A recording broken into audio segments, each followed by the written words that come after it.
realm. Mic check, realm. Can you hear me? Can you hear me? The Lords are late. We got all type of drama. They don't want us to be great. It's Easter Sunday. They hating. They don't want the Lords to be here. We gotta fight through it. What's going on, y'all? Bro, sound check right quick. Jay Nunya, what's going on? Zach Riley, what's going on? A Fury J West. Oh, what's going on? The Long House Gaming Podcast. $2 shout out to Black Viking and them. So glad the Lord's back. We happy too. We just wish we haven't had any technical issues. All type of joy going on. The mic's hot. Okay, you saying the mic's hot? Yeah. There's a lot going on right now. Shout out to Live Supremacy, Toxmod, Pop Dop, Craig Hooligan, Greg Jermaine, everybody's in there. Kenny Walker, what's going on? No doubt. Mike Good, AKW, thank you. So look, we are running a little late. We got a lot of Lords with a lot of issues. All of us having issues today. I got technical issues. Attic had car issues. Only person that had no issues is Ken.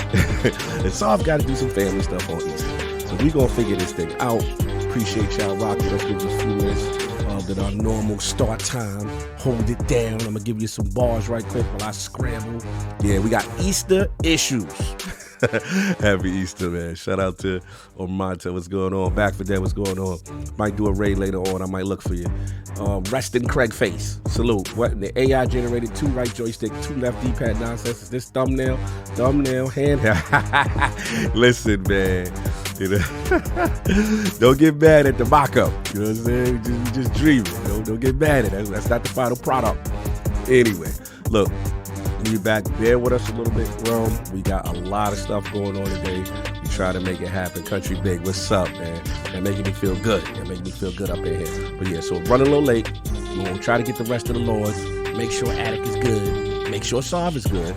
King is holding it down. And then so we might have some guests pulling up a little later to hold us down too. So, all right, y'all. Talk to y'all in a bit. Hear ye, man. Welcome to the show. If you would not mind, go ahead and find yourself a spot, get comfortable, grab a snack, do all that good stuff that we need to do, and we're about to get started. It's not important who I am. What's important is that you are pulling up to the Iron Lords podcast right now as we speak, and I guess I'm here to keep you entertained until it's time to get this show started. So look. Y'all done messed up and turned me to an animal. And haters be swearing they real, but come to find out that they really mechanical. And yeah, I be eating these rappers, but that's all a part of me being a cannibal.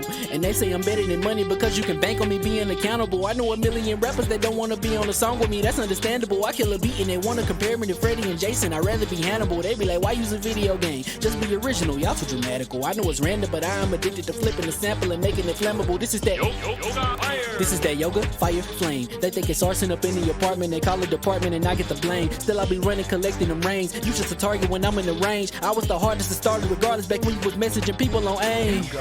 Check my vocals, all on Twitter, but I'm anti-social. Love my city, but I'm still bi-coastal. Let's switch that up. What is you doing? What I want to do. Don't stop. Nah, that was dope. I'm Keep that going. Nah, go ahead. Look, I guess you could say that I'm very spoiled. Fit on to be your dog, they ain't very loyal. But I ain't gonna hold you, I ain't here to boil you. You ain't gotta say it, I'm embarrassed for you. Always been a nerd, never been a loser. Making Voltron with a gang of cougars. And I'm going places, better tell a Uber. Cause it's pretty hard to sleep on Freddy Krueger. Let's do that again. Hear ye, man. Welcome to the show. If you would not mind, go ahead and find yourself a spot, get comfortable, grab a snack, do all that good stuff that we need to do, and we're about to get started. It's not important who I am. What's important is that you are pulling up to the Iron Lords podcast right now as we speak, and I guess I'm here to keep you entertained until it's time to get this show started. So look. Y'all done messed up and turned me to an animal. And haters be swearing they real, but come to find out that they really mechanical. And yeah, I be eating these rappers, but that's all a part of me being a cannibal. And they say I'm better than money because you can bank on me being accountable. I know a million rappers that don't want to be on a song with me, that's understandable. I kill a beat and they want to compare me to Freddie and Jason. I'd rather be Hannibal. They be like, why use a video game? Just be original, y'all too dramatical. I know it's random, but I am addicted to flipping the sample and making it flammable. This is that yoga, fire, flame. They think it's arson up in the apartment, they call it department and I get the blame. Still I be running, collecting them rings. You just a target when I'm in the range. I was the hardest to start regardless back when you was messaging people on AIM. Check my vocals, all on Twitter, but I'm anti-social. Love my city, but I'm still bi-coastal. Let's switch that up. What is you doing? What I want to do. Don't stop. Nah, that was dope. I'm Keep just that going. Look, I guess you could say that I'm very spoiled. For them to be your dogs, they ain't very loyal. But I ain't gon' hold ya, I ain't here to boil you. You ain't gotta say it, I'm embarrassed for ya. Always been a nerd, never been a loser. Making Voltron with a gang of cougars. And I'm going places, better tell a Uber. Cause it's pretty hard to sleep on Freddy Krueger. Whew. Let's do that again. Hear ye, man. Welcome to the show. If you would not mind, go ahead and find yourself a spot, get comfortable, grab a snack, do all that good stuff that we need to do, and we're about to get started. It's not important who I am. What's important is that you are pulling up to the Iron Lords podcast right now as we speak, and I guess I'm here to keep you entertained until it's time to get this show started. So look. Y'all done messed up and turned me to an animal. And haters be swearing they real, but come to find out that they really mechanical. And yeah, I be eating these rappers, but that's all a part of me being a cannibal. And they say I'm better than money because you can bank on me being accountable. I know a million rappers that don't want to be on a song with me, that's understandable. I kill a beat and they want to compare me to Freddie and Jason. I'd rather be Hannibal. They be like, why use a video game? Just be original, y'all too dramatical. I know it's random, but I am addicted to flipping the sample and making it flammable. This is that yoga, fire, flame. They think it's arson up in the apartment. They call it department and I get the blame. Still I be running, collecting them rings. You just a target when I'm in the range. I was the hardest to start regardless back when you was messaging people on AIM. Check my vocals. All on Twitter, but I'm anti-social. Love my city, but I'm still bi-coastal. Let's switch that up. What is you doing? What I wanna do. Don't stop. Nah, that was dope. I'm Keep just that super going. Keep that going. Nah, go ahead. Look, I guess you could say that I'm very spoiled. For them to be your dogs, they ain't very loyal. But I ain't gon' hold ya, I ain't here to boil you. You ain't gotta say it, I'm embarrassed for ya. Always been a nerd, never been a loser. Making Voltron with a gang of cougars. And I'm going places, better tell a Uber. Cause it's pretty hard to sleep on Freddy Krueger. Whew. Let's do that again. Hear ye, man. Welcome to the show. If you would not mind, go ahead and find yourself a spot, get comfortable, grab a snack, do all that good stuff that we need to do, and we're about to get started. It's not important who I am. What's important is that you are pulling up to the Iron Lords podcast right now as we speak, and I guess I'm here to keep you entertained until it's time to get this show started. So look. Y'all done messed up and turned me to an animal. And haters be swearing they real, but come to find out that they really mechanical. And yeah, I be eating these rappers, but that's all a part of me being a cannibal. And they say I'm better than money because you can bank on me being accountable. I know a million rappers that don't want to be on a song with me, that's understandable. I kill a beat and they want to compare me to Freddie and Jason. I'd rather be Hannibal. They be like, why use a video game? Just be original, y'all too dramatical. I know it's random, but I am addicted to flipping the sample and making it flammable. This is that yoga, fire, flame. They think it's arson up in the apartment. They call it department and I get the blame. Still I be running, collecting them rings. You just a target when I'm in the range. I was the hardest to start regardless back when you was messaging people on AIM. Check my vocals. All on Twitter, but I'm anti-social. Love my city, but I'm still bi-coastal. Let's switch that up. What is you doing? What I wanna do. Don't stop. Nah, that was dope. I'm just Keep that going. Nah, go ahead. Look, I guess you could say that I'm very spoiled. For them to be your dogs, they ain't very loyal. But I ain't gon' hold ya, I ain't here to boil you. You ain't gotta say it, I'm embarrassed for ya. Always been a nerd, never been a loser. Making Voltron with a gang of cougars. And I'm going places, better tell a Uber. Cause it's pretty hard to sleep on Freddy Krueger. Whew. Let's do that again. Hear ye, man. Welcome to the show. If you would not mind, go ahead and find yourself a spot, get comfortable, grab a snack, do all that good stuff that we need to do, and we're about to get started. It's not important who I am. What's important is that you are pulling up to the Iron Lords podcast right now as we speak, and I guess I'm here to keep you entertained until it's time to get this show started. So look. Y'all done messed up and turned me to an animal. And haters be swearing they real, but come to find out that they really mechanical. And yeah, I be eating these rappers, but that's all a part of me being a cannibal. And they say I'm better than money because you can bank on me being accountable. I know a million rappers that don't want to be on a song with me, that's understandable. I kill a beat and they want to compare me to Freddie and Jason. I'd rather be Hannibal. They be like, why use a video game? Just be original, y'all too dramatical. I know it's random, but I am addicted to flipping the sample and making it flammable. This is that yoga, fire, flame. They think it's arson up in the apartment. They call it department and I get the blame. Still I be running, collecting them rings. You just a target when I'm in the range. I was the hardest to start regardless back when you was messaging people on AIM. Check my vocals. All on Twitter, but I'm anti-social. Love my city, but I'm still bi-coastal. Let's switch that up. What is you doing? What I wanna do. Don't stop. Nah, that was dope. I'm just Keep super that going.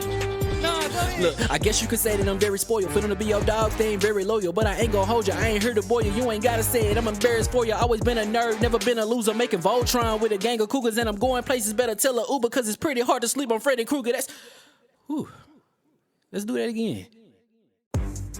Hear ye, man. Welcome to the show. If you would not mind, go ahead and find yourself a spot, get comfortable, grab a snack, do all that good stuff that we need to do, and we're about to get started. It's not important who I am. What's important is that you are pulling up to the Iron Lords podcast right now as we speak, and I guess I'm here to keep you entertained until it's time to get this show started. So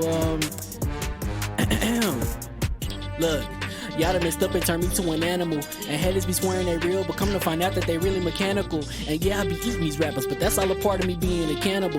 And they say I'm better than money because you can bank on me being accountable. I know a million rappers that don't want to be on a song with me, that's understandable. I kill a beat and they want to compare me to Freddie and Jason. I'd rather be Hannibal. They be like, why use a video game? Just be original, y'all too dramatical. I know it's random, but I am addicted to flipping the sample and making it flammable. This is that This is that yoga, fire, flame. They think it's arson up in the apartment, they call it department and I get the blame. Still I be running, collecting them rings. You just a target when I'm in the range. I was the hardest to start regardless back when you was messaging people on AIM. Check my vocals, all on Twitter but I'm anti-social. Love my city but I'm still bi-coastal. I got let's switch that up. What is you doing? What I wanna do, Don't man. stop. Nah, that was dope. I'm Keep just that sipping this. going. Keep that going. Nah, go ahead. Look, I guess you could say that I'm very spoiled. For them to be your dogs, they ain't very loyal. But I ain't gon' hold you, I ain't here to boil you. You ain't gotta say it, I'm embarrassed for you. Always been a nerd, never been a loser. Making Voltron with a gang of cougars. And I'm going places, better tell a Uber. Cause it's pretty hard to sleep on Freddy Krueger. Let's do that again. Hear ye, man. Welcome to the show. If you would not mind, go ahead and find yourself a spot, get comfortable, grab a snack, do all that good stuff that we need to do, and we're about to get started. It's not important who I am. What's important is that you are pulling up to the Iron Lords podcast right now as we speak, and I guess I'm here to keep you entertained until it's time to get this show started. So look, y'all done messed up and turned me to an animal, and haters be swearing they real, but come to find out that they really mechanical. And yeah, I be eating these rappers, but that's all a part of me being a cannibal. And they say I'm better than money because you can bank on me being accountable. I know a million rappers that don't want to be on a song with me, that's understandable. I kill a beat and they want to compare me to Freddie and Jason. I'd rather be Hannibal. They be like, why use a video game? Just be original, y'all too dramatical. I know it's random, but I am addicted to flipping the sample and making it flammable. This is that yoga, fire, flame. They think it's arson up in the apartment, they call it department and I get the blame. Still I be running, collecting them rings. You just a target when I'm in the range. I was the hardest to start regardless back when you was messaging people on AIM. Check my vocals, all on Twitter but I'm anti-social. Love my city but I'm still bi-coastal. I got let's switch that up. What is you What I doing? wanna do, Don't man. stop. Nah, that was dope. I'm Keep just that sipping going. Keep that going.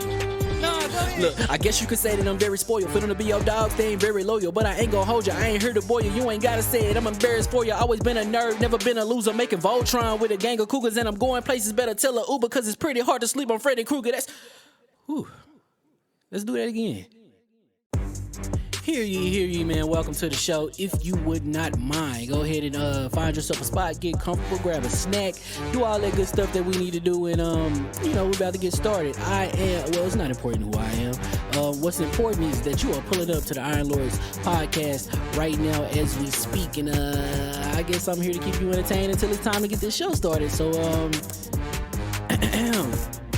look, y'all done messed up and turned me to an animal, and haters be swearing they real, but come to find out that they really mechanical. And yeah, I be eating these rappers, but that's all a part of me being a cannibal. And they say I'm better than money because you can bank on me being accountable. I know a million rappers that don't want to be on a song with me, that's understandable. I kill a beat and they want to compare me to Freddie and Jason. I'd rather be Hannibal. They be like, why use a video game? Just be original, y'all too dramatical. I know it's random, but I am addicted to flipping the sample and making it flammable. This is that yoga, fire, flame. They think it's arson up in the apartment, they call it department and I get the blame. Still I be running, collecting them rings. You just a target when I'm in the range. I was the hardest to start regardless back when you was messaging people on AIM.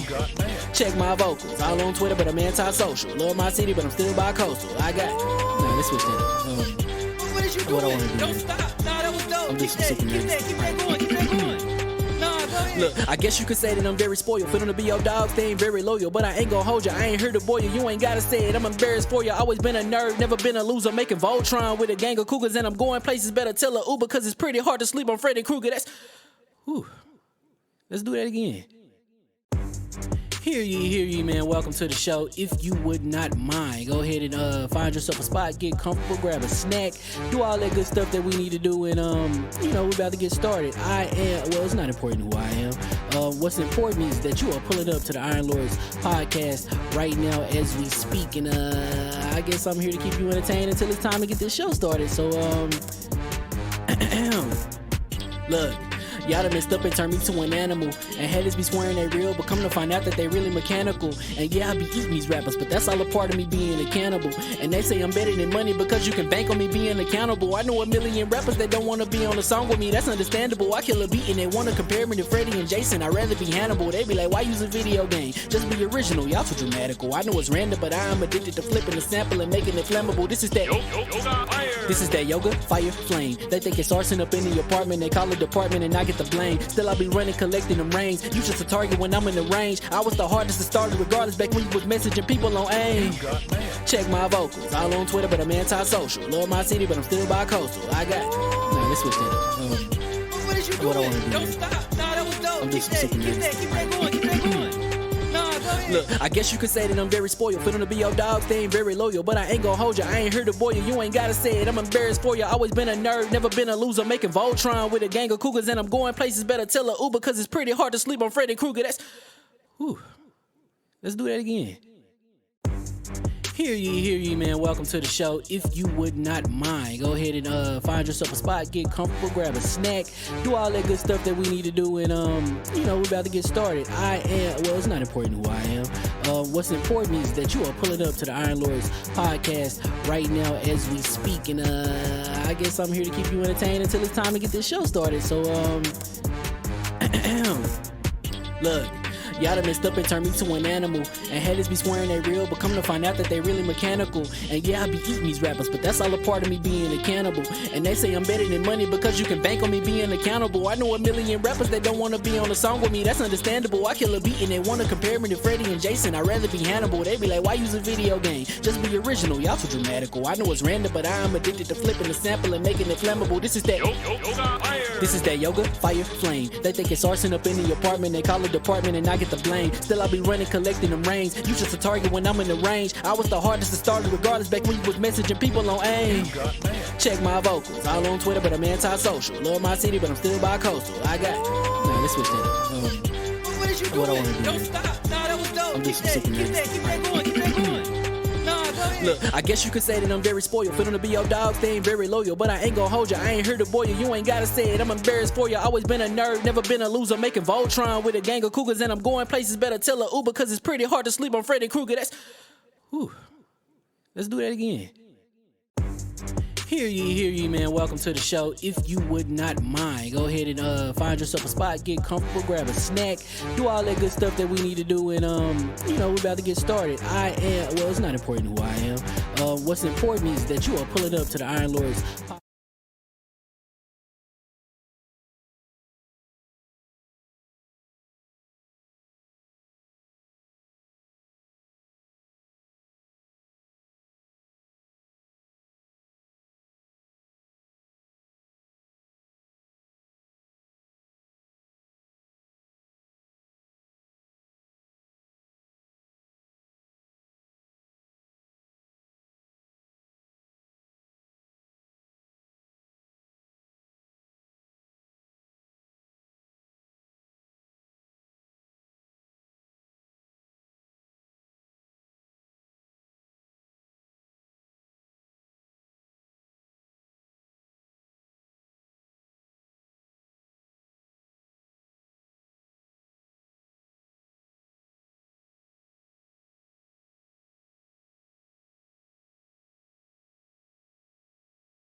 Today is just crazy. Hopefully we got sound now. What about sound? What about sound now? The People. music isn't playing right now, I King. know. We got issues. Let's issues. Let's check. We Lucius back, says, we "Okay, back. we have I'm sound now. low. All right, I'm low. Let me fix yeah, that. turn up, man. This crazy. They all must be great, man. Come back, take a little week off. Not even a week off. We was working. Everybody think ain't no we on off. vacation. Ain't no Ain't no vacation. off. Ain't no vacation. I have yet man. to turn off. It's crazy. And when I man. came back, I hit the floor running like a madman. Did you? I'm trying to get this unprecedented growth. I I'm feel trying. that. I'm trying to Yo, get growth. come on now. I Come on now. got a little blue pill for you. Yeah, relax now. Nah, You got Addicts Smiling in the car Yo, now. Don't yo, do that. Yo, I like the yellow pill instead though. Oh yeah, no, I like it the lasts one. longer. I like the one that mixes the yellow and the blue. Oh, yo, you That's saw it. it, right? Oh, man. Half and half? I was like, yeah. Yeah, half and half, boy. Have it, have. It's like the Arnold Palmer of like. For real, the Arnold Palmer of get right. Get right. It's like we got the immediate and we got the long stuff. Whoa. How you like it? How you like it? Crazy. Did y'all get a prompt on YouTube saying which of the following have you experienced on your YouTube homepage today? And it's all bad. It's all wow. the page is poorly organized. I want to remove video but don't know how. Not interested menu option doesn't work. Videos don't change when I refresh the page. So YouTube that's is crazy. just That's just bugging. folded today. Well, all right. no. We got sound now. So hear ye, I hear didn't ye. get none of that, thank God. Where's your camera? Oh no, I turned myself off for a second. Something. Okay. Oh, No, you good. You good. I had a dog hair in my shade. Coco was like, take that. Just in case you're seeing other dogs, they gotta put it out there. Bruaria. All right. Hear ye. And we are live. And Sarv, is this brought to you by somebody? Yes. Hold on one moment. Or should I just say Happy Easter for those who celebrate? Yeah, do that, man. I'm ready to go whenever you're ready. And I'm ready for you. All right. Welcome to the Iron Lords podcast presented by PrizePicks. Download the PrizePicks app and use code Iron Lords for a deposit match of up to $100. And you may be asking, what is PrizePicks? We'll let you know exactly what that is a little later in the show. Yeah. Stay tuned. And take that. Don't take that. No, don't take that. Don't take that. Take it. No Diddy. Bessie, welcome to the iLords Podcast, LLC, and also live on lordsofgaming.net, episode number 346. Apologies for us being late. A lot of issues today. Another glorious Sunday, and we are back at the round table on the Lord's Day.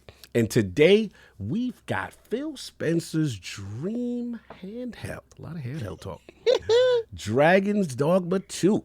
A white Series X leak and MarvelRivals to discuss. So we're going to get right into it. So let's introduce, we got three of us while one is in transit. Shout out to our brother Addict driving through West Virginia back streets to get here, doing everything he got to do. He doing that Dukes of Hazzard. Yes. Boss Hog and them. Shout out to the general. Pico. He said, damn them Dukes boys. Them Duke boys. Them Dukes We boys. can't call Addict them Duke boys. Just a good old boy. Them good old boy. He got a brother too, which is kind of funny. Yo, that's wild. That was actually funny. And of course, our most technical gaming. The general lead. The solo game. I like the General Lee. The doors didn't open, so the Dukes had to climb out the window. Not the Duke the boys. good old days of racist TV. Oh, man. Certain flags was flying back then. It was Boy. dope. They had one black guy, and he showed up in season 3. Oh, you about to kill me right now. Love it. Oh, man. And of course, we have our most technical gaming lord, the solo gamers list for the single player and selfish experience. And also, the Sostradamus, the Lord of Clarity and Messiah at Sacred Symbols 300, Lord Patron of the Iron Bake, PC Master Race's own, Lord Sovereign. How we doing, I sir? am good. I'm chilling. That information isn't out in the ether yet, so most people don't know what you're talking about. They do not. They'll find out today. They will find out when it They're gonna drops. find out today. today. What are you doing? Yeah, man, doing good. Tired, still tired. Still haven't had a chance to recoup and recharge batteries, unfortunately. And then K&M was working you. Yeah, pause. K&M was working. K&M was working. Pause. Big pause. He was putting an overtime check, bro. But it was man. It's been a week. It's been very tiring, exhausting, but one of the more rewarding weeks we've had as a team. Like really, it's been a special thing. So we'll get into that. You know, obviously. Did you go to work this week? Yeah, I did. Yeah. So how did it feel?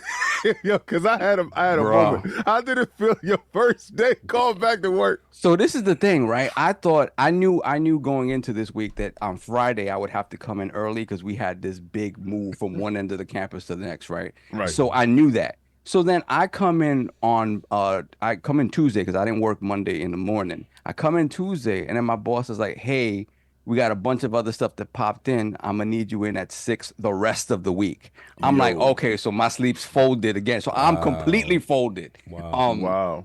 So that it did me in for the whole week. And again, I figured like last night into this morning I'd be able to sleep. Didn't quite happen either. So here we are, and Easter Sunday. That's what he did. You know what they did, right? That time that you took off, they got it back every day. If you add up those days, those are the days you was going to add up the hours in those days. Yeah. So today I'm not gonna stay for the whole full show because obviously Easter and again family stuff. No doubt. And I heard whatchamacallit, Strange Glove got your location. So I've already seen some things in the chat. Some things in the chat. I don't recall these things happening, but whatever, you know. I heard you was on the run. I heard you scraping and scrambling. But listen, PAX was great.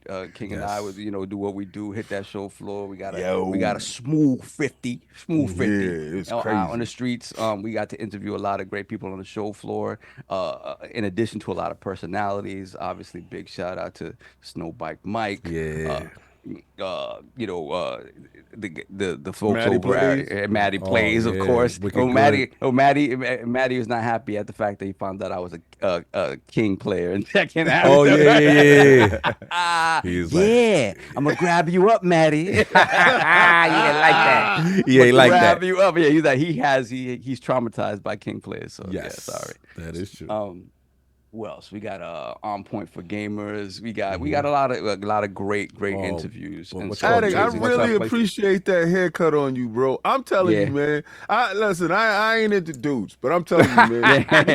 It was perfect. You look all right, my man. Definitely look all right. Yeah. You muted, bro. You muted. I'm not entertaining your foolishness.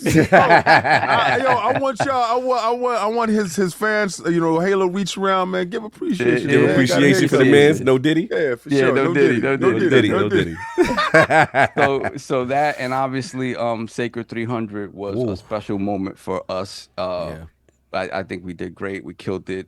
Sacred 300 itself was hilarious. Shout out to Colin and the whole LSM family. That really is like a family thing, and it was so great. A special shout out again. I'm Latino, so I'm a hugging bastard. I hug everybody like 10,000 times. Everybody was so lovely and gracious. But a special shout out to Mama Moriarty. Oh yes, Betty Ann Moriarty. She shows so much love. Oh my God, she came up to me. She was like, "You are so funny," and then she gave me a hug, and it was the warmest mom hug, genuine. And it was like genuine, such like literal warmth, like when your mom hugs you, like it's like, "Oh, mommy," and it was like. Because again, my parents couldn't be there, whatever. They knew what we were going to be doing, but the fact that I got that energy from her. Absolutely amazing, man. Absolutely, it was a wonderful time. We shared it with our brothers. Obviously, Kaibatsu was there as well. Mr. Ha was there as well. Kid Smooth was there. Actual Meds was there. Yes. All the LSM fam, Sean Mason, Astro Parrot King. It was a great time. It was a great time. Shout out to Hodge too. Salute. Yeah, Hodge, exactly. So that was great. I did not play anything the entire week except for Monday, since I slept in a little bit Monday, right? I still had to get up early, but I said I have to download MLB The Show. Yeah. Where you playing that at, though? What's up? Where you playing that at, though? Let's go to baseball. Let's go. We have to deal with this fraudery every year now. Yeah, I know. Every March, every season. Shout out to Phil Dominus Maximus Aurelius Spencer, first of his name. You dudes out there got to play that. We play that. Y'all got to pay that. Let's do that, man. How you did it? So you just went in there. It was there. You just downloaded it, right? It was there. That part was with easy. the hat now? I know. I don't like the Dominican hat joint to the sideways. Oh man! Don't let me do the Bronx now. So that part was easy, you know. I downloaded it, was right there for the pickings, you know what I'm saying? Grabbed it up. Yeah, you know, I'm not a fan. I think he wants you to say what service you grabbed it from. You gotta say it. Where's that? Xbox Game Pass had it there for me. Because it wasn't on PC, so I gotta give him this. Not one. on PC, yeah. That is correct. Right. Xbox Game Pass. Yanked them over from the Master Race. On my Series X. Get over here. But yeah, Let's talk about it. The game is not in good condition. Oh, you not feeling that's on Sony, bro. That's on Sony. We just delivered bro. it good. I had a good experience. What was your experience? I can't get past 2 innings in without the thing crashing to desktop. Are you serious? Wait, were you man. playing? I had no issues. I played a whole What game? Bro, MLB The Show. That's All right, crazy. so next to the next topic. you don't want to talk about it now. Nah, let's go to the next topic. So- You're the only person having this problem. We got to talk about bro, no, mine keeps crashing. Yeah, we gotta talk about it. I'm just gonna uninstall, reinstall, see if that helps. sir. But there's certain things also within the game that I'm like, okay, this came in hot, right? So What I happened? hit a home run. I hit a home run with Gleyber Torres against the Houston Astros, right? So the celebration, whatever. So he goes into the dugout to celebrate, right? Right. And I see this player come up to him, you know, celebrate happening, wearing the number 5 on his back. Chill. In 2024, It's 2024. What we doing? For those of you who don't know, Break number it down. 5 is Joe DiMaggio. So I'm like, oh, this came in hot, bro. Came a little hot. We wait for that patch. Well, I mean, Sony's trying to get that bread, bro. I mean, come on. We can't sit there. We can't shame them. You know, that's one of our first-party developers that's out here developing. Shout out to one Sony. of our first-party developers. Shout out to Sony for delivering the goods. We got to fix it up, clean it up, you know. But vote for me April 21st, and this will never happen to you guys again. Is it because they're developing on multiple platforms? They're stressed out. Man. Yeah, before they used to have it Resources easy. Now, are you know, stretched thin. Yeah, especially when they cutting it and you know, scraping and scrounging over there, you know. You know how it is. Yeah, so that was but otherwise, like I saw some things that obviously improved from the last game, like the rookies that were in last year's game. They got kind of generic faces, like Oswaldo Cabrera, Anthony Volpe. Those guys, they're official now, right? So you know they did There that we work. go. Oh, so you're saying some good stuff now. Yeah, you know that work is there, but I don't know, man. It keeps crashing on me, and I'm tight. Okay, we already said that. We already said Just to reiterate that Let's part. get to Attic. Let's get to- Let's get to Attic. All right, time. Yo, that's wild, Time crazy. on the disrespect. Time on the disrespect. And of course, we have, I guess I'm moving on, my co-host with the co-host, my brother. No negative propaganda. No negative propaganda on Xbox. Game Pass, love it. My brother with the difficult game conqueror, Lord of the spin clap, and the how of the young wolf. My man, Lord Attic, back to back, fresh off the road. How you doing, sir? Doing pretty good. I actually watched a good amount of Halo. Ooh. I watched like 6-7 episodes. I don't know how many episodes is in all 10. Give me the real. You on that? Give me that real. What's It's 1,000 times better than this first season. Is it safe to come back? Attic said it's safe. It's safe to come back for season 2. Ooh. I don't know if if we're merging off the highway for season 3. That's to be determined. But for season 2, it's definitely worth jumping on. It's good. Like what I like they did is there's certain aspects of the show that that we didn't like from the first, where like Master Chief was like walking around without his helmet. There's certain parts where they still do that in like big ways, but it doesn't feel forced. Like they just taking his mask off to take his mask off. Like it shows that like Master Chief is a beast without that suit. Like it's just, Right, that's big for you. That for him, that's big. Now, Yeah, what I said. so fresh off the packs, fresh off the sacred. Then we was chilling in NYC. How you feeling? Jet lagged out and everything. Nice trip. How was the I trip? still ain't recovered, man. I still ain't recovered.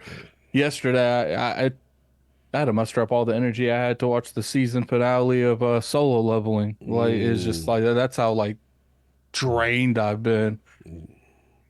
I feel you on that. How was that Rockin' Ramen though? Yeah, that Rockin' How was Ramen. that? That was Rockin' good. That was Ramen? good. Ramen That was good. special? Definitely. The broth was probably the best thing than all of it was the I broth. see you didn't go for the purple shaped herb. No, I told them to leave that at in the kitchen. The power. You see, if totally you had right. ate that herb, you would be all right right now. Been all right. Yeah, I told them to leave that in the kitchen. But after watching the whole season of the first season of Solo Leveling, like that's probably one of my favorite animes out right now. No doubt. Yeah, because it's like one of those things where you think you know what's going on, and at the very end, okay, we're changing things up. Like I'm like, oh, what's going on here? Like, Well, hello. No doubt. And just for the record, just want to make sure that you and the missus seem to really like New York pizza this time. Just want to clarify. yeah, she was definitely a fan of She or of you? your pizza. No, I like the place you took me to Your that pizza. time. Like I like the place you took me to that time. The first place where me and you and Saul went, it was okay pizza, but it didn't taste like that pizza. Like, But it was like the best pizza you've ever tasted. well, the first time was the best pizza, but the thing is it's like I said, like a lot of people want me to have like this assumption that when I ate that pizza, I was gonna like ascend to the next level. Like it was just I got you, dude. like my taste buds, like pizza from then on out isn't gonna be the same. And it's like it was good. It was the best good. pizza I ever It's the had. best you ever But had. it wasn't to the degree people were hyping that up. But then so the your second time it expectations was too though. high. But the yeah. second time it was though. I like yeah. that. Yo, Kai got the best pizza in New York. It was like, you gonna watch your mouth. What's around funny here. is Grace had like a spinach pizza. Like, Yeah, Oh, she that's did. what's up, yeah. But what I love about Attic is that pizza stuff, all that's cool. But when he get that 2-piece and fries Yeah, he's about that chicken. from the hood spots, That that man said, Yeah. yo, Cog, what's up? Can we order that joint again? I want the missus to. I said, I got you, bro. He was like, taste it. What's funny is watching him put somebody on is the greatest thing. He's like, come on, babe, taste this. And she was like, okay, the breading is amazing. that chicken is great. You got to make sure you get that. You have to make sure you get it fresh because if it's sitting under the lamps, you don't want that. Fresh. Yeah, you don't want the nice batter. Everything was new. You gotta get the kill breast, boy. She loved that Kill ramen breast. too. Yeah. She liked the ramen. She was on deck. She was the only one there eating it with the chopsticks. Yes. Yeah, official. she ate the vegetable, Yes. the vegetable one. She ate the No, leaf. she got like vegetable ramen or something like Yeah, that. shout out to Lady Attic for when we did the 42nd. She did the honey roasted peanut New York. Oh, style. she You did. gotta Okay, do she that. did You that gotta shit. do that. That's a staple. You gotta do that. No dirty water glizzies. for No anybody? dirty water. He was gonna do it. He was just like, I'm gonna do it, but he's like, I just be doing it to upset them. He's like, I ain't gonna waste no money. He was going to do it just to mess with y'all. He was like, I ain't gonna say mess anything. with The problem was I was hungry and I didn't know if I wanted to eat that. Like, But they took him to the castle the late night. Took him. He had White Castle for. God. He had White Castle. He may have had some adverse reaction afterwards, but he did have it. It was that was probably the worst food. Yo, he had some jackass meat. Whoa, Yo, it's made out of donkey. Yeah, Oh, yo, man, pause. White Castle's gotten considerably worse over the years. I used to love it when we were young. Like, It was okay, but it's like the aftertaste was like oh, horrible. I don't know why. That stuff is only good on a drunken night. when you coming after for down. sure. But After I the will club. say that in the 80s, it was probably better prepared. Well, and donkeys made was better fresher. prepared back then. Oh man. The donkeys did not have any chemicals in them. Yeah, we have fresh made donkey meat. But I took Grace to American Dream, like that big mall. Shout out to Jerry. That we didn't even walk the whole mall. It was that big. Like I couldn't do it. Like, Put me on to something near me. You said it was that big, you couldn't do it. Hello. yeah, just couldn't do it, man. It was like I think I took 15,000 steps that day. Yeah, like nice. almost 20. That's what's You up. felt that. You felt the wrath of New York. Doubt. Shout out to Adam for pulling up. That was a fun trip, man. No doubt. And of course, we have the Incredible Hulk of this, aka the XS Gamer. Ooh, the prophet of Xbox, Swami. king of the statues. The man's nothing less than that premium experience, and is the leader of the Xbox frontline movement. Ooh, beloved Lord King, fresh off the stage with a Pooh Shiesty. What's going on? Oh man, I'm fantastic. Okay, so very quickly, Y'all know we went to PAX. We had a great time at PAX. Got to give a shout out to my new K&N affiliate, Lord Sovereign. And then we did whatchamacallit. We did last time. Solve, has he hit your PayPal yet? I haven't seen a damn thing. Well, I mean, he's been working too hard, so I need you to mind your business, sir. As long as your check clear, I need you to focus on you and stop focus on him. You know? Man, don't worry about man business. Man business. All right, so listen, really quickly. Yeah. This was the biggest group of guys that we had go out to PAX, and everybody made it home safe and secure. Yep. Everybody got there, landed in safe and stuff like that. There's a couple of things that I would like to address and talk about really quickly. Okay. Because when we go to PAX, it's like, okay, y'all see Wu-Tang, right? Wu-Tang. Now, Wu-Tang was out there making their bones, doing this, that, and the dirt, and then they got grave diggers. Yeah. So when they got grave diggers got the Wu-Tang cosign. Correct. So they was wearing Wu-Tang shirts and stuff like that, and they were going to all the Wu-Tang venues, and Wu-Tang let them open up for them. So they didn't really have to do the hard work, and they had the cachet of Wu-Tang. But what happened to the Gravediggers was they fell back on their laurels because they thought they made it. They didn't make it. They were part of Wu-Tang. They weren't Wu-Tang. They had to make their own bones as the Gravediggers. Correct. So that's why Wu-Tang name still rings a bell right now, and then a lot of y'all is trying to figure out what the hell is the Gravediggers. I say this to say, so when we go out there, everybody got these shirts. That's called blanche. That's letting you in the door.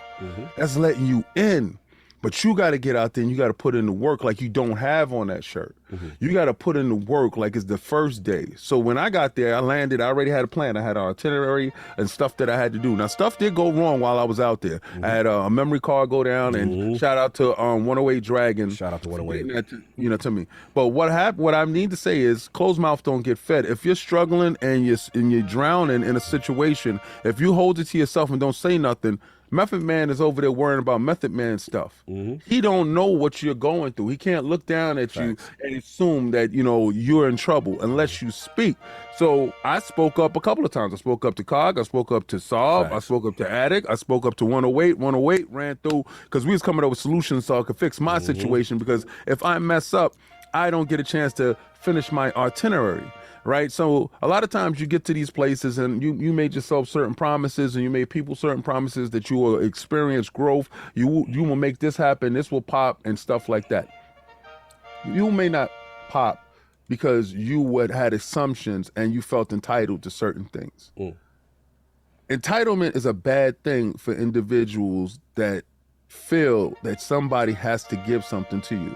Nothing was ever given to us. We went out and earned everything. The cosign is a cosign for you to get in the door. So when they see you, they like, oh, he down with the Iron Lords. Let's go. Let's get it in. So I don't want anyone to feel like they were supposed to get an interview.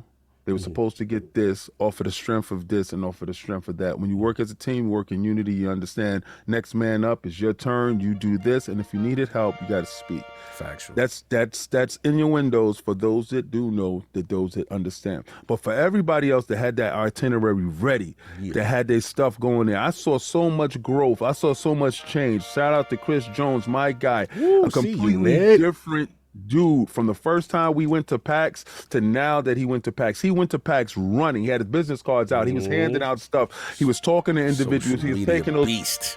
Out of control, taking pictures, getting contact, getting stuff so he can set up for future stuff, because he understands the first time maybe I wasn't that strong on my game. The second time he built up going to it. I'm just letting people know, if we gave you the cosign, you was always in. Facts. I expected to have 50 interviews. And with my bro, we hit the floor. I made sure he got to sleep. I made sure that he was good. And coffee. Yeah, he called Saul like 10 o'clock at night. You in bed, boy? Don't make me come up there and make you sleep. Oh man. Pause. You in bed, boy. That's different. Hey, what's up with that? That was different.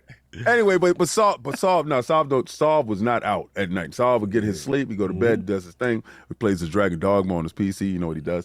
Yeah. But no, I loved everything about this trip. This felt like my first time we went to PAX. I grinded so hard. I've edited so much. I put up so much shorts. I did so much videos. I didn't take a break. I just kept going, and I put my head down, and I didn't pick it up for anything. But I was in bed. Jay Barry hit me, and I understood where Jay Barry was. Shout out to What's Up. And I don't think my bro knew where he was because he's from the Bronx and we feel that we good wherever we can handle ourselves. But I understand how snakes move in a situation. And I was like, I can't let my boy be out there like that. Let me go to where he was at. Right. So I come through, I gather the team. And for those that was willing to go, shout out to Back for the Dead and his lovely wife. Shout out to Bloody Knuckles. Shout out to 108 Dragon. Shout out to Ham Solo. Shout out to Clowns. Clowns is the realest dude in the world. He went out there with a T-shirt. Wilding out. He's crazy. And Nick was wild out there. Shout out to Nick. So we got over there to Jay Barry, and just like I said, there was the 2 only black raisins inside the back of the club. We went in there, showed them love, came in there, took some pictures, took some stuff. I looked at time. Listen, I can drink a whole bar and I won't get drunk, right? But I'm looking and I'm seeing things and I'm like, all right, 12 o'clock, time to go. We all leaving now. Yeah. Let's get up out of there. They got home safe.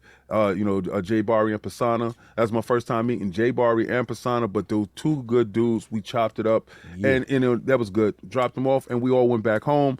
We all did our podcast and stuff. Yes, they was there. Videos is up, but I just want to say that this was the best, and to come and end it off on Last Stand Media, and my son was sitting in the crowd, and he got a chance to see Daddy, because he's been here since the beginning, and he got a chance to see me making videos and all that stuff, and to see the applause that we got coming in, and got a chance to see his uncles up there tearing it up, and the crowd going crazy. It warmed my heart to because you always want to show your children your best light, and you always want to give them something to strive for and something to become, and with that, he saw anything is possible at any age. So he saw his 51-year-old daddy up there living life. And that was the greatest thing. He was walking around with the championship belt. It was just something, brought a tear to my eye that, he was there to witness that, to be part of that. So blessings, and I love you, dudes. It was the most incredible moment that you can have as a content creator in a space, to be acknowledged. And listen, for me, to come out with an Xbox chain on Last Stand Media, to be embraced by these dudes. Yeah, Last Stand fam is different. LSM fam. It's different. I have to give it up, man. I'll salute. I'll jump right in. And of course, we have the gaming ninja himself, the Shinobi, LordCognito, spread down realness in the realm of the ILP, not telling what you want to hear, but what you need to hear. Again, shout out to the Last Stand Media, live show, Sacred 300 opening for the first time, doing a live show for the first time in the city for the first time. Like New York, a theater that, I've walked past on the way to BBQs many a night, many a time. Yeah. You know what I'm saying? And to be performing there. 108, what's up? And man, it was surreal. I mean, just doing our normal introduction to introduce you guys live stage. And I was like, nah.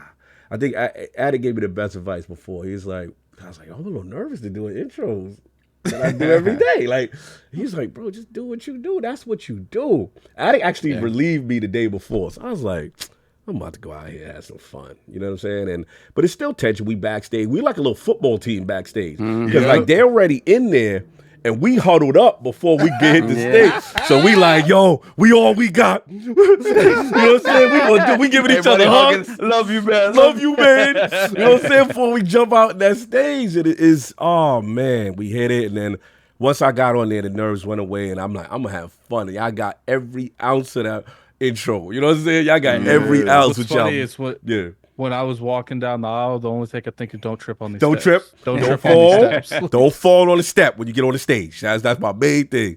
And then we got out there. And I'm running down in Crocs with no strap on. Yeah, you out of pocket. You out of pocket, man.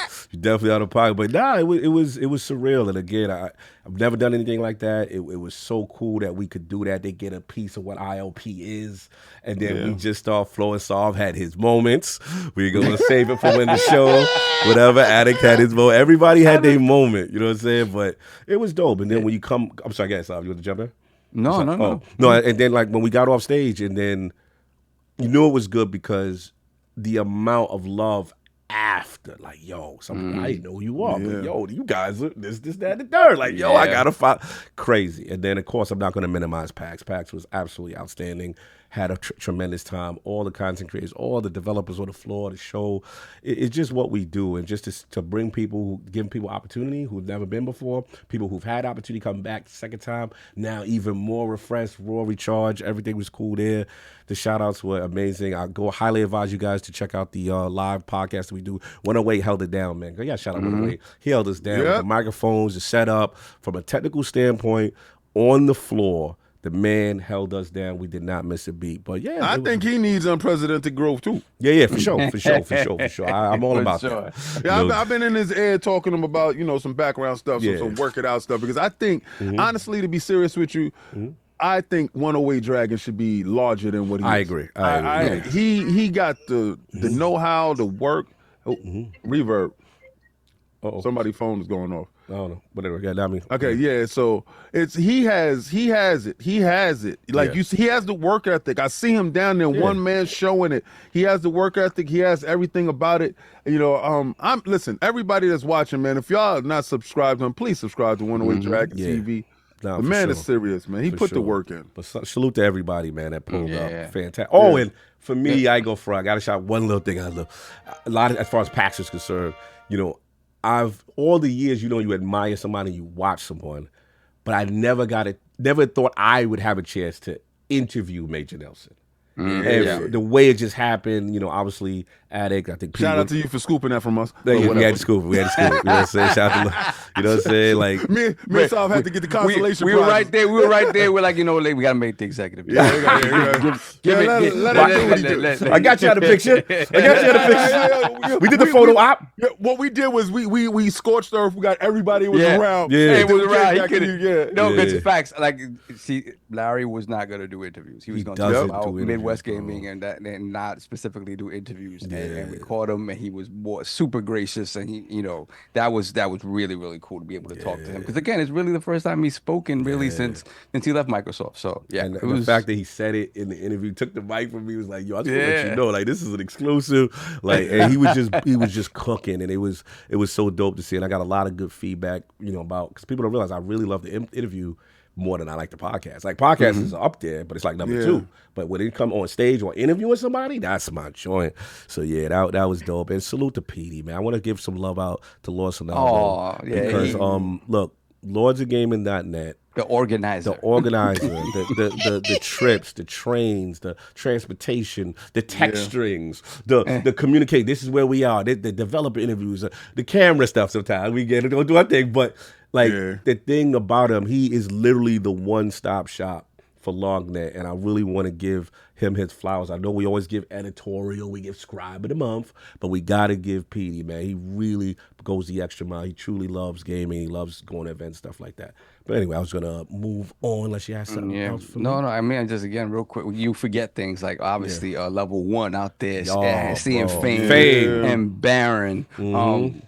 Shout out to Destiny from Freedom Games. Freedom Games. Shout out to. Shout out to Robert Kelly. We met Robert Kelly. Exactly. I'm sorry, Robert Kelly. Exactly. Shout out to. Of course. Oh my God. Like so many people, bro. Yeah, there's so many people. This was a special PAX and obviously a special Last Stand event. Yeah, man. That was really something. Oh, and we'd be remiss Ben Smith. Oh, Ben Smith. Yep. Ben Smith. Really. Ben, give it up to Ben. The mayor. You're the mayor wherever you go. You're just the mayor now. Yeah, he's just the mayor. He made it happen. He really made it happen. He really makes that thing. Like, again, you see him running around at the end of it all, right? Before it was time to go, you see him enjoying the last piece of pizza that was in the green room. And I see Colin go up to him, he's like, "That's the last one." He's like, yeah. Bro, a man runs things like a well-oiled machine in the midst of chaos. Yes. He knows, and he got everybody gameplay, knows everybody's spot, what he's supposed to do, and his own. Like Ben Smith, I'm telling y'all right now, this is the man. This is the unsung hero of Last Stand Media. Please put respect on his name. He always gives us love, makes like the red carpet treatment. We get everything that we need, and it's done. You know what I'm saying? So salute. Big shout out to obviously the ladies in their lives. Ben's wife, Dustin's wife Holly, Mama Micah too. Mama Micah. They were holding it down when it came to the merch. Gene Park. Gene Park. Gene. It was, when I say it was like a family affair, and it really felt that way, and everybody sort of pitched in and did their part. It was really beautiful to see, and honestly, it was that way when I went to the first show in Butler. It really was. But yeah, man, they really make it happen, and that was beautiful to see. No doubt. And Cog messed up. Dustin definitely didn't win that trivia. Listen, that wasn't the expansion's name. That was, he said which queen. Yeah, he said a bunch of stuff before then too. So I heard which queen. It's like we say Forsaken which queen. We got a winner. Shout out to Dustin for taking the championship with the Destiny question. Oh, shout out to Dustin on being y'all blowing it up though. Oh well, yeah, we all kind of blowing up. I don't know. Is it going live for everyone? Not yet. So we gotta relax. Okay, so never mind. Yeah, y'all blowing it up though. Blame Matt because he was in his feelings. Anyway, as far as games, same thing. MLB The Show. We're rocking now. Oh, for real? Where you playing that at? I'm playing on Xbox, man. That Game Pass. Oh, that's what's up, man. That's crazy, man. No crashes for you? No crashes for me. Only you, baby. It's only you. I mean, I did the whole thing. I played. I played it and it's crashing on mine. You did not play it. I play that quick count, so I don't know if you do that. Your new name is Young Kratos. I like quick. No quick counts. No quick counts, and I go into exhibition, so I get the daily rosters because that's the closest thing that I can get to a season mode now. I got you. That's what they said in Reddit. So you did that. You wasn't supposed to do that specific thing in Reddit is what makes it as soon as you did that, that's made you crash. You know, the funny thing is, the first time it crashed for me, I thought it was because because you was on PC and it was like a balk, and I tried to pick somebody off, and then at the moment I threw the first, it was like that's crazy. Maybe you got to clean the fans of your Xbox. I don't know. I'm just saying, bro. It hasn't gotten out of use, to be fair. Because you be on that PC. Maybe it's treating you how you treat it. Maybe it needs to get blown out. Whoa, pause. Whoa, it need to go to a free go. Yo, wallet. Anyway, so doing that for the show, and then it's a lot of Destiny. Shout out, I got my Final Shape collector's edition that came through. Yeah, I saw that. Yeah, it's nice. That's disgusting. Yeah, it's real cool. Back, they be rocking it all the way out, and then Tekken 8 for a little bit, but we got Patreon, we got maybe bills. What we want to do first? Before let's get a little more to that Tekken 8 conversation. That conversation. Let's go. Yeah, we started that on the train. On the train? Yeah. Shout out to me. By the way, did you see the video of your boy? Your boy is out this week. He's out on Monday, like Tuesday. I'll be buying. Your boy's out. Right back in he's out. He's out. You don't got kid, I got you if you got it. Yeah. I got it. No, I ain't get the DLC, but I got the game. Oh, you got it already. I got the DLC. Oh, okay, cool. But is that a separate? Is that free? It's part of the season. For that? No, I think it's part of the season pass. You know how they do. They gotta put my guy behind a paywall because he's a cheat. Yeah, but it was just so much fun. I haven't played COG in years in Tekken, like really years, and King as well, right? So COG, he pulls out little man paws, with the screen. and we in there, we rock it out for the first time in years, and this man. Shout out for Lemon for being scared. Yeah, he's Lemon didn't want none of that smoke. He said, "Hey, you want some of this smoke, old man?" He said, "No, don't do that." And so my gameplay up until this point has been super limited. I haven't played another human being. I've only played. The only thing I used to prepare myself was playing. Here come the excuses. No, I'm just saying what happened. I just what happened. Yes. I don't know, Saul. You lost that that. Oh, that whack game, no. Never mind that whack. That game. He lost another fighter game at PAX East. You know what game I did win at PAX East? You got 2-0'd. You know what game I did win at PAX East? The one with a name, Street Fighter 6. The other ones will not have that name because you was playing on PC. You had an advantage. No, I didn't. We were playing with fake PlayStation controllers. You know damn well my fingers don't work on that PlayStation controller. But it was just fun. Haran came out and was smoking me left to right. But the kid, King got into this King for a little bit. I won one match, and then I started figuring out some of his tendencies. and I was about to win the second match, and the thing turned on like. He's like, that's it for you, baby. That's it for you. I'm like, what happened? Call a Poe. They was like, yo, get him up out of there, son. Get him up out of there. But Harang was in there just giving King the business. And then King when y'all saying, tell him how he's giving King the business. The wrestler King. Tell him how he's giving King the business. King, bro. The wrestler King the business. But it felt good to be back amongst these guys that I know are terrors in this game. Terrors. Which shows you're not that far off. And honestly, a lot of the muscle memory kind of just came back, and it's like the pecking game is there, the opening up stuff to the pecking stuff. The pecking for juggles. It was good. It was fun. And then King and I played a bunch, and King came out with Leroy, his surrogate until he gets Eddie Gordo. Leroy and Coco. Leroy is powerful. I'm like, damn, that 1 inch punch is real. So yeah, he got the best of King there. I got a few off on him, but he got the best of King there. And then this week he's gonna get his man, so that's gonna be fun. But I gotta figure out a Friday or a Saturday. I got to get in there because we'll probably start it up this week. We get PJ, get a nice group in there. Just get in there, man. Just get the rotations going. That's how you're gonna get better. Shout out to PJ, PJ over at the LSM event. That's right, the famous PJ. He looking at Kaibatsu with the haze. This is the man for terrorizing. You told him that his name was the Demoralizer. That's his name.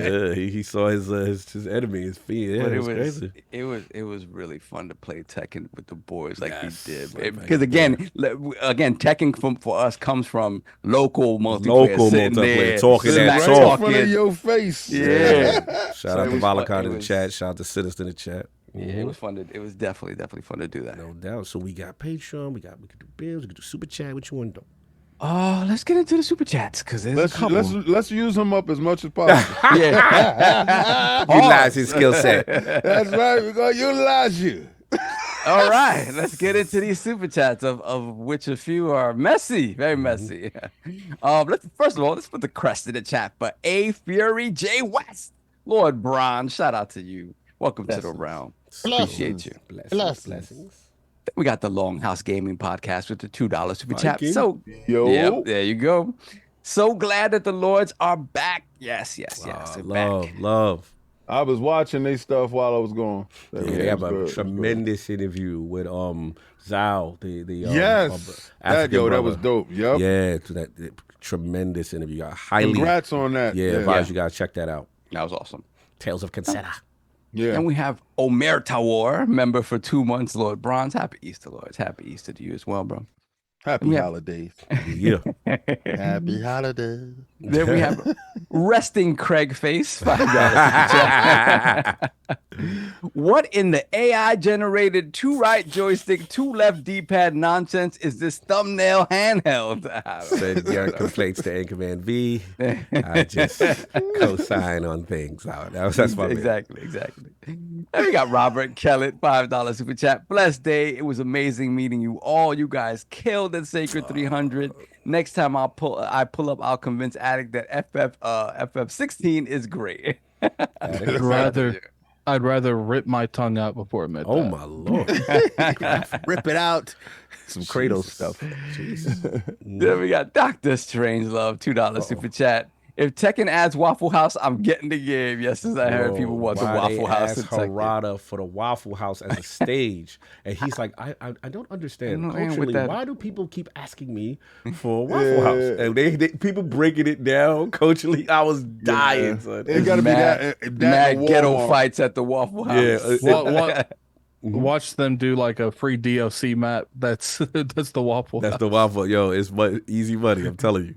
I'm sure the Waffle House could use the free bag. They probably don't. Namco probably don't want to pay them though. We've had like 3 Waffle Houses in this area shut down in the past 5 years. Jesus, very intoxicated. Yeah, that's that West Virginia funk over there. They kind of crazy, boy. Different kind of fights. Yeah, West Coast too. Don't sleep. Right. That's why they can't open them in New York. Yeah, they can't have them. Oh, it'd be over. Drive-bys at the Waffle House.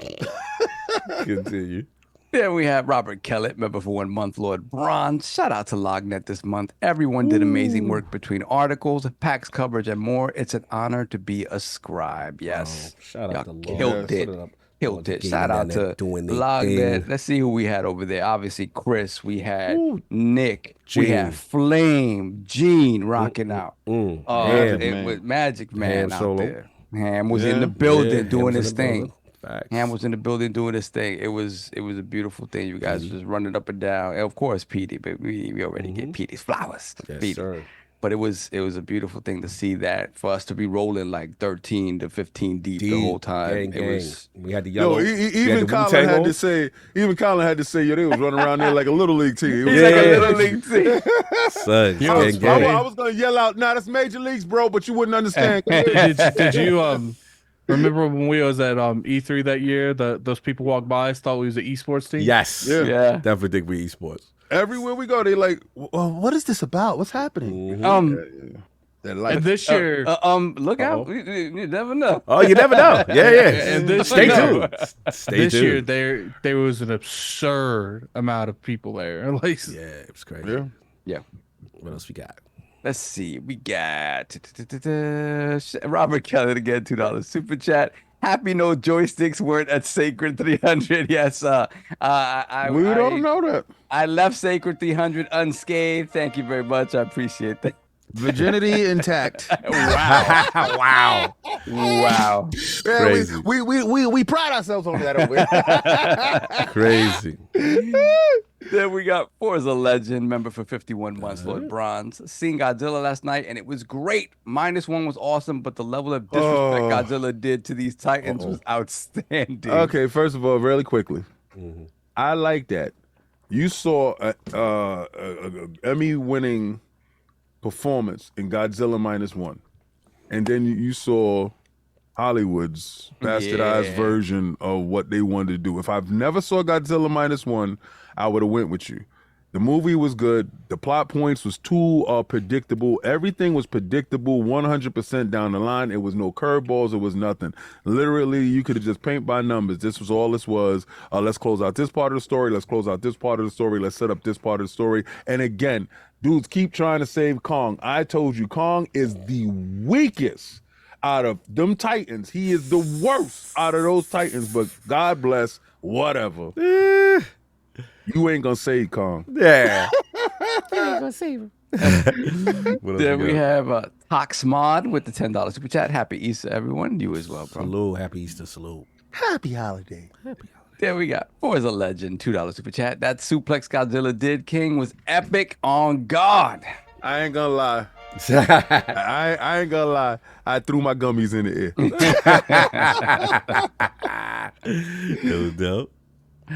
Then we got Prolific, $2 super chat. Take it home. My Zayu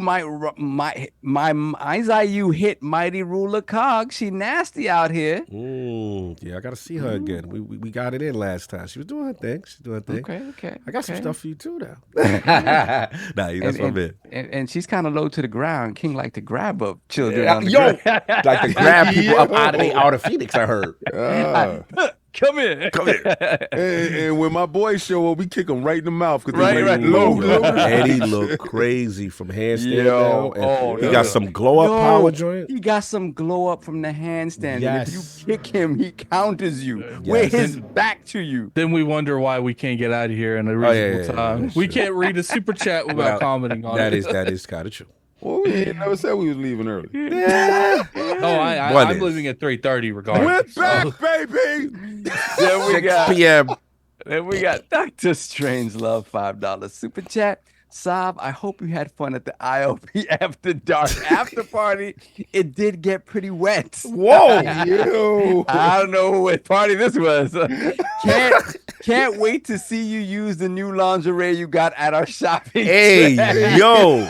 This man envisioning you and things. That's crazy. Wow. That man started his own story. This man is a poet, a storyteller. Telling whoppers out here. This guy. It's a Waffle House talk. Yeah. Then we have Big Mad Mo, member for 44 months, Lord Bronze. Shout out to the Lords. Much respect on y'all on the PAX East coverage. Hashtag boot to the next season. Hashtag no PS6. You know how we do it over here. That's a front line. That's a front line guy. You know how we do it. That guy's on the front line. Salute Share to it him. out. Shout out to Snowbike Mike. Putting it out there for the front line, baby. Yeah, shout out to Mike. Shout out to Mike. Then we got Dr. Strange Love, $5 super chat. Call me the Easter Bunny, the way I'm bouncing on that chorizo, son. Yo! Hey, yo! It's supposed to be a. It's Back supposed to you, to be. Listen, I was about to say something, and then I know it sounded wrong, so I'm gonna keep it to myself. So Back let me to just you, be. Saul. Then we have Andre Doyle, $10 super chat. Happy Easter, Lords. Microsoft AI is going to make the next Xbox PC hybrid evolve over time as well. Been playing tons of Diablo 4 via PC Game Pass and Banisher's Ghost of New Eden via GeForce Now. Salute. Yo, I just purchased Achilles Warrior Within. It looks like Diablo. I'm gonna get into that right after the show. Nice. Then we got, let's put the crush in the chat for MASH. Gifting 10 ILP memberships. Shout out to MASH. Thank you. Appreciate you, man. That's what's up. Blessings. Then we got Kenneth Williams, member for 4 months. Lord Bronze. Appreciate you, man. Let's put the crest in the chat for MASH once again for joining the realm, Lord Bronze. Appreciate you, man. Put the crest up in the chat, y'all. Then we got the homie Sean Mason, $5 super chat. Shout out to all of you guys. You all killed it at PAX and Sacred 300. Loved it. Yo, shout out to Sean Mason. I had to give my hug. Salute. It's dope meeting people that you talk to on Twitter and you finally get a chance to see them. Yeah, Sean is awesome. I'm Shout out to you, Sean, for doing the that get together, the kind of meet and greet before Sacred 300. Everybody said they loved it. What happened at it? So I'm still not used to like walking and people like noticing you, like, oh, what's up, addict? And like, because it always catches me off guard, like especially when we're at like PAX, like people just randomly stopping me. There was someone that worked at the actual the place that PAX was in. It's just like you never know who's watching your show. Yep, that was crazy when Halo reached around and caught you in the bathroom. Yup. Yo, Jeff. He's like, addict, you need me to wipe that down? Yo, whoa. The only thing he said, the only thing he said, addict, where's King? Now that's your guy, son. That's your guy, son. Let's move this along. Then we have Lieutenant Hulk, $2 super chat. My fault, King, for Halo spoilers on your live show. I guess. That's what's up. It's fine. We already moved past it. You good? Then we got the homie Black Boxing Kings, $5 super chat. Congratulations, family. Appreciate you, brother. Blessings. We can't even call him P. Diddy no more. There ain't no P. Diddy on that, man.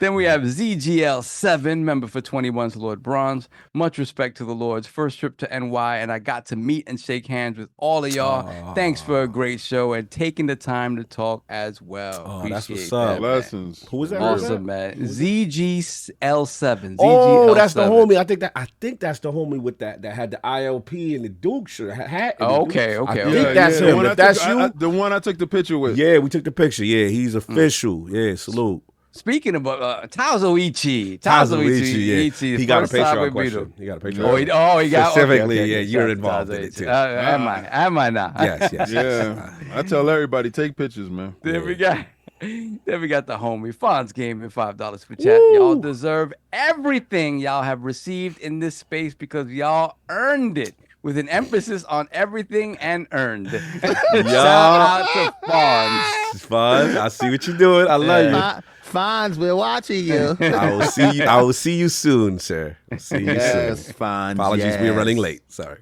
Yeah. Then we got Chris, $2 super chat. Happy Easter, Lords. Grateful for you guys. Likewise, brother. Cannot do this without y'all. Appreciate you guys. For sure. And we got the Longhouse Gaming Podcast. Once again, $5 super chat. Y'all are such an inspiration, man. Y'all deserve everything y'all get. Hope y'all get that unprecedented growth. Pause of 1,000 subs a day. Love y'all. I know what y'all doing. Y'all just stop. I'm saying I got gassed up. I thought my ride was gonna keep going. I thought I was gonna be at 10K already. Nah, Addict, fix your face and let's move on. That doesn't exist. Then we got let me see. Robert Keller, $2 super chat again. Shout out to Colin for almost kicking Lord Sonic out. Yes, with the Sonic shirt. Salute. Then we got Mofo Trex, $5 super chat. Another Lord's Day. Let's go. Thanks for all the laughs. Godzilla X Kong was awesome for what it is. Also, do y'all have a favorite kaiju/monster? That's a king question. Godzilla. Okay. Like Godzilla will always be my favorite. Monster Week, you wouldn't understand unless you're my age. No doubt. Salute for the love. Then we got Hollywood Rules, member for 26 months, Lord Silver. Happy Easter Sunday to my NYC and West Virginia cousins. Welcome back to the Lords on the ultimate Lord's Day. Thank you for all you guys did at PAX. Shout out to you. Much love, Hollywood. More videos going up. Yeah. By the day, yeah. Then we got Heated Heavy 505, member for 45 months, Lord Bronze. That's the name, boy. That's kind of crazy right there, right? That's the man. Heated Heavy, boy. That's the man. I think it's the Niner Gang. Bang, bang. That's my names. Happy Resurrection Day, Realms. Likewise to you. That sounds very messianic. I appreciate that. It's all good. That's the man. Police system. Salute. What we got? And we got Hollywood Rules, $5 super chat. I turn on ILP to hear Dukes of Hazzard reference now. Can't unsee Addict on the Run and General Lee from Roscoe and Ennis with plaid shirt on a dirt road. Oh, man. You guys are ridiculous. Dukes of Hazzard is like in Georgia or something. Like, you guys, I have no idea what you're talking about. We're not regional with it. We just racist with it. We just racist with it. Yeah. We just stereotyping. Exactly. Oh, never mind. That's Attic. Like we gotta Blanket have real stereotyping. That's right. Hold on. Try to group West Virginia and Georgia together like it's all. Yeah, that's Y'all all together, right? Attic had to check us right quick. He's like, yeah, that's what you're trying to do. Continue. Then we have James Morrison, member for 2 months, Lord Bronze. Happy Easter, Lords. Now for a quick question. What game do you want to see the most this year with in-depth gameplay at Xbox's 2024 showcase? Oh, Stellar Blade. He said Stellar Blade. Yo, you stupid. You stupid. Kratos, God of War. We gonna get that. Oh, that's a good question. I think what's the next? Probably somebody said in the chat said either Perfect Dark. We kind of got a taste of favor already, but probably something we haven't seen that we've been waiting for. So I'm gonna say Perfect Dark for now. How about any game? Let's go, Microsoft. Any new IP. Yeah, that'd be nice. How about any damn thing? What else you got? Then we got, let me see, Gaming Forte, member for 51 months, Lord Bronze. Great coverage of PAX Lords. You were my go-to while on my journey to 50 kilometers walked in Pokemon Go this weekend to play Pokemon Go. Salute. At work, walking the final 7K today. Nice. God bless. That health is wealth. I like that. If you would have went with us, you'd have walked 7K in that first half an hour. Chat honestly stated the K3 badly. That's what's up. A lot of stated the K3 in the chat for the show. Okay. I don't want that level of disappointment because they put up that CGI and dudes is gonna automatically be like they downgraded it. Shut up, you idiot. So I don't know. Then we have, let me see, Hollywood Rules, $2 super chat. You guys got to peep Shogun and X-Men 97 if you haven't. I heard. Oh yeah, I did. Haven't watched any of those yet. That X-Men. Yeah. Fire. Wow. That's awesome. Yeah, I heard it's fire. We got Grand Man, $2 super chat. The Grand Man. Why is the white Series X so bad compared to PS5 Slim? Why is it? What's wrong with it? It's just a one leak picture of a white. It's just X. A color swap without a mouth. Right. Like, what's up? Like, we get to it. It's the same. Gaming Forte. $2 super chat. Also, happy Easter, homies. Keep grinding. Peace. Thank you, brother. Blessings, sir. What are you supposed to eat today? Bunny rabbit juice? Whoa. I don't know. Where does the bunny come in? The bunny is where you waste your money. That's where it comes in. Oh, okay, all right. It's always people. Marketing. It's all marketing. That's Marketing is the bunny. That's what we do.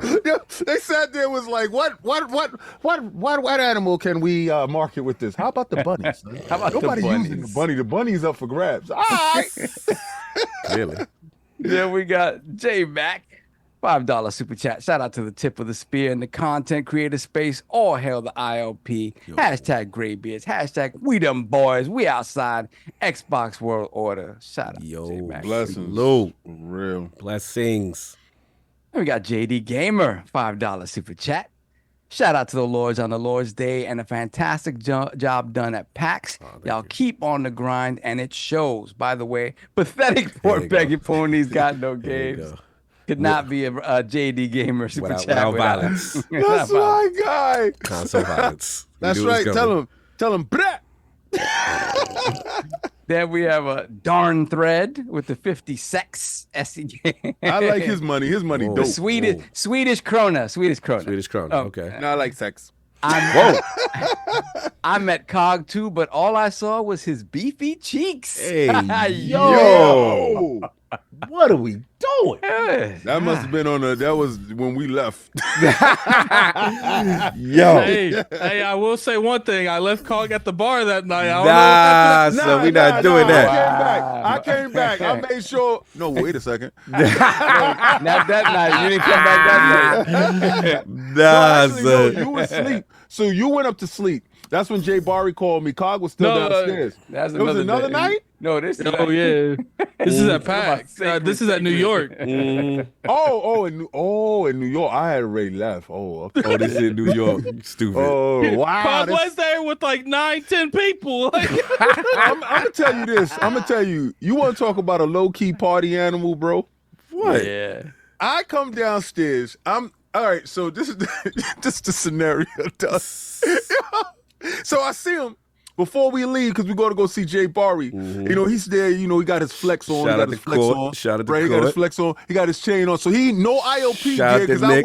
I wouldn't have recognized him because he ain't had no ILP gear. So I'm like, who He was this? off brand. He was off brand. I was off Nah, duty. he had Destiny stuff on, so he was on brand. Yeah. So I was like, I'm watching him, and I'm like, yo, who's this stocky dude in the middle of the crowd, right? So he in there, he got his drink in his hand, you know, he's doing his 1-2, having conversations, mingling. So I come up, I'm like, yo, you good? He's like, yeah. All right, be right back. We come back like an hour or two later. He's still at the same position.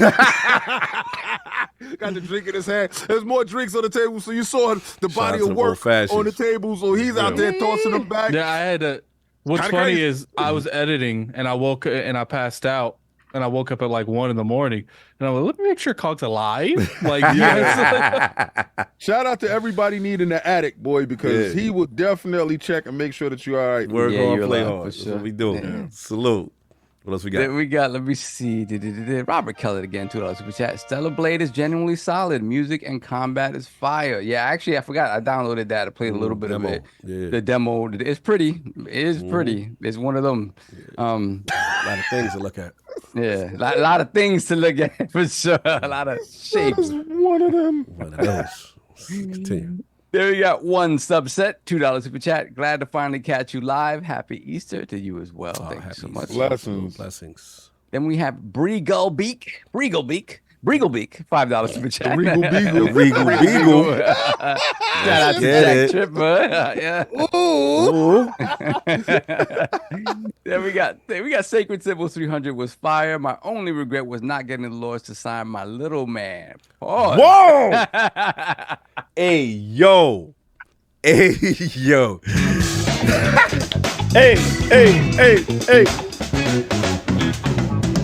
Back to you, Saul. He There was wanted no all way the you lords would to die. sign his little man. There was no way in this world that they got me to do that. Only in public. That's Everybody. crazy right there. That was wild. Different, bro. That's different. JD gave it $10 super chat. Off topic for now, but with all this PS5 Pro news and AI talk, do people forget that the Xbox Series X has a machine learning chip with approximately 100 tops or teraflops, and the PS5 base model doesn't have that at all? oh my God. Here we go. Country Bix is everybody getting their little man out front. Hey, you Oh, wow. country pig. Stop it. No good. Oh, he's supposed to be cutting promos, not like that. Continue. Then we have Cutting something. That's He right. cut something else. Slow-mo backslap member for 45 months, Lord Bronze. After this past week, I think I see a way Bungie could save themselves with the final shape. Do bots working in gaming? What does MAU mean? Monthly active users. Monthly active users like it does in YouTube. Oh, messy. Let's pull up divisions numbers. Let's pull out those divisions that they use. How about that? Messy. These dudes ain't letting this go, bro. Nope. Don't let it come back. I think it's about to get worse. Don't let it come back. Then we got Echelon 7, $5 super chat. Peace to the Lords. Great work at PAX East. Thank you. Yes, everybody pulled up on some packs. Then we got JD Gamer, $10 super chat. Continued. So I'm wondering, with all the new SDKs that was just sent out and all these devs about to write scripts for AI and machine learning, won't it benefit the Xbox Series X a lot too? And doesn't the S have machine learning too? Yep. We'll see. It's just marketing speak for now. For now, we'll see. No, it just wasn't being used on purpose. That's all. Because they want Kong to live. We gonna kill him. What was it? What is it called? What was it? I forgot what the term was for it. Never mind. It was parody. No, it wasn't parody. It wasn't parody. It's like, we don't got it. You can't use it. Like the libraries weren't ready yet. The libraries. Yeah, right. Yeah. The tools. Tools. There you go. The tools. Our tool sets aren't mature. Then we got Prolific, $5 super chat. Sob, I'll have your king running from Diddy like the feds. Ain't no running here, bro. You better be ready for king. Prolific nice. Well, exile though. He nice. Oh no, I know, but I ain't going nowhere. So. I feel that part. That's what I'm talking about. Leroy got you. We know how we son y'all. We'll get a run probably this week. Prolific, probably like a Friday. Yeah, we gotta get that. I gotta get Leroy back. Yeah, because then Eddie will be there for King, and then King is there for. So. Yeah. A lot of people be talking. Y'all don't understand what we really do out here. Yeah, we fight. Because some dudes really don't think I play games. We be outside. Come over here. Come over here. Outside. We be outside. And we got, let me see, Back for the Dead member for 13 months, Lord My Bronze. God. It was funny. Cog and King argued about Destiny versus Fortnite, then realized I play for both teams. Oh, you play for both teams. Oh, you play for both teams. Okay.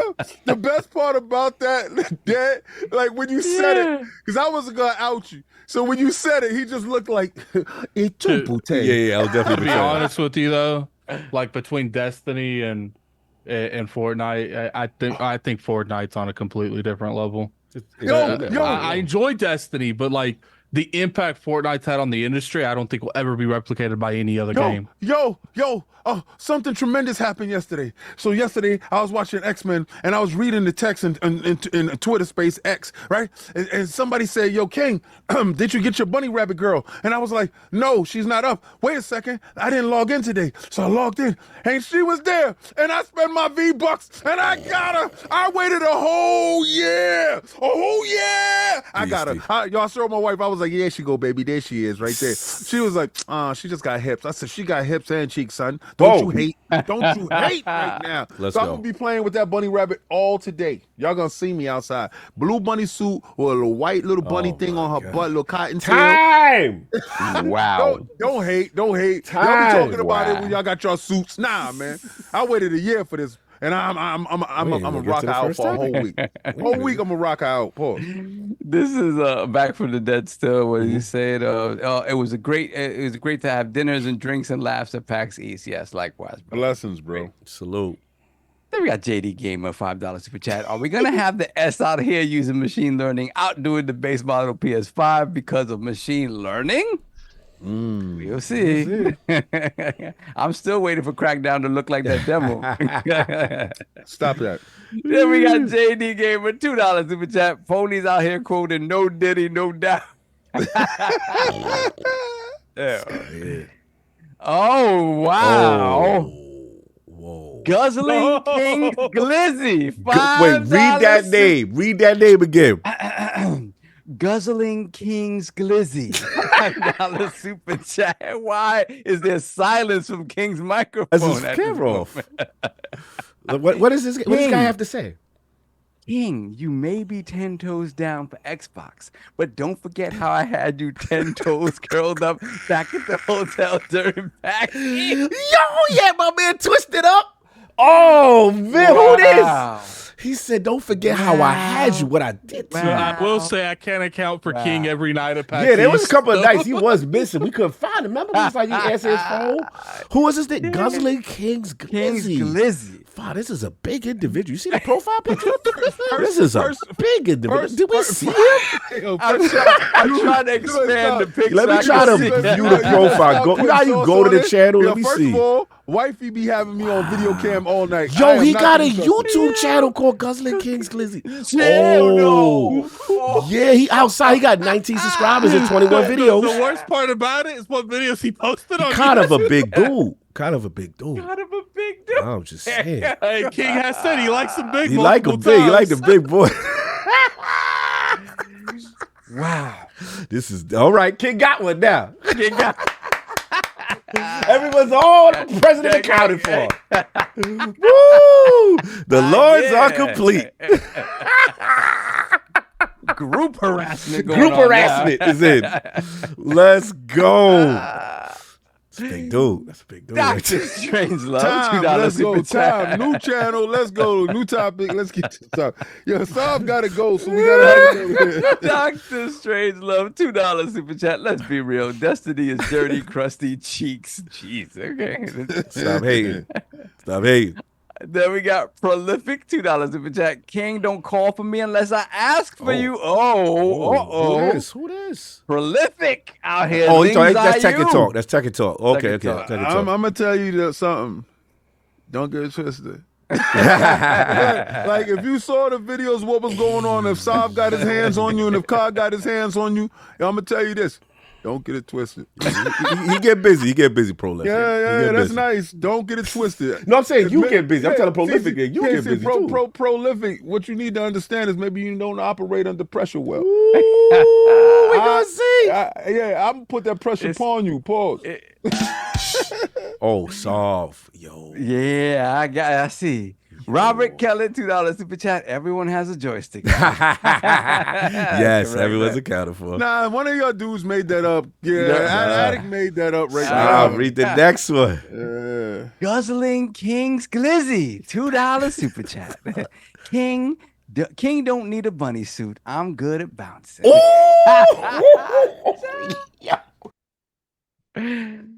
Hey, he's outside. He is outside. What's funny? This is what King gets for always calling on everyone. Yeah. We're going to need a King Glizzy emoji, right? That's going to need. We'll get right on it. Yo, let's get the golden glizzy. Let's bring that back. Let's get golden. Saab and headlong. We got reeds. We need to see some mustard slathered glizzies. Yes.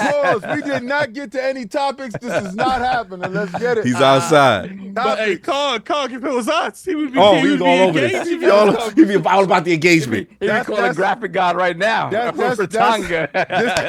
This is selective outrage. Let's go. He got glizzies in the chat. We ain't got no glizzies out there. Cut that out. He's putting glizzies in the chat. Let's get some glizzies in the Guzzling chat. King's Glizzy is outside. Robert Kelly, that's the last picture for you. He claiming. Oh, there's mad glizzies in the chat. Look, mad glizzies in the chat. Country Big is putting some glizzies in the chat Yeah, too. Dom Omar. They lit. I will remember all of this. When you see me and you say, yo, King, let's Strange take a picture. love. You get no pictures, bro. Yo, they want the cake. They want the cake. They don't want me. Leave that alone. It's official now. That's all. We got Dr. Strangelove, $2 super chat. There we go. Cog needs his own Strangelove now. Listen, man. There we go. There we go. Let's get to it. King Glizzy out here doing the Lord's work. Nah, we're gonna leave that alone. All right, we good? Shit, we are caught up for now. For now. Thank God. Y'all out of pocket. That's disrespectful. Y'all should not be doing that. And all y'all out there with them glizzies in the chat. They got glizzies with crowns. Look at Yo, I'm gonna remove the crowns and glizzies out of the chat. Put the glizzies and the crowns together, y'all. Yo, let's get it. Let's give it up for the king, y'all. I gotta get to the framework. I gotta remove that out of there. Mixie, stop laughing. I like the crowns next to the glizzies. Those is with it. That's disgusting. All right, we gonna move on. He get mad. All right. Why they got the wet emoji next to the Yeah. Oh, I just saw that. Oh man, that's different. Attic laughing. Oh my we got Attic in tears. Somebody got hold of the line with the refuse to glizzy. acknowledge this infantile behavior. He said, "Long live the glitz." About to pass out. Let's go. Next topic. All right. So, yeah, Children. we got Patreon. We gonna do the bills. Yo, they have literally bombed the chat right now with crowds. Advance the glitz. Hold the mustard, they stupid. Frontline glizzy. Okay. Patreon question. Frontline glizzy. That's what it said. Yo, all right. Y'all are highly disrespectful. Very disrespectful name. Shout out to Tazuichi to the Patreon. Hello, Lords. Glad I got to meet you all at Sacred 300. Lords, ladies, and all included. Can't wait for ILP Live. To my question, I would like to know when Lord Cog will do his metal rock songs reactions. It's been a while. That's funny. We also need more Lord Solve reacts to battles in anime or other media. Thanks and have a. Let me see. I'm gonna butcher this up. Apologies. Thanks and have a oye te están buscándote. Oye, están buscándote. There we go. Solve kind of day. That's what he said to me when I saw him. I didn't know it was Tazuichi. He said, "Oye, te están buscando." I was like, no, nobody looking for me. I got King right here, Cog. Ain't nobody looking for me. Yeah, Attic will get us on the reactions again. I don't know about the music. They get mad when I listen to alternative rock music, and I be thinking it's hardcore, and they be clowning me. This is metal, right? This is metal. This is the hardest of the hard. I apologize. I was sick on Saturday. I wasn't able to do the live reaction to the Last of Us thing. No doubt. All right, Bad Lawyer 69 says, Lords, it was amazing seeing you. The Bad Lawyer 69. I like that. Lords, it was amazing seeing you perform at Sacred 300, and congratulations on all your success. Have any of you checked out Remnant 2? I feel like that game slipped under the radar for me last year, but I have been really enjoying my time with it. Keep up the great work. Yeah, of course we played it. Remember, my stupid behind purchased it. I purchased it a week later. It came out on Game Pass. I was mad as hell. And I'm stuck on a part with this game because this game is merciless. Me and you might have to stream that. Okay, no doubt. Salute. All right, and final one, A Fury J West. Looking at the critical and commercial failure of Suicide Squad, do you think games like that are the reason why Game Pass exists? Even though it wasn't well received, you'd have people giving it a try for free instead of paying full price.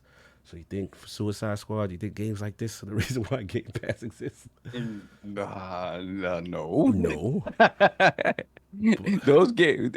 Okay, so what the question is, why does Game Pass exist? No, they said looking at the failure of Suicide Squad, do you think games like that are the reason why Game Pass exists? No, I think Game Pass helps a game like that get a bit of a second life once you realize nobody's willing to pay for it, right?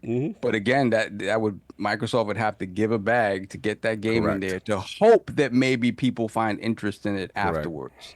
And for a game like that it's about the service, I don't know that that's a reality. Like I don't know that it has that second wind.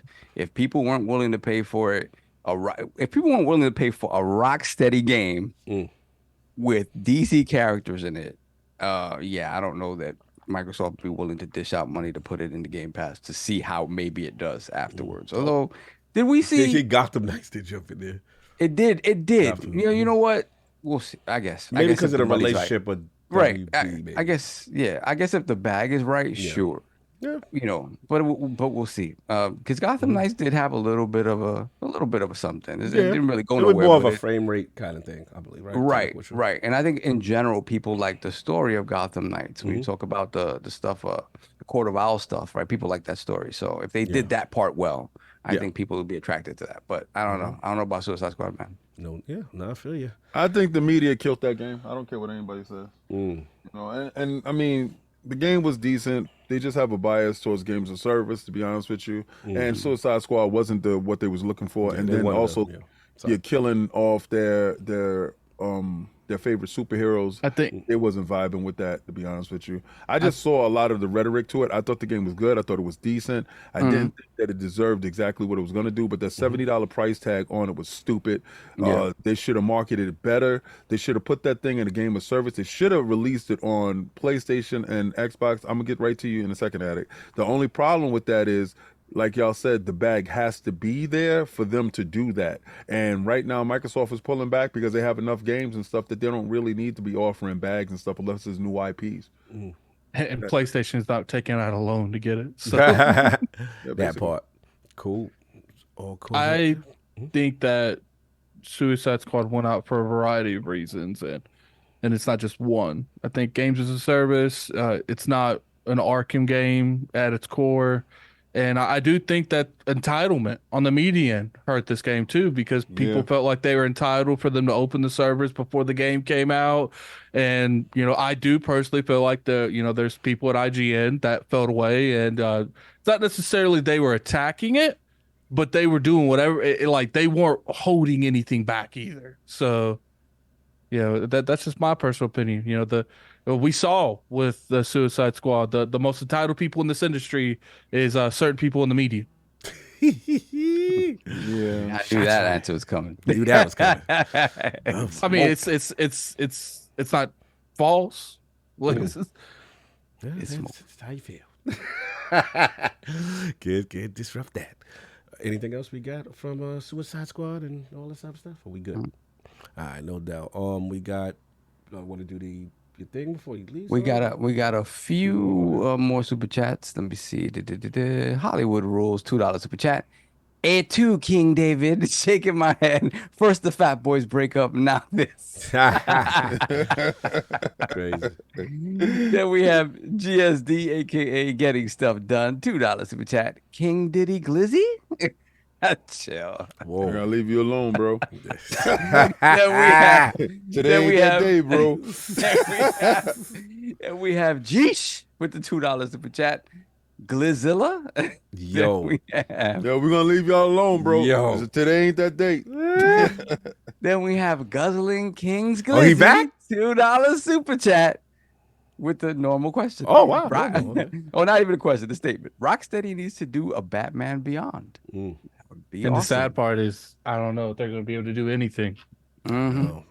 That's the problem. That's what they should have did from the beginning. Well, people are asking about my shirt. I have a Naruto eating ramen shirt. All right. We have, let me see. We got Robert Kellett, $2 super chat. Suicide Squad was a good time. Enjoyed the alpha a lot. Yeah. A lot of people like the shot about mode. That's just one of those. I really enjoyed the story of the alpha, but the alpha was enough to make me not buy the game. So I'm gonna get it when it's on super sale. $3. Anything we got? Get done now? Let's do the topic. Poll? Okay, cool. Well, actually, no, you got the poll. Yeah, we'll do the poll, then I'll do it. Yeah, because yeah. Pause. Yep. All right. Yeah, definitely on pause on that one. For both of us, we were out of pocket. He said you're gonna do the poll. We were out of pocket. Yeah, last week's poll results are in. And the people have spoken. With Sea of Thieves being the #1 pre-order on PS5, do you think Xbox strategy will continue to prove successful in the long term? The winner of the three-way ILP poll at 50% of the vote was yes. The revenue generated will grow the Xbox ecosystem larger than ever. Coming in tied for second and last. 25. Second and last. Yep, both at 25% of the vote. Was no. This will continue to devalue their own console and long-term hardware presence. And I don't care. But if I see Starfield, Halo, Gears, Forza, we riot. Attic thoughts. People are saying, the 50%ers are saying, they're going that the 50%. The God bodies. The God bodies is outside. They said, yo, Xbox ecosystem. You know what I'm saying? Arm, leg, and all that. I think it's a variety of things.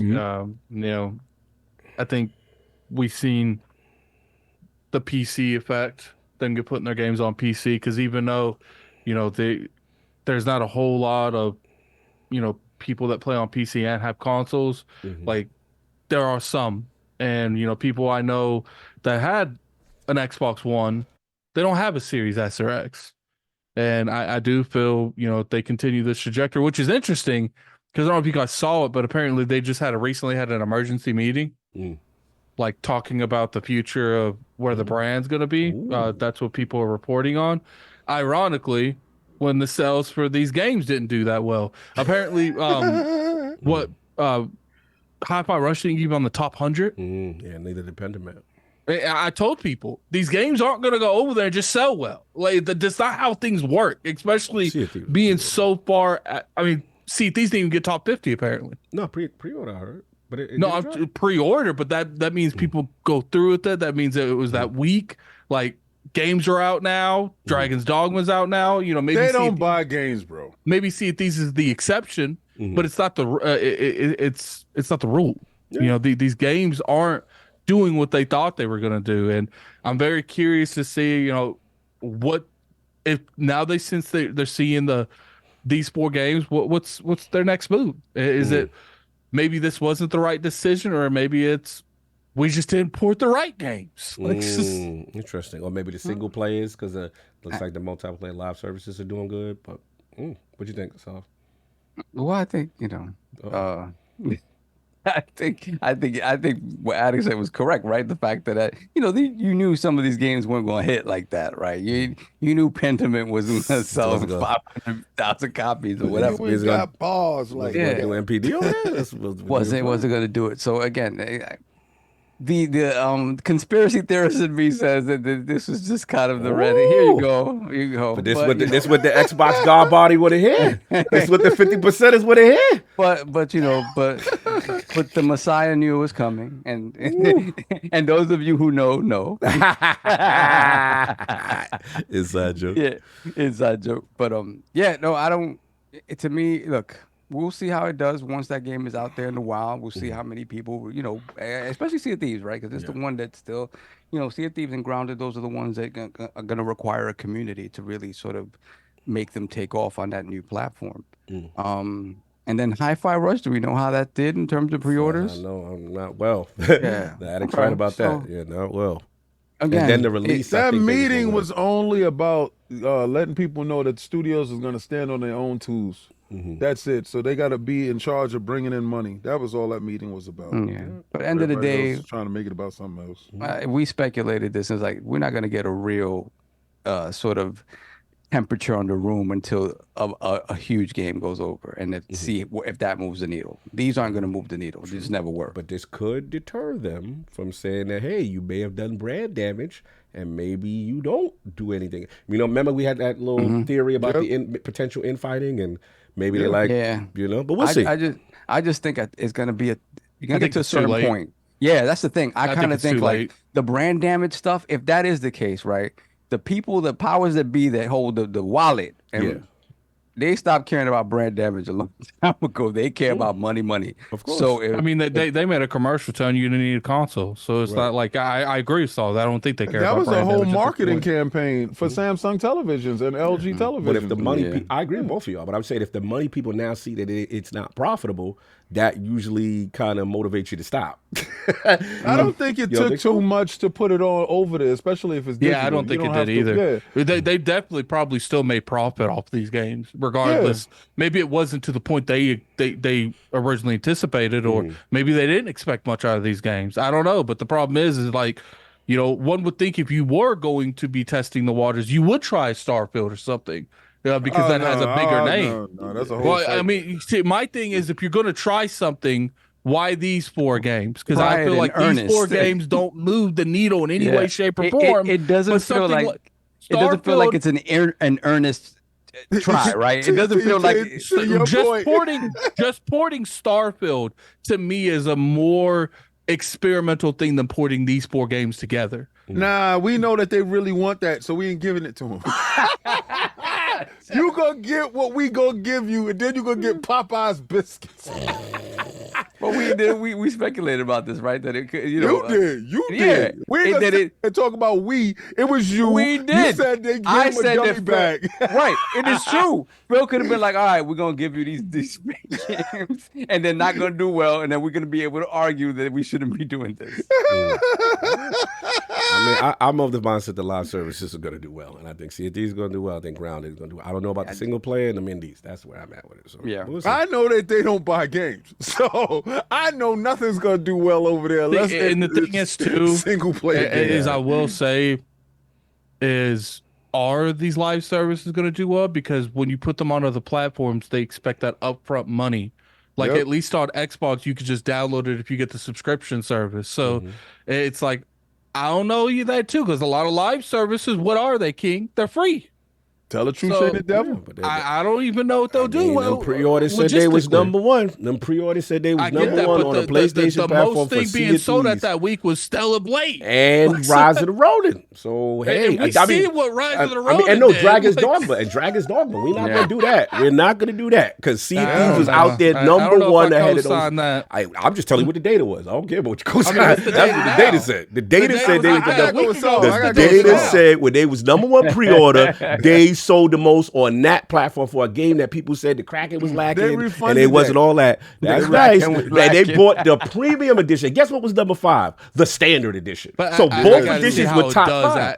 I got to see how it does actual launch. Like if it's consistent, what's being sold. I'm just saying that's a damn good sign.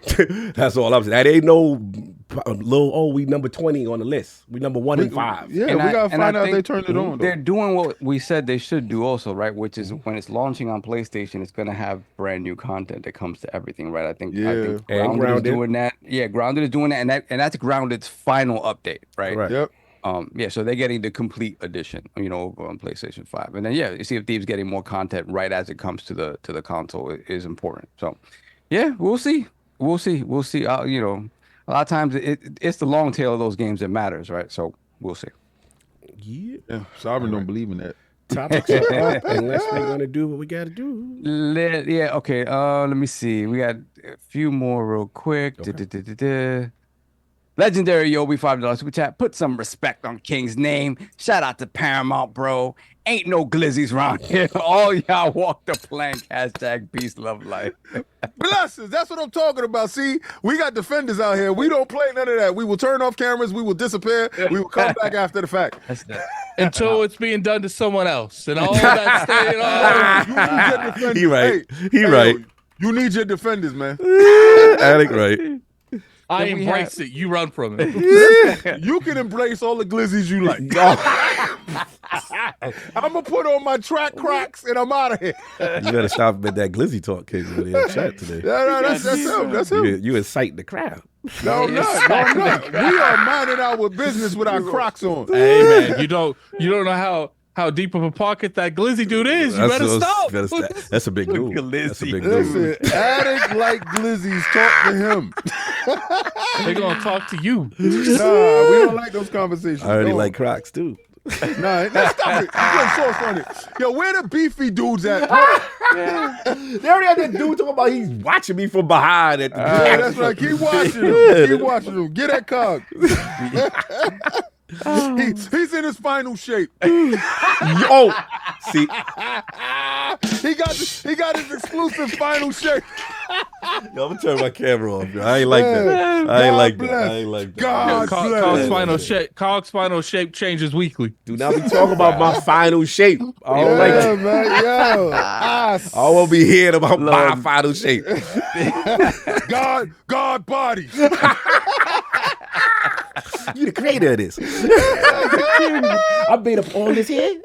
Hey, we gotta move on. We are out of pocket. We got the D-Boy 83, $1. What's up? Shout out for the dollars in the chat. Appreciate the D-Boy 83. Then we got Jeesh, $2 in the chat. You can turn off the camera, but leave the audio on. Oh, yo. That's that Meek Mill energy. Pause. Wow. No Diddy, son. No Diddy. No Diddy. All right. let's pay these bills before I have to get on up out of here. I Let's got go. to Adam, I'm gonna need your help on the super chat after he leave. All right. What is AG1? AG1 is a comprehensive nutritional formula that provides daily support where the body needs it most. As someone who's prone to cold and whose brain function is deteriorating on a daily basis, I was excited to see that vitamin C, magnesium, and calcium made up a portion of the plethora of nutrients found in AG1. My first introduction to AG1 came in the form of ad reads just like this one. I knew that my daily health and nutrition was suffering as a result of my work schedule, and I needed a more comprehensive solution than just a singular multivitamin. I was feeling tired, sluggish, unfocused, and I needed to do something that easily fit into my crazy schedule. I researched AG1 and looked up user testimonials and decided to give it a try. I've been using AG1 daily for more than 4 months now, and after the first week of use, I began to feel the difference. I had much more energy at the start of each day and felt much more focused without feeling on edge. My gut health also improved immensely, and that just made me feel more confident that I could handle my daily activities without the worry of feeling bloated and uncomfortable. And that's because AG1 is a foundational nutrition supplement that supports your body's universal needs like gut optimization, stress management, and immune support. Since 2010, AG1 has led the future of foundational nutrition, continuously refining their formula to create a smarter, better way to elevate your baseline health. Not only did I replace my multivitamin with AG1, but I loved that every scoop also includes things like prebiotics, probiotics, and digestive enzymes for gut support, rhodiola and B vitamins for energy support, folate, magnesium, and ashwagandha for stress support, vitamin C and zinc to support my immune health. I recommended AG1 to the Lords and the rest of my family and friends, and they love it. My siblings and parents all say that it makes them feel more energized and regular. And as for the Lords, well, they also let me know that it made them feel fantastic, especially when it comes to gut health. AG1 also has a team of doctors and scientists behind it. It's tested for 950 contaminants and NSF certified for sport. It's formulated based on the latest science and maintains the highest quality standards. My daily AG1 routine consists of drinking 1 packet and 8 to 12 ounces of water first thing in the morning before having anything to eat, and that's it. When I get to work every day, it's go time almost immediately. Whether it's delegating assignments, figuring out coverage, training new hires, I cannot afford to be a step behind. And after taking AG1 and seeing how it makes me feel on a daily basis, I will not go back to feeling tired, stressed, and unfocused. That is why AG1 is the supplement that I've come to trust to provide the support my body needs daily. And that's why I'm so excited to announce them as a partner. So if you want to take ownership of your health, it starts with AG1. Try AG1 and get a free 1-year supply of vitamin D3, K2, and 5 free AG1 travel packs when you first subscribe. Go to drinkag1.com/ironlords. That's drinkag1.com/ironlords. Check it out. Also, please remember that AG1 is for adults 18 and over. If under 18, please consult with a doctor before using AG1. Salute AG1 probiotics. Definitely down with the health is wealth movement. Go check that out. What was that code, Saul? Just to let them know one more time for emphasis. That is drinkag1.com/ironlords. No doubt. I got that in the description to go check that out. Get your health is wealth on with AG1. Saul, I know you must leave us in the Easter. Hope all is well. Say what's up to the fam, la familia. I will do. Much love to you guys, brothers. Much love to everyone. Love y'all. Blessings. Blessings. See y'all next week. PhilSpencer's Dream Xbox Handheld. Yeah, I predicted that too. So. Okay. That's how you leave it. Happy Ishtar. But who is joining us two brothers that I have not seen in a while. See y'all later. Peace off. Blessings. Shout out to, let's start with my man's been there from day one, my Bay Area brother. We haven't talked in a little bit because, you know, we're still recovering, I think. We're still recovering from the Super Bowl a little bit. I ain't want to talk to him, you know what I'm saying?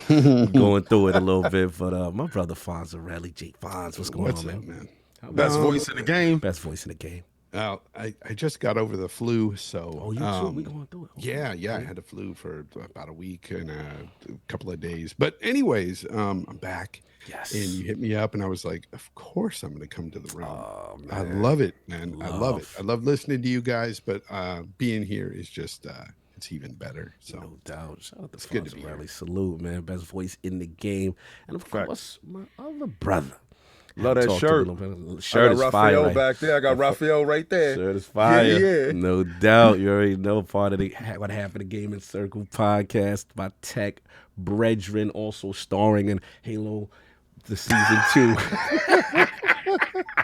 Y'all gonna do this right now? Captain Keys, my man, dual role, dual duty. Nah, this is the tech guru, and I love talking games with him. My man, K. Asante. How we doing, brother? I am good, man. Thanks for the invite. As y'all know, anytime you invite me here, I feel honored. You guys, I think I've said it on this air before. You guys are on the Mount Rushmore of podcasting. So, you, brother. you know, as soon as you send that invite, like Batman had to. Oh yeah, I'll be right there. Thank you so Appreciate much. throwing up the bat signal. My brothers come through. You already know we got some fun topics to talk about. Obviously, this is one that's been going on that we kind of missed out on when we were away, and then it kind of popped back up. PhilSpencer, this man has a dream. Phil has a dream. Thinking about a handheld, y'all. He's thinking about a hell. He can't stop thinking about it. Shout out to Polygon. Looks like this article was going out. He was talking about how, he was tried all the new handhelds, the ROG Ally, the Legion Go, the Steam Deck. But he just wanted to know, how can he make them more Xbox? So in this article, he talked about, he brought the Legion Go with him to GDC. He says on the airplane, he has this whole list of how to make it feel and what it makes it not feel like an Xbox. So he's like, all the games there. Do all my games show up with save files that I want? I'll tell you one game that doesn't right now. It's Fallout 76, and it's driving him crazy that it doesn't have cross save. But he wants to be able to boot into the Xbox app in a full screen, not a compact mode, and all of his social experience there. And he goes on to talk about hardware form factors. He also talk about how what an Xbox handheld should feel like, and saying that while he recognizes, having learned from the console business, that players may choose brands other than Xbox, and he even mentioned talking about other storefronts in a way, and potentially having that on there and things of that nature. So, just is something that's been going around. He's been expressing this. We've heard rumors and things of that nature of maybe Xbox flirting in the handheld scene. So I want to start with my brother KSI, because I know this has been something that has always come up on the gaming circle. Also, you were one to put me on to a good friend of ours, the Fox, who I listened to on your show, and I got a chance to meet him. Super dope. I know. I'm so jealous, brother. I should have been there, man. Yeah, bro. You should have pulled up. Met him. Oh, it was cool to see. Yes, he's the real deal. Absolutely. He's the real deal, man. Yeah. So, what's your thoughts about this? Phil Down, speaking this into existence. What's your thoughts? Mm-hmm. What do you think your dream handheld, and what do you think he's going for? I mean, I'll be a little messy and say we called this a long time ago. Woo! Which podcast, sir? We've been calling this on GCP for like 2 years now. We got digital receipts and everything. Okay. We knew this was going down. Because there's only one way forward, and you see what's happening in that new market, and it's really exciting market, and for us, for a while now, technology has been kind of the step ladder, and you get diminishing returns as you go higher and higher, right? People go, well, 1080p, then there's 1440p, now there's 4K, and how much can you really go further, right? Diminishing returns. So you diversify by handing them something cool, something handheld, something you can take with you, and that's what's made the Asus and all these other brands really pop, because hey, now you can take your AAA stuff on the go. Microsoft is uniquely capable of threading the needle more than others can, because they happen to own the operating system that everybody else tends to use anyway. So it's just a no-brainer. Now, the devil will be in the details, and that's what we've been talking about for a while. But even Phil is coming to that place that we were. I mean, I will call fraud on one small aspect of it. The one example you had to use was the one that you actually could have changed at any time you wanted, being a first party that you control. I'm sorry. That was the wrong one. Okay. Fallout 76. Come on, man. You could Fair have enough. went to God Howard and been like, "Would you fix this real quick?" But instead, you used that as a talking point. It could have been a shot. Was a little soft. It could have been a shot, though. It could have been a shot at him. I asked for that, and I told you too much in the background and put it on wax. Yes, maybe he put him on Front Street on that one. Yeah, I'll give you on that one. Yes. But no, by and large, I think it's a no-brainer. You know, I think it will bring about exciting times, because when they say they want a handheld, they don't mean they want a handheld in the way that you would think in that classic parlance where now they have a handheld and you have to go buy it. Yes, they have a handheld, you have to go buy it, but you got a Legion Go, you might still make benefit. You have a Ally existing, you might benefit. Heck, even the PC dudes out in the market might find that them going into handheld gives you more options than you thought you had before. So to me, it's I'm bringing the vision to the people, as it were. I know a lot of people might not like what this will bring about, you know, with all the extra talk of storefronts and this and that. But I'm gonna put a super chat. That's right. You're right. This is Ragnarok, right? Yeah. I actually like that you did that. Like, Ragnarok is an apt comparison. Yes. I say we are horseshoe makers, and the Jetsons just went overhead and we're just like, what is that? You know what I mean? Like, the world is changing beneath your feet. You know, you got to go with it. You got to kill the old gods. In order for new gods to new come and gods exist. to That's emerge. That's right. That's right. You got to kill the old gods, and unfortunately, that may really rub some of us graybeards wrong. But you got to roll with it. You know, you got to roll with it. It is what it is. So yeah, I'm excited. I'm excited for it. Yeah. So let me follow up specifically. If it was up to Kay and Santi, like, what would it be? Would it be something that, hey, you have the Series S profile already there, and kind of build off that? Okay, so you want me to geek out like that? Well, okay, I want you to geek out. This is because, Phil's dreaming. Yes, let's dream together. Yes. So we geeking out. All right. So I work in technology. Always have. I've worked for a long time with a thing that many people might know called hypervisors. Right? Yes, people know what they Hyper-V. are. Some people don't. Just don't worry about it. Needless to say, that's what Xbox runs, and they've been running that from like 360 days onward, and that was super exciting to me, because I'd only ever dealt with it in a corporate enterprise setting. So to see them using it the way they are now was super exciting to me. That is how they've been able to do back compat for so long. And that's like really genius implementation, where inside that little bubble, it thinks it's whatever console you think it is, but you can take it and bring it anywhere you want, right? So when this whole conversation started, and shout out to the Fox, right?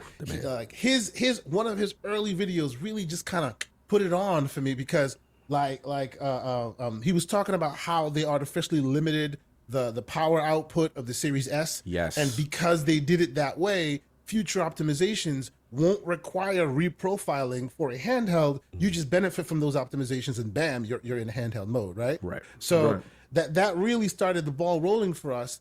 And my dream, like, honestly, my dream, and not some people may not like it, but let's go. Do away with the console development cycle. Like, one, because they've come very close, right? Where right now, when you're developing for Xbox, you're developing for PC, it's somewhat turnkey, right? It's not as difficult. You don't go off and do a whole different build. It's kind of a PC build, because the development environment is very similar. So continue that way, but instead make them all one version, the PC version, right? And much like Steam, right? Much like the Steam Deck, where you have that PC version, you turn it on the console, and it knows that it's on a console and gives you the ideal console profile. Right. If that's who you are. You're a PC, you're a console gamer. You're playing. It's perfect. It looks great. You have no issues. But if you're me and you like to go play with the shadows and mess with the fog and all of this, you can go in the background and do that too, right? It serves both masters and everyone's happy, right? If you're able to do that, you decouple that hypervisor, which is right now tied only to the box. Right. You can literally add it to that thing that everyone in the entire world uses, which is Windows. So what does that do? That makes you, wherever you go, you got your Xbox, right? You turn it on, you have a shell, it runs Xbox, it looks like Xbox, perfect, just like you want it. All the console folks will be happy. You have your cloud saves and everything else right there, right? But it's also Windows, so you can run any other third-party app store you want, also on that same device, right? One solution to like lead to win them all, right?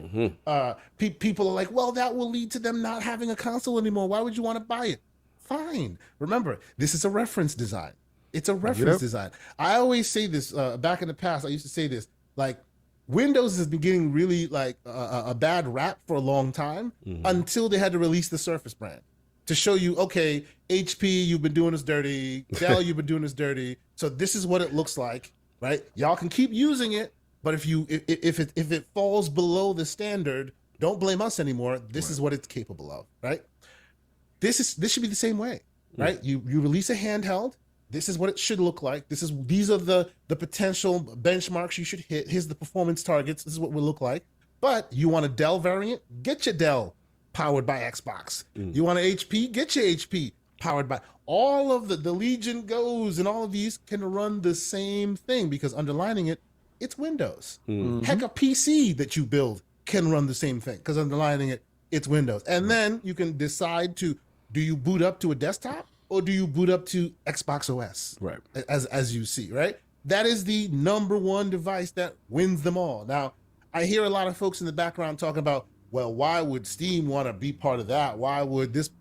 Man, don't look in the pockets of the sometimes $3 trillion company. They do things that your pocket will never understand. I just want to see that here immediately because that is the solution that I am looking for, right? That's my ideal That's solution. your dream. All right, I see where you're going. You might be pissing off some of the hardcore though.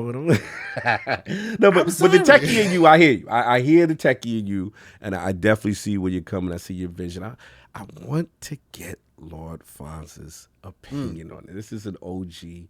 He's been gaming a long time, just like me.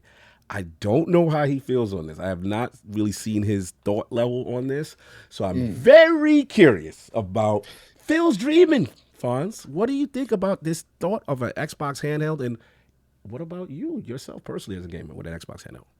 Well, it seems like this is a situation where handhelds are like the craze right now. It seems like since 2022, 2023, we've been inundated with just handhelds just coming out to the market. And mainly it seems like from what I've seen in this community, now I'm just talking about our little community here, is a lot of people are going to these handhelds for an entry point, a gateway into PC gaming.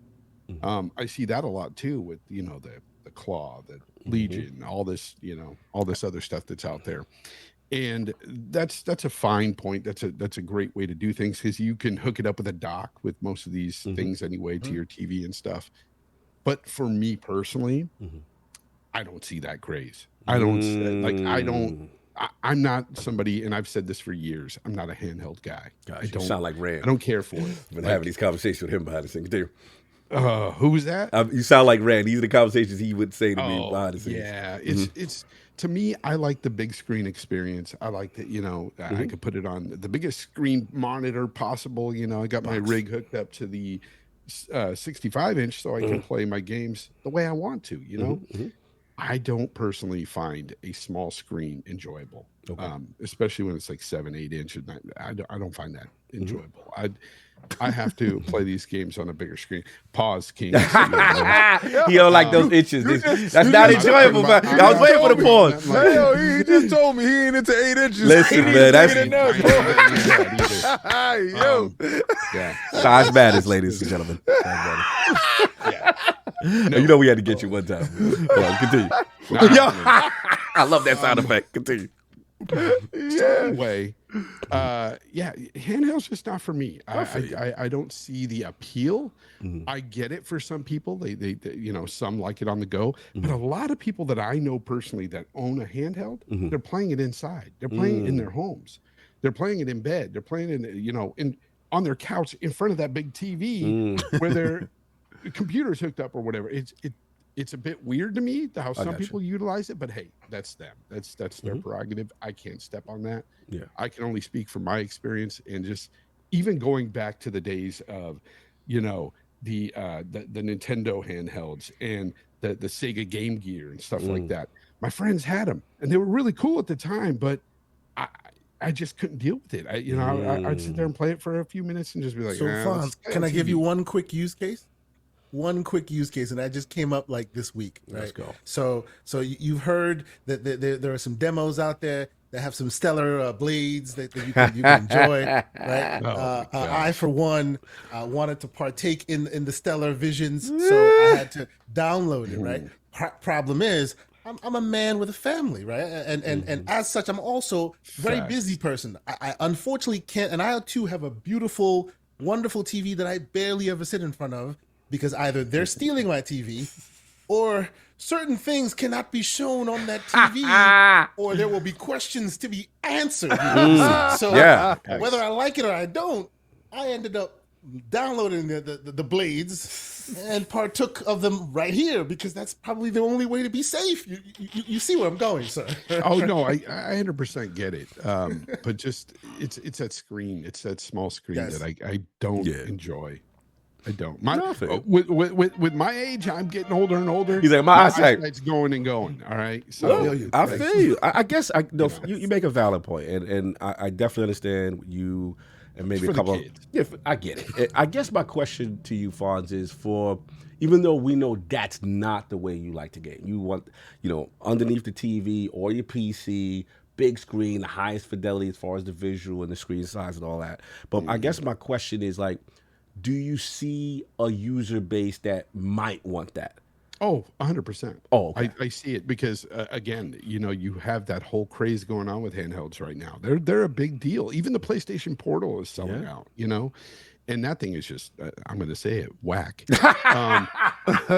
definitely not a non-streaming or streaming only option. Because and the reason why I say that, I'm not saying it's not a decent piece of tech. It's the fact that it's streaming off your PlayStation. Yeah.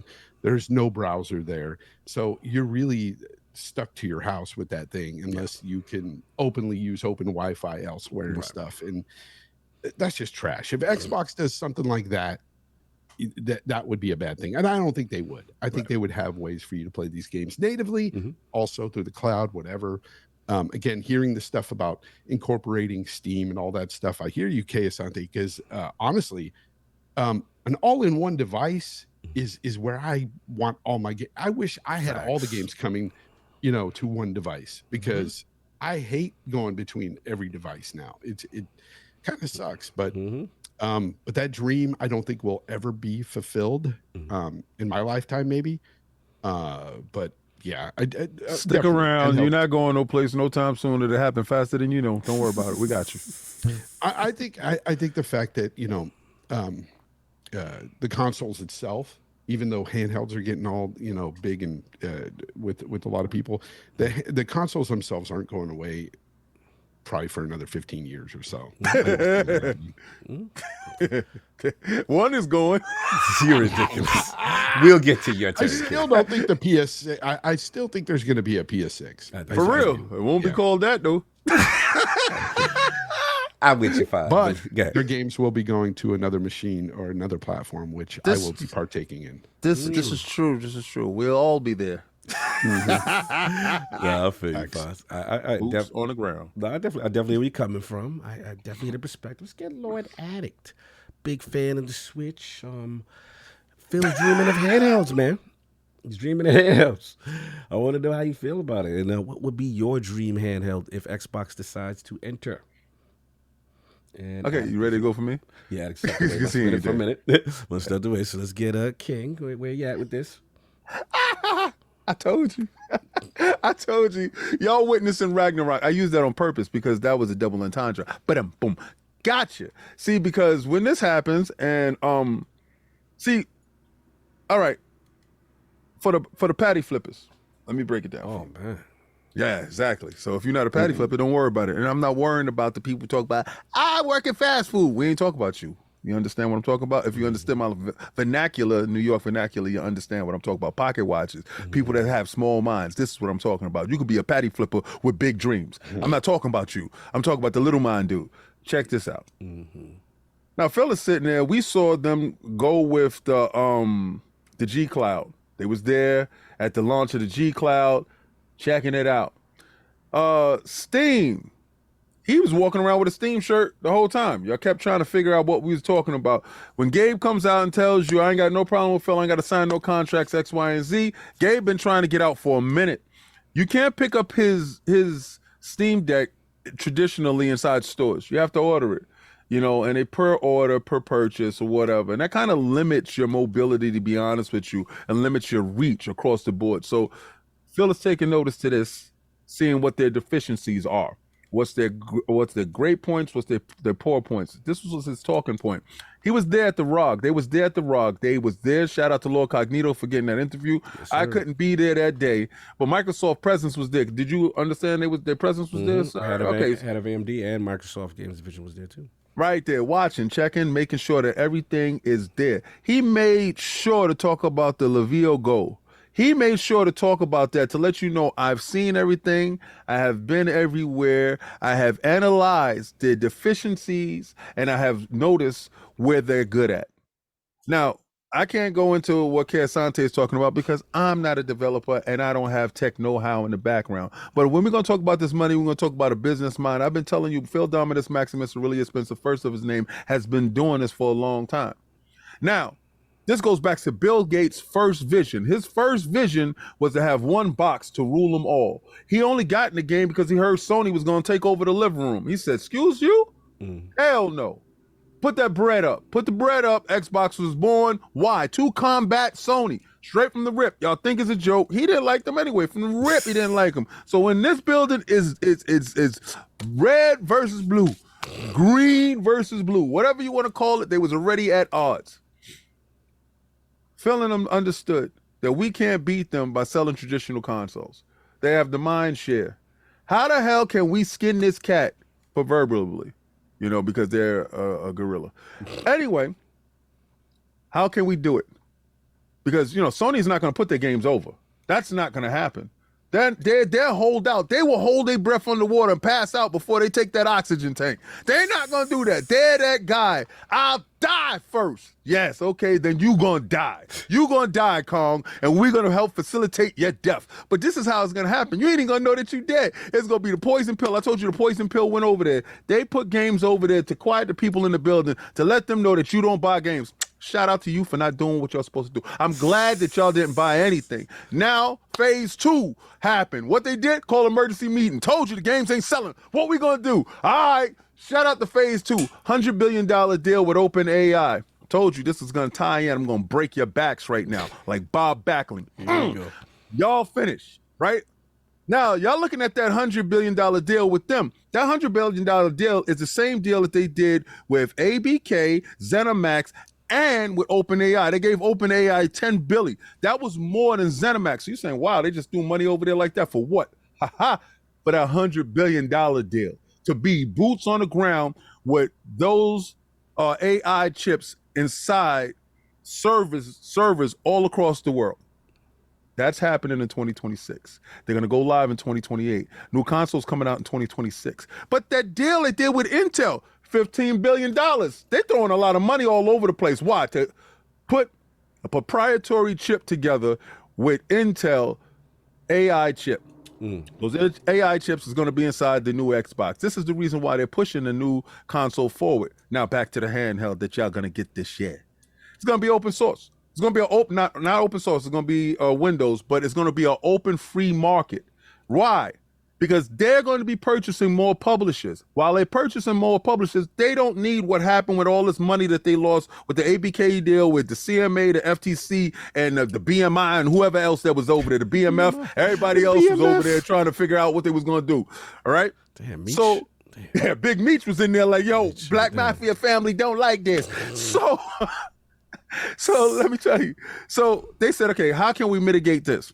Put the games over there. Put the 4 games over there. Y'all thinking it was, they was losing the battle. No, stupid. They're going to win the war. We'll give you this right now to knock you down. All right. So now, when that handheld comes out, you can play Steam.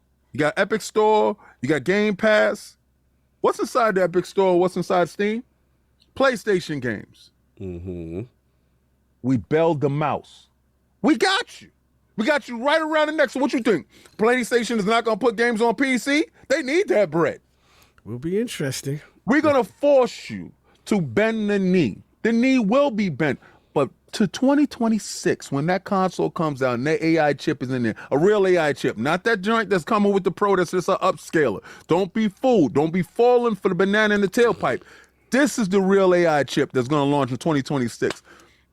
When they hit that button, and OpenAI would do so, and remember, ChatGPT's new whatchamacallit is going to launch next year.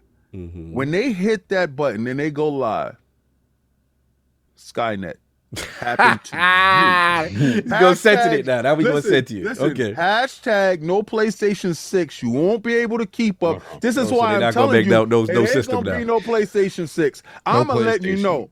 See, what happens is with change. China coming to a computer near you. Yeah, clearly. Yeah. Y'all Judgment laughing. Day. Yeah, y'all laughing, but when I told y'all what they was doing, now all of a sudden a $100 billion deal look a little bit different. But exactly what I'm saying it is, it's going to be a hill that you can't climb, right?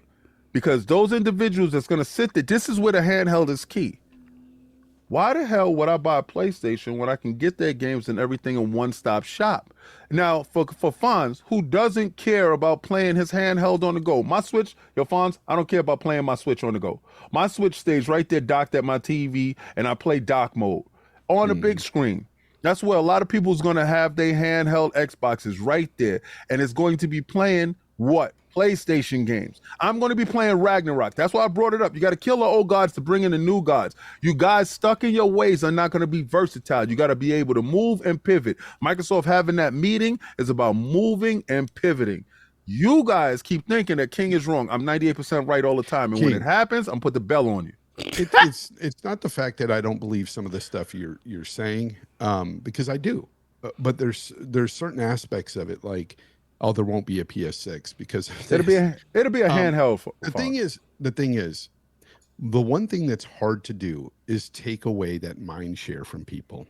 Yeah. The dominance that PlayStation has over the casuals is immense, to the point where they don't see the technical aspects of any of this stuff.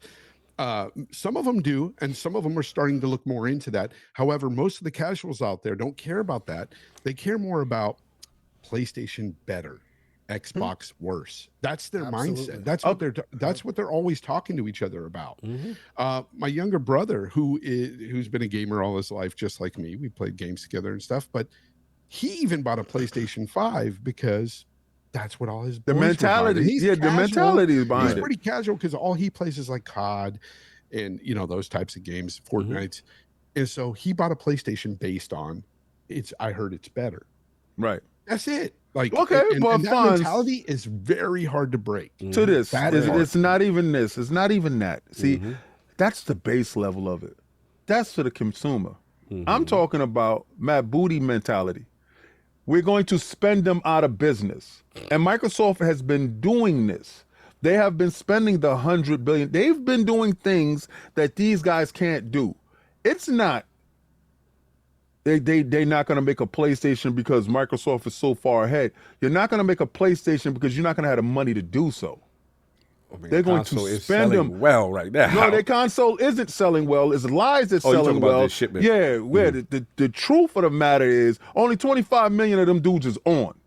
So that 50 million, until I see 50 million dudes turned on, and y'all only got 2 million dudes online, the lies is gonna stop here now. And y'all not gonna save Kong, but I understand this. And I understand greed, and I understand power and money. And I know Microsoft is willing to do everything that they can to get what Fonz just said, that mind share, to make it say, you know what? He nice as hell. That dude is nice, and I can't get him. If I can eliminate him, then they'll forget about him. And y'all can go emulate him on my console. So when it happens, and y'all look over and say, wow, I'm playing God of War, I'm playing Spider-Man, I'm doing all of this. King, you yourself said that they don't want to kill Kong. That they want to keep Kong alive and give games over there and put Game Pass over there if it was up to them. That was the dummy move. Until because I started listening to too many people. I started listening to stuff and I'm watching it. Then I started seeing the moves. And the moves to me was like, yo, King, shut up. This is bigger than your thoughts. Your thoughts, the aspirations and thoughts, this is way bigger than that. When I saw that $100 billion deal, I said, oh, man, I'm so sorry. I apologize. When I saw that $15 billion deal, I said, oh, let me shut up. Let me sit back and be quiet. How could you have so many realizations and like an epiphany and still be 98% right? you can count your mistakes and your flaws, and I can watch you. I can do that. but I know exactly where I'm at with it. Oh, my camera's off? So, yeah, your camera been off. you weren't there, and your camera was off. But no, I've been right, here the right? whole time. Oh, no, I did ask for you. You were not there. Yeah. But continue. Tell the truth, shame the devil. Whatever you want to say. But keep worrying about my 98%. Let's figure out what percent you at. Get your bars up. I'm here. Let's go. No, I'm finished. Can I interject real yes, quick? Please. I gotta get it. I gotta get at it. I hear you, King, and I do find your take quite interesting. And every time every time I presume to challenge, then something happens that makes me go, So I'm gonna just be quiet. I won't challenge the King on this one. I won't. But what I will say is this. Historically, right? It looks like, to me anyway, reading the tea leaves, it looks like they are basically falling back on their core competency, right? You can't beat PlayStation, right? Because they are the kings of Hollywood. Like, they are able to put Hollywood into your games more than even you can. Anybody can. And that's why the third person over the shoulder #just1 is still very popular, right? No one can beat them on that, right? But what is Microsoft good at? They are good at keeping partners happy. They're good at turning competitors into partners, right? I mentioned the Surface. The Surface is one of the best laptops you can buy, but it's always way more expensive and has last year's chips in it. They expertly overshadow themselves so that the Dells and the HPs and all of them can be happy, right? You want the reference design, you want the first party one, you can get that, and you're always happy with it because it's great. But we give room for our partners to shine as well, right? Not too long ago, we hear what do you call it? Some of the folks that work at Microsoft, that work at Xbox specifically, are like, "Hey, look at me and my new PS5," and they're on Front Street, promoting it. A lot of people were a little bit chaffed about that one, right? I honestly think these are the steps from turning adversary to partner, because like they've been sitting there on the battlefield, the Sega do what Nintendo don't for years now, and they realized, hell, we don't need to own that battlefield. Exactly. Yep. We can own the damn planet where the battle is being fought, and serve, right? We don't need which needs PS6 to be alive. that's what I'm trying to say. Which needs PlayStation to be alive for this to happen. Exactly. And I see folks in the chat saying DirectXR and all this. All the moves they're making, specifically DirectXR, is basically instead of creating your own version of DLSS or your own version of the PISA, the PlayStation, creating your own version, or AMD's AFMF upscaler. They're literally creating APIs and protocols that make it all work streamlined in their operating system, right? Yeah. So whatever you want to bring to the game, we got you. It works here. Right. You want to bring your thing, bring it in. We got you. It works here. There's a world, and we've heard PlayStation, people keep talking a lot about historically how PlayStation moves and how historically Microsoft moves and all of that. Right. A lot of those leaders have changed, right? Wasn't it like less than a week ago that we said goodbye to Jim? For real, he left last week, right? So when you pick up the phone and make a deal, you're talking to Toki. You're not talking to the man who's been doing his best to keep you down or whatever. It's a new day, right? There's money to be made. Like, I see a world where Microsoft props up PlayStation highly. You want the great PlayStation stuff? They're here. They got you. We will take their launcher. We will take, right? And they're our partners, right? All of that if Sony allows in the mix. And I know a lot of us won't like that because we're used to a certain way things have always worked. Right. But the Jetsons are overhead, ladies and gentlemen. They just got to land. Like, it's a new day. You know what I'm saying? I don't foresee them still doing battle like they used to do. I see them saying, all right, well, you want that console market, it's yours. This is PlayStation's market. They own it. But by the way, if you want an Xbox, there's one. Here's our reference design. You want a handheld? Here's our reference design. You don't want that? Well, here's Dell's version. Here's HP's version. Here's Lenovo's version. Here's Asus's version, right? And we'll sit back on our core competency, because what do we do best? Services. We'll give you infrastructure for Azure. A lot of that. We'll give you. Please go ahead. No, I was going to ask you guys, what do you think? What if they do all this stuff and they just did everything they've done recently with putting games on Sony and everything without actually talking so much. Because to me, it seems like Xbox is their own worst enemy. It seems every time they take 2 steps forward, they take 12 steps back. To your point, something stupid. Recently, what have they said? Honestly, they don't speak no more. Since the whole situation, I haven't heard anybody speak anymore. They actually do, because recently we had something that was kind of controversial that they said just last week when it came to game design, talking to their developers. No, that was leaked. That wasn't a talk. It was just it was a document. It was a document. Okay. But in all reality, Xbox is their own worst enemy. I always see them take 2 steps forward, but it seems like even with those 2 steps, they're stepping in dog crap. So the rake. Always don't disagree on that one. and I just we call that defeat from the jaws of victory. Yeah, and I just look to the company like, you guys do so much right. Because they do. There's a lot of things they do that are very good, very value oriented.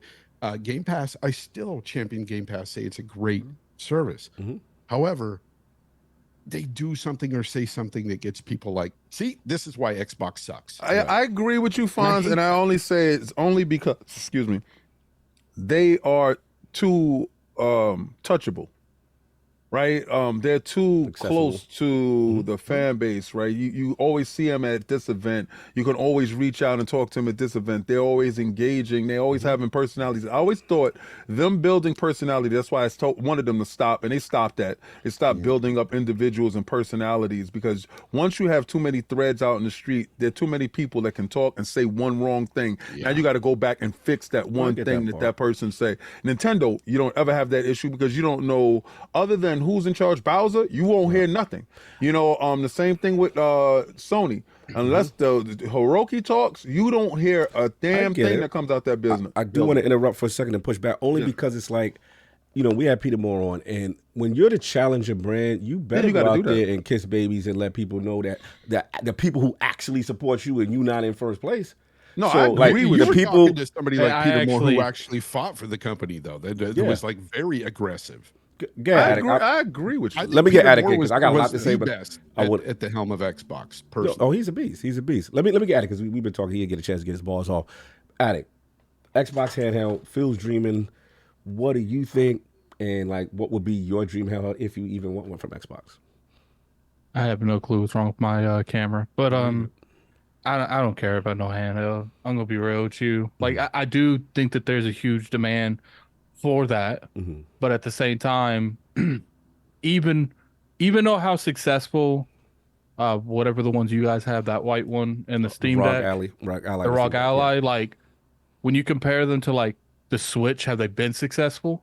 No. It's just that is such a hard thing to compete in, and I feel like the reason Nintendo has been very successful at what they do is because they have compelling titles that are on the go. A lot of their stuff, look how they go at it. It's okay, you don't necessarily have to play this on the go, but if you do, most of our games link to each other.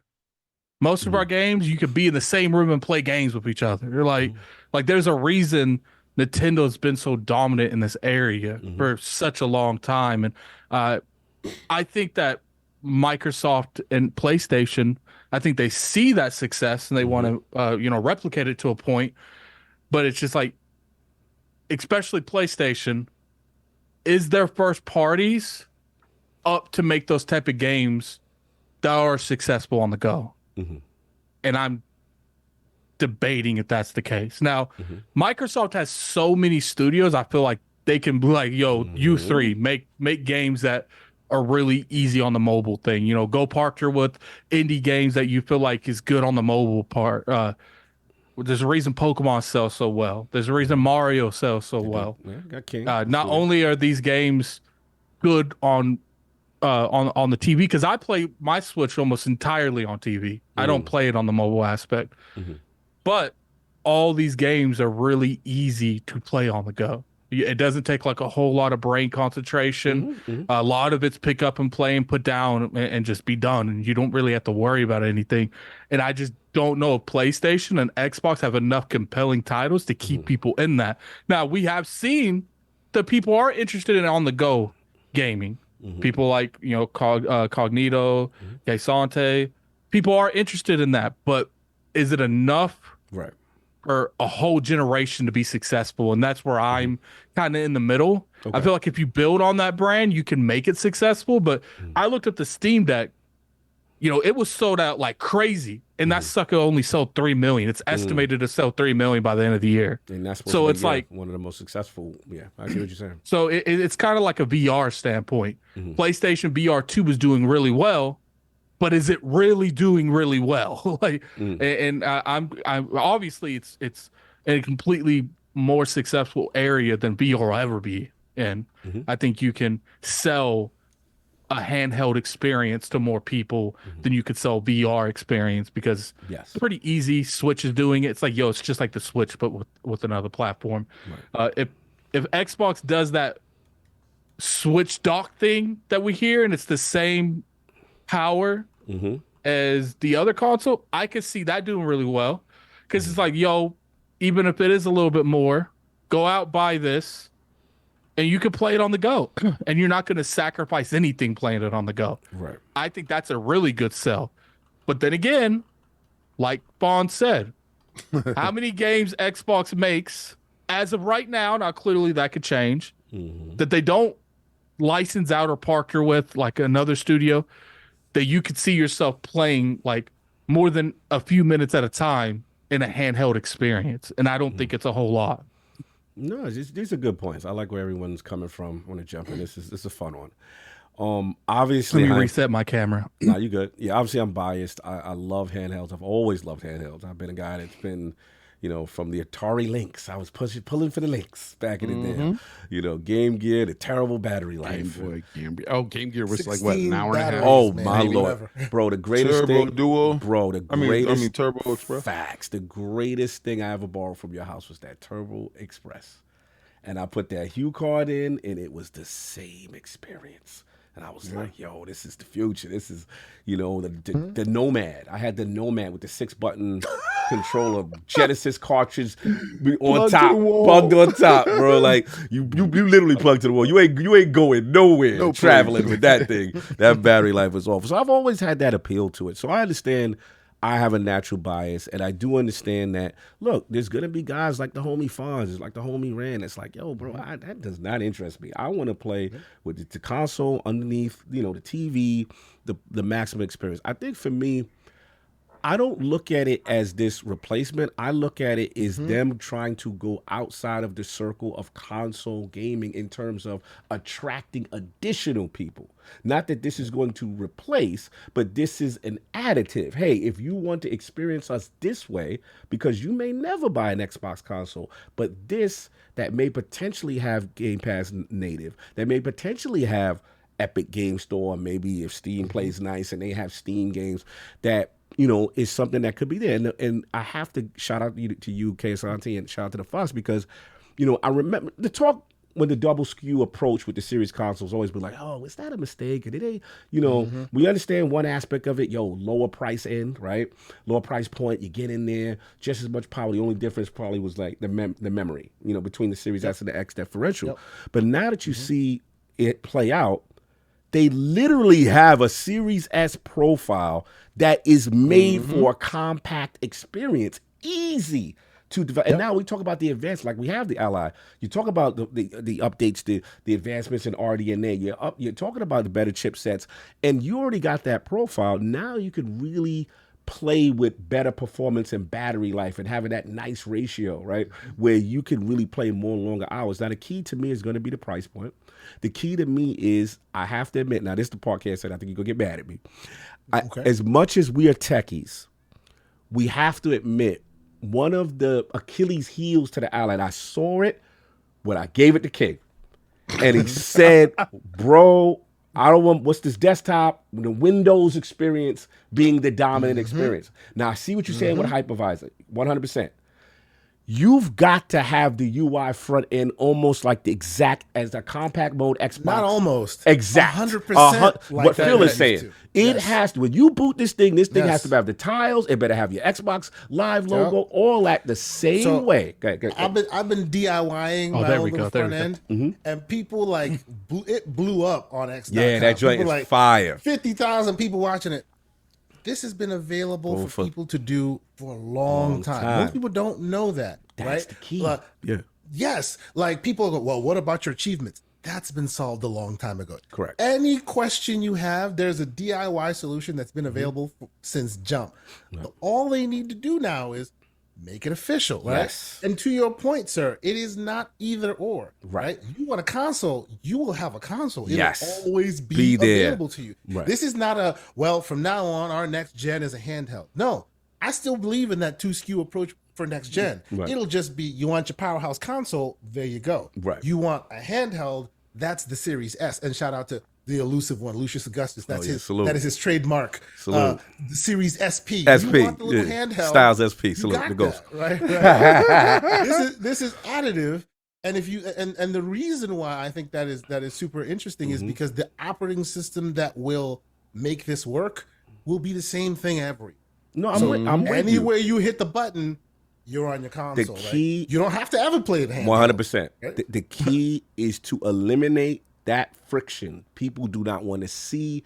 For the hardcore techies, like us, we could go in the back end. You can let us access Windows. But as soon as you boot up, you better see that Xbox interface. You better have all your achievements, cloud saves, all the stuff that you for all that. There. And what the hope is, again, I'm not saying this strategy is guaranteed to work, but the hope is when we had like a Genki on from Japan, and you talk about the retail space and them being able to be on the shelf, Japanese kind of liking the smaller devices and things like that. You're talking about also regions that potentially might never buy the traditional big, bulky, here come the Series X console kind of thing.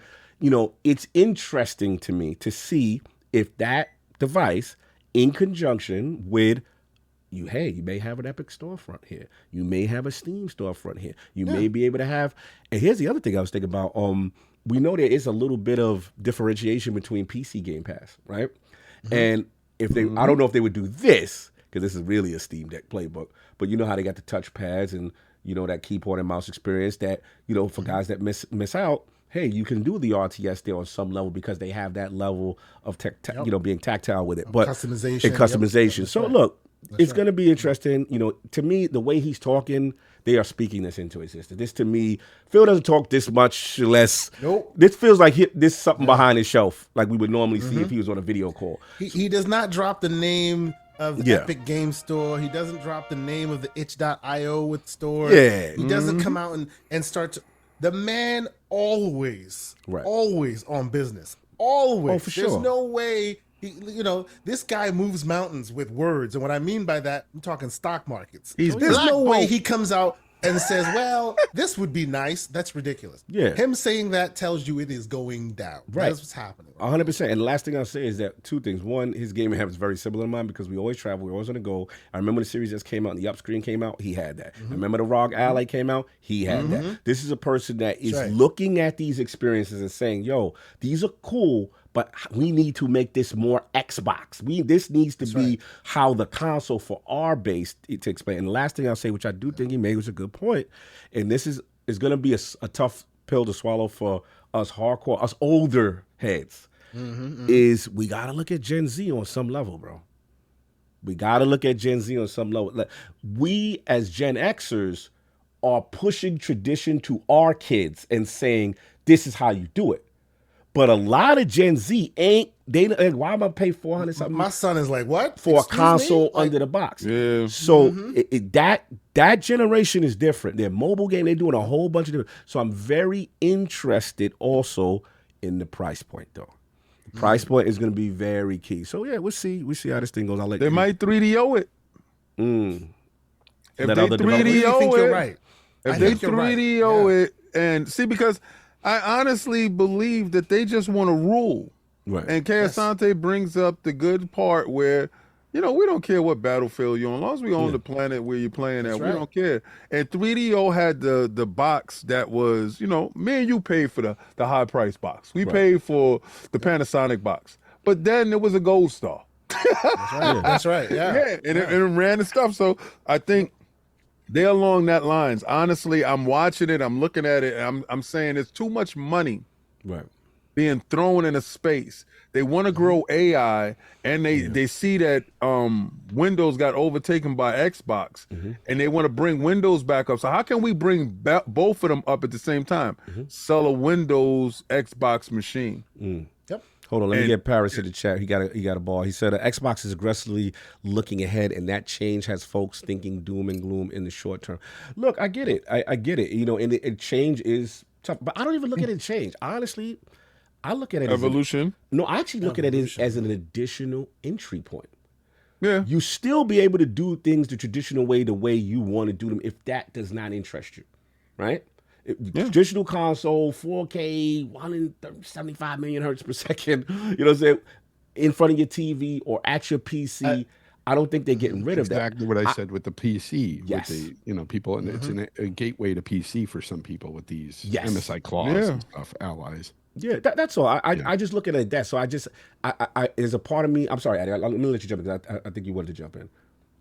Yeah, I don't think no one's thinking this is gonna replace the way we game. I think for the most part, people know this is an option. When I was talking from whether or not it would be successful. No, that's a fair point. That's fair. Because at the end of the day, we could wish they do this, they do that. If it's not successful, how long they realistically going to keep it up? Xbox, they generally let these go for a little bit, but they do toss stuff if it's not successful in the long run. And like that PlayStation VR too. Toss it. And I think one of the biggest things is the pricing point. And if the leaks are right and it's supposed to be just as strong as the next gen hardware, what's that gonna cost? Yeah, that's a good point. No, because if we getting up there $700, $800, $900, who realistically buying that besides the people that would buy something like that? Because the thing is people are having a hard time buying the Steam Deck in huge numbers. It's only projected to sell 3 million in 2 years. Well, Steam sell. I think availability has a lot to do with that as well. I'll let him finish. But I want to say something after. Switch sells that in a quarter. No, I get what you're saying. That's all. Oh, my bad. I didn't want to interrupt you.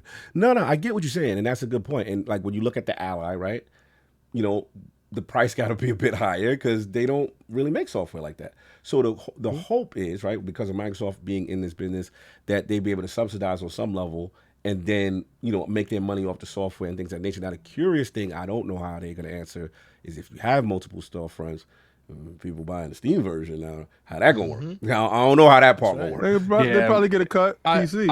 I do think selling the part. I want a cut. I do think if you have multiple storefronts, that would be a mistake on their end. Because if it's mainly going to be directed towards a lot of PC audience, because a lot of PC people buy these things, they're going to go with Steam 100% of the time. There's not going to be options. Now, if you're kind of trying to pitch this more to Xbox users, that's one thing. But is the Xbox users going to even buy it? I don't know. Yeah, I don't know. They have because the one thing you could say about the Switch is what to get. You know what you're going to get. You're going to get something that barely can run potatoes. It's got compelling software, but you're not going in with a huge investment point on the entry price. But when you start asking, we want $700. Well, what does it do? It plays your Xbox games. Well, the other one that plays your Xbox games too. Now, if they really back stuff like Fortnite, Minecraft, then they might have something. But I'm just curious. I'm curious what exactly is the demographic for this, and is it enough to make it successful in a whole generation? Yeah, that's a good point, and we gotta have to see how it plays out. But it clearly looks like they are looking into this. Any other bars for y'all before we move on in reference to the dream from Phil? No doubt. We are going to move on. You got If I'm dreaming, please let me dream. That's the Christopher Williams. Don't make me up until my dream is complete. Yo, you Just leave me alone. Turn off the lights and unplug the phone. You ridiculous. Someone in the chat says stop comparing it to the Switch. Who do you think's going to be the bulk of the people that would buy something like this? The people that's on the Switch, the people that's used to a handheld experience. If you're not trying to compel your hardware to that demographic, what are you doing at that point?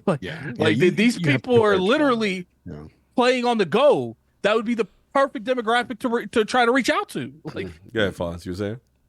No, Addict is right. I mean, you got to compare it to all these handhelds because that's what they're striving to do is sell to the handheld market, which is the Switch users as well.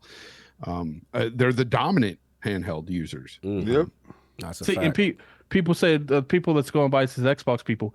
There's a reason that Microsoft is expanding their audience. They're trying to get more people than just Xbox. Yes. They see people buying Switches by the truckloads, and they're trying to get those same people to buy an Xbox handheld as well. Like People that buy Switches for Nintendo. They don't buy Switches just for Switches because it's the same price as a Steam Deck. So why would you buy a Switch? I would buy a Steam Deck instead. Because of the compelling on-the-move software they have. It's just the software. It has absolutely nothing to do with the compelling on-the-move stuff because, like I said, the Steam Deck is the same price point and is more powerful and has more stuff. Steam Deck is more expensive, though, isn't it? No, it's $399. What's Steam Deck now? Price. Oh, it's the same price now? Oh, my bad. I didn't know they went there. I had no idea. Well, so is the ROG. The ROG is $399. But they both went down, though. Like, they didn't start that way. There's different No, they didn't start there, but they still... See, the thing about the Switch is available everywhere in every electronics store. You can't do that with a Steam Deck, and the ROG is in Best Buy. And I thought the Switch was $299. Nah, it's $399. I haven't bought a Switch in forever. The OG one. I'm not talking about that standstill crap. The 200 isn't it still $299? The Switchless. The Switch Lite.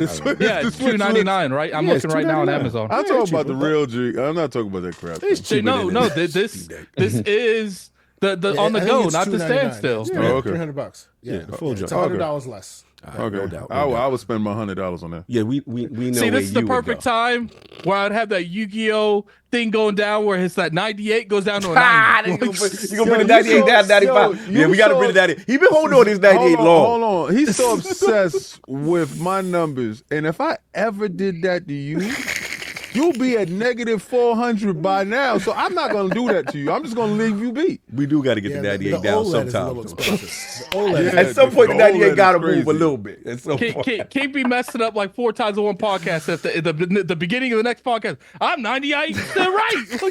Don't worry about my numbers. Worry about your own. Anyway, let me get a couple of these super chats. We got the Spectre. Shout out to him. Welcome to Lord Bronze. We got Lucius Augustus, member for 31 months. Been asking for a Series SP for almost 2 years now. Salute to Lucius Augustus. Salute to JD Gamer with the $5 super chat. Shout out to K Asante. We're at the Z1 level now. Is it possible to be at the Z3 level in 2026 when this handheld comes out? And what are the likely flop levels? What's the flop levels, K Asante? Don't worry about them damn flops, man. The flops don't tell you the tale. Flops ain't saying that. It's a wonderful thing to talk about them flops, but as I've said before, just because you have the best hammer in the world doesn't mean you build the best house. You know? Do you remember when they dropped the flops and they didn't drop the CPU specs at all? Yeah, that was convenient. Yeah, that was crazy, no doubt. Did it again too. Yeah, they did. You ain't lying. Same playbook. We know the move. We know the move. Doesn't matter how many flops you have. At the end of the day, you're still going to run Dragon's Dogma at like 12 frames per second. Oh, damn. So. 41. We got a member chat, 41 months from Joe. He says, Phil should be dreaming of fixing things with Capcom and not having games skip his platform before making another piece of hardware. Sorry, not sorry. Well, I agree with him on that one. But we're going to keep moving on. I like that Path to the Goddess, though. That ain't skip nothing and it's exclusive. So I like that from Capcom. But 28. We got a member chat, 28 months by Necromancer. Would a handheld being expandable like an Ally be an option? Meaning, how the Ally can have an external GPU plugged in to it. Maybe a dock as an option. They come with extra hardware.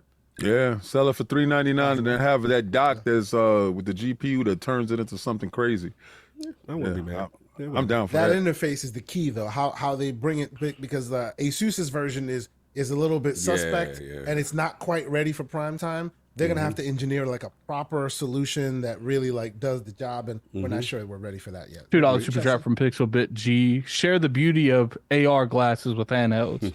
Okay. Yeah. There you go. Salute Pixelbit.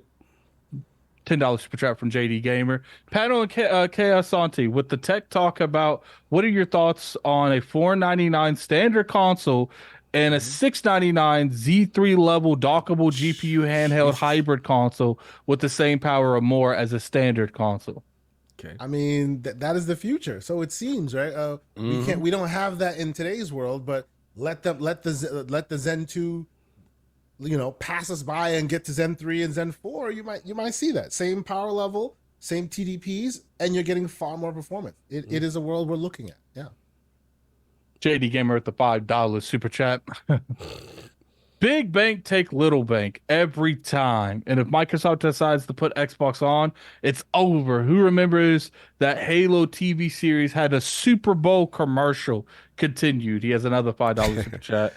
Continue, that level of marketing and more are coming to Xbox and all. It's all 10-pole games when it's all acquisitions are in place. Super Bowl, Sweet 16, MLB Plus. Yo, he got world domination. All right, Jamie Gamer, you going for it all, baby. I respect it. $10 super from Astro Parrot King. Hey, brothers, just wanted to give y'all props. Meeting King was amazing in person. Y'all's energy is unmatched. Love. Ride or die, I love y'all. I'ma say so. I'm gonna say ooh. Ooh and Swami when King can't type of day. Can't type of day. Fire. Shout out to Astro for the biggest cowboy hat in the game. Dude is super cool. So man. cool. He came up to us at the end when we was sitting down in the restaurant. It was me, Sav, and my son, and he was like, "I didn't want to come over and bother you." I'm like, "Bro, every time you see us, come over." That's the homie. Meme game on fleek. We got a member chat from God Emperor Self a King. He's been a member for 8 months. I think people are going to be surprised. Pikachu space when PlayStation is eventually gone like this. Oh, yo. Hashtag no PS6. Oh, he riding with King. He go all body, come riding. Everybody should be riding. I'm just saying. Well, listen, if it don't happen, you get the ultimate bender D from everybody. From L. Paul. And I don't Jordan want the bending. I just don't want them to bring up that 98 no more. Oh, okay. Then leave your 98 alone. Yeah, just walk away from my 98. Walk away, a whole lot one. I got you. M. Jordan already told you what to do with Gen Z. Stop being disrespectful to your kids. Continue. $2 Robert Kelly. Which Switch is showing its age? Peachy running hot. Don't be saying peachy running hot. I don't like that. Robert Kelly, relax yourself. $5 super chat from Forza Legend. I don't know what that is. Klarna, Afterpay, Seasley, ZipPay are good options to pay off your account to it. If these new systems are getting expensive, those will be outlets to use. Okay, I guess those are like some Cash App type situations. I don't know what's going on. Here we go. 5 super chat from the Jenna. I created the Attic General Mustard Heart image on Twitter that blew up. This week I sold PS5 and Xbox and gone PC. I'm a turncoat. Attic my new leader. See, we got another one. Nah. You ain't not embracing that, bro. Embrace that. King's Army's massive, but they ain't loyal. They come over all the time. You ain't embracing that. Nope. Do you see? You see what I'm talking about? The flip flopping that's over here, he's bro. Not embracing you not embracing that. Stop looking for that shine right there. He ain't the leader. You homeless. Actually, Gina is rocking with the Fonz. Fonz done made that power switch over there, the PC Master Race too. Oh, we ain't putting that out there yet. No. I put it out there. Okay. I wasn't doing if I was allowed. I don't call it Master Race. I don't do none of that. None of that. Okay. I still play on the console every now and then, but I'm mainly PC though. Yeah, because he liked that 60 frames per second. Tell the truth, I Fonz. like that 100 frames per second. There we go. That's what I'm Over talking about. frames. Locked in. It's crazy. Let's get the next one, Attic. You want me to get it? I got it. Yeah, you got it. P1553D with the $10 super chat. If his number goes down when wrong, it should also go up and right. And from Hold the Line, he'll be playing with house money until 2026. Oh, they are riding for the king. Okay, he goes up like 5 points from the Hold the Line and down like 30. Time out, bro. I told you about worrying about brothers' numbers. Oh, so it's okay for him to worry about your numbers, but not me. Because he wrote in. He paid money to worry about my numbers. You don't. You doing it for free. Stop it. Stop worrying about my numbers. No doubt. And then we got my man Prolific, my Tekken homie, $2 super chat. It's all love. I'm looking forward to the banter, no doubt. And salute to the homie Country Big 94 member for 3 months. I probably missed some news, but when do you imagine that Handheld releasing? If the price is right, I'm there. Respect to everyone on the panel. We going for that 2026, y'all? What we doing? I think no. The Handheld is coming out this year. I think it'll come out for whatchamacallit. What we doing? For the same time that they drop showcase? Call of Duty. Oh, you got fall? Okay, cool. I think it's fall. End of the year. Damn, y'all that quick with it. Okay, Sonny, what you think? I'd be surprised. Like, obviously, no tea being spilled. I got no prior knowledge, but doing how they have done in the past, I would think you would show it this year and then drop it next year. Like, what I would like it to be is the next gen.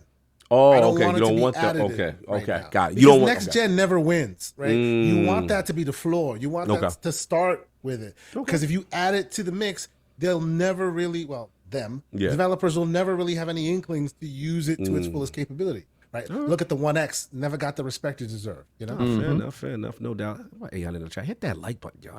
We having fun today. Shout out. Oh, hold on. Paris with the exclusive. Handheld is either this holiday or it's next gen 2026. Either or. All right. I agree. It would be a mistake to have it this year. Wait, Paris, show it. You know, like I know. God bless. Start fresh. All right, kick it off. Okay, all right. I see what we doing. All right, look, let's get into the next chat because I know brothers' times are limited. We got to respect. Can't say that no Fonz got his show most likely too going on. But I got to get these brothers, especially Fonz, man. Attic, if you don't mind, I hijack your topic for a little bit with Dragons. Yeah, that's fine. Dogma 2, man. Out in the streets, the pawns are out here, risens. I'm seeing a lot of... what you did there. That's kind of stupid. I do not think they're going to shadow drop a console. You kind of dumb. Who you talking? What is going on? Who you beefing with? Anyway. I don't even read the chat. I mean, unless you super chat. But I had to read that because that was so idiotic. You're ridiculous. Anyway, Dragon's Dogma 2, Fonz, you've put in a lot of hours, even to completion, I believe. Is that true? Yes. 72 hours Wow. completed yesterday. Wow. I enjoyed it immensely. Okay. However, there's some issues with the game. So let's get the non-spoiler breakdown. Non-spoiler breakdown. I gave it 8 out of 10. Okay. I think it's a solid game, but the issues just hold it back from that 9. Really? It just really does. Game of the year contender? I think the issues hold it a bit. So far, it's my favorite game of this year. Okay. So it could be for me personally. But do I think that it would be nominated for Game of the Year? Probably not. When you got things like Elden Ring coming out, the DLC and stuff, I think that'll probably be up there. It's the design of the game that I have a problem with. It's the design of the actual quests. The quest lines, you can mess up in this game, and when you mess up, you ain't fixing it. It's done. Like there's things that you can come across early on that you may not know is part of a quest, and you might sell this stuff because hey, it's just and then when you get to that quest, you ain't finishing it. You know, and that happened to me with one particular quest, and then later on, when I got to the end of the game, I didn't even know I was at the end of the game. It just happened so abruptly that I got into the last battle, and I was like, "Oh, hold up! I wanted to finish a couple of things." Yeah, it was like, "No, you ain't finishing shit." Language. You're gonna go on, and you're gonna finish this game now. And I couldn't do certain side quests because I didn't do certain things before I got to that particular side quest. Like you have to do certain things in a sequence to get it to go through and complete. And that I find just annoying as all hell. Like it shouldn't be that way. But I think this is the game design. This is the way they designed it. They designed these side missions to where if you mess up, it's on you. And that's where I think I don't think it. Well, I do think it needed more time to cook. Somebody, Robert Kellett in the chat said Dogma needed another month to cook. FPS is lacking. That's the truth, because I'm working with a 4090 and like the top of the line freaking put the pinky up. Intel CPU that I have, and it still drops to like 53 frames in the city. And I'm like, that's still okay, but it shouldn't be that way with the rig I have. It should not. So the optimization is horrible. Wow. And that is the biggest problem I have with the game. It's like performance should be better than it is. And on console, it's just horrendous. Like, 20 frames at times. Like that's ridiculous. It's kind of rough. It's kind of rough. But the thing is, at the end of the day, I had a good time with it. Just I question some of the design choices, but hey, that's their design choice. Now, I gotta ask you, what did you enjoy about the game? Like, I want to know about what the combat. Yeah, tell me what's the good of this game. Okay, so the combat, I really enjoy the combat of the game, and I tried each vocation. Okay.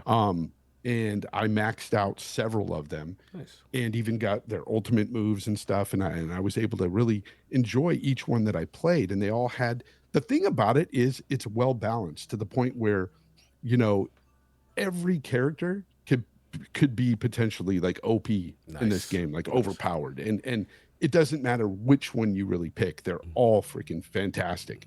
That is a sign of a good, game when it comes to combat mechanics and stuff to me. I like the fact that you can just choose something, go with it, and you're going to have a blast with it and be tough. And because you want to feel that in the game, right? Like when I play a game like this, I like to feel like overpowered. I like to feel that way. So I got to that point with several vocations. And then what I did like is the pawn system. The pawn system is cool. Honestly, it's weird because there's been a couple of people that came up to me and said, hey, I don't like this game, and it's because of that pawn system. And I'm like, really? Because that's one of the best aspects of the game. That's what Maddie told me. I love the fact that these pawns, sometimes they may fall off a cliff, do something stupid, but for the most part, they're really there to help you out. And over there. And there's been times where I'm on top of a griffin and it flies off. And I'm like, oh crap, this thing, when my stamina goes down, I'm going to fall to my death. Well, I've fallen off those griffins. And then all of a sudden, one of my pawns, my Mike Tyson, because that's my main. You go Mike Tyson, you got a little Mike. He looks like Mike. He's got the tattoo, everything. Ooh. He just caught me. He was on the ground. He ran under the griffin, caught me in his arms, and he goes, "I got you, sir." He puts me down. Amazing. You got your squire. That's like game of the year contender stuff, That's man. sound fire. That's sound fire. Shout out to Mike Tyson for catching fawns. I was like, what? And so things like that, and also the fact that the other two pawns that you can acquire within the game are other people's main pawns. Nice. So people were using my Mike Tyson, and then at the end of the, at the end of their use of my pawn, they will send you gifts and give you thumbs ups or hearts and tell you thank you. Let me use your Mike Tyson. Out here pimping out pawns. Oh, man, don't do that. The way it is. Yo, go out there and make that money, pawn. And the character creation is it is the best I've ever worked with. Wow. I literally made so many different characters. I saw your top live, bro. I made Colt Eastwood, and I made Mike Tyson. I made several characters, including myself. And it was so scary that I was like, I'm not rocking with myself in this game. No, I'm hideous. I'm not going to do this. So, but I made so many freaking different characters and stuff in this game, and it was like, it's so robust, so good. Nice. But yeah, the combat and the pawn system is by far the best thing about this game, and the open world aspect, the exploration and everything. The random occurrences look crazy, bro. Yes, and there's always something going on around every corner. You're going into enemies all the time fighting, so it's very easy to level up and stuff in this game. And I love that aspect of it, but. For me, a big open world game with a lot of exploration, that's my jam. Okay. And that's what it gave me. And that's why I gave it a strong 8. Okay. But that 1 point knock, that it's technical just the game design, it's the quest design that I find it's lacking a bit. I feel you. No, and final thing, without spoiling, I usually ask Addict these type of questions when he finishes a game, is did the ending give you satisfaction for the journey?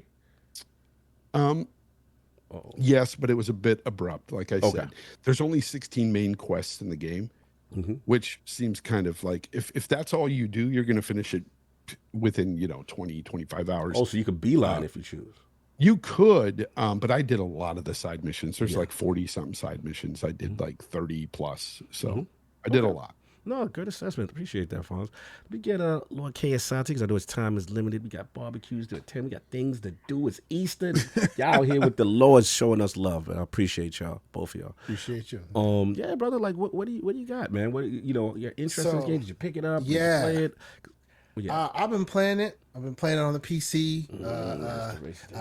Shout out to Lord Fonz. I too see you, sir. My liquid food, Cooled 4090, has a workout on this thing. It is a beast. Like, I'm really enjoying the game. I see folks in the chat and talking about it. It is a next level experience. The way I equate it to is, and it's a really weird analogy, but follow me. I think this is like normal RPGs are Forza Horizon. Follow me here. Okay. This, it's Forza Motorsport. Oh, okay. This is different. It is RPG simulator, like in both good and very bad ways, like very bad to the point where they're just like, as Fonz is saying, they'll leave you hanging. They'll just leave you out to dry because we're not going to hold your hand. This is not that. You want your handheld? Go play Assassin's Creed. Go play. You know what I mean? This is RPG to sometimes debilitating degrees, right? Wow. But it comes with that really awesome, like, moment to moment, like Fonz is talking about, where they'll catch you out of nowhere. Physics is so insane in this game, right? Unlike any other game, like I was talking to my brother Everborn Saga. Salute. You can see you can play the complete edition of Forza what do you call it? Horizon Forbidden West, right? On PC.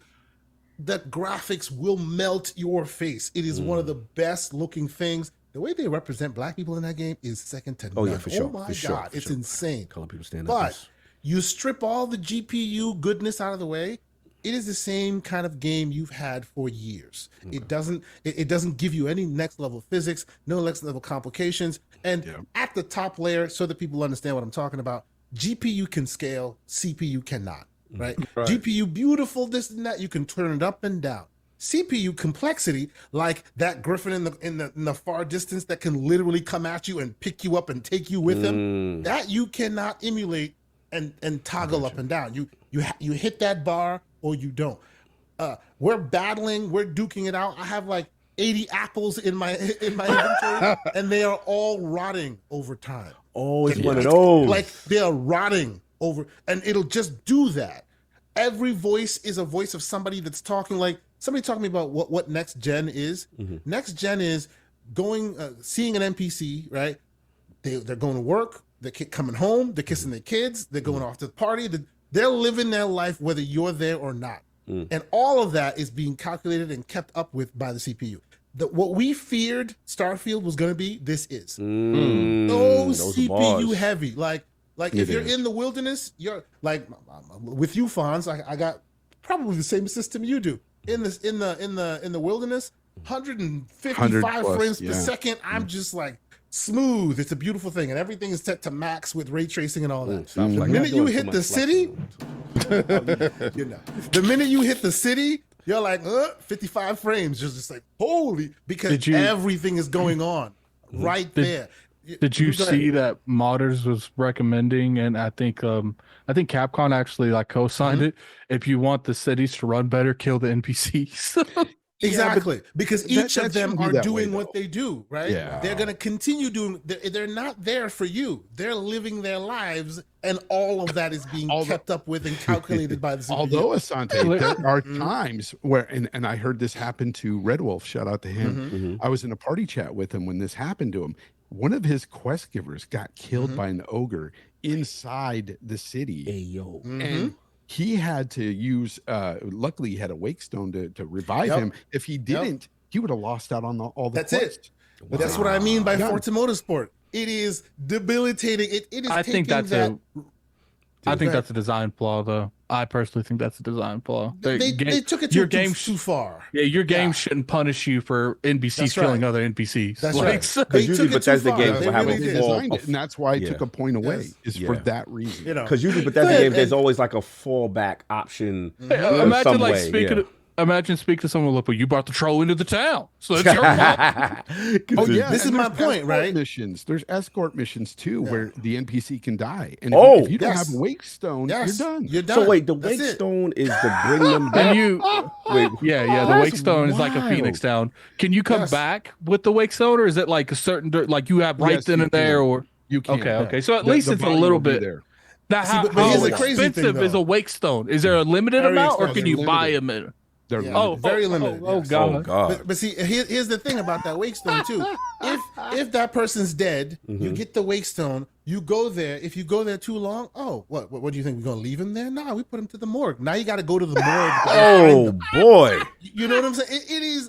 Did you have a problem with your pawn and him catching that virus or whatever? What? It's a virus that what's going on in this game? Check this out. There's a virus. They got COVID. Here's the deal. Yes. There is in-game COVID in this game. And it'll travel from one game to another. They got the plague? And if you grab the wrong pawn, you get caught with and it's like you this game. STD check your pawns. This game is crazy. I go, wait, I remember. Wait, what happened for us? Wait, hold on. What happened for us? Mike Tyson came back from being in the streets. And he had red eyes. He had red eyes. Like, what is going on? And so I looked it up, and it said he had some kind of disease. And I was like, and it could affect the other pawns. The only way he was pimping them out, and Mike was going around with using out without use protection. Your pawn bit off too many ears. Oh, come on now. What I had to do was. He was messing with the wrong one out there. He was getting strange for some change. So the only way you can deal with this affliction is you pick up your pawn and yeet him off a cliff. Wait, why is that the solution? Why do you got to 300 him off the cliff? You gotta kill him. Oh, you gotta kill him? Because supposedly if you don't do that, eventually he'll blow up or something. Like it's crazy. What he does, and this is what's wild. Oh, now I'm gonna have to cop this. I'm gonna have to cop this. This is game of the year now. Forget all this. This feature alone is fire. Continue. Bro, I won't tell you what happens, but it's very major. If you do not fix him. Okay, well, don't say that. No spoilers. It can go crazy. It can get crazy. Yeah. There's no cure for the affliction. He get manic, son. There's no cure go around biting kill people. Him. Like, you gotta throw him off a cliff, literally. Wow. And then when he comes back, hey, he's bright-eyed and bushy-tailed. He's the what's funny? Like these are the type of features that I desperately want to be in Fable. Like the new Fable, because for real. Yes. See, I've sacrificed the frames for this. You talk about next generation stuff now. It does next gen stuff, right? Yeah. The pawn system is like drivatars. Like meet somebody, like I met, like shout out Slow Mo Backslap. I met his pawn in the wilderness. Wait, so everybody's online pawn is in your world? Yeah, is in your world. Friends with them, you could search friends pawns and you can find them and use them. Oh, this fire!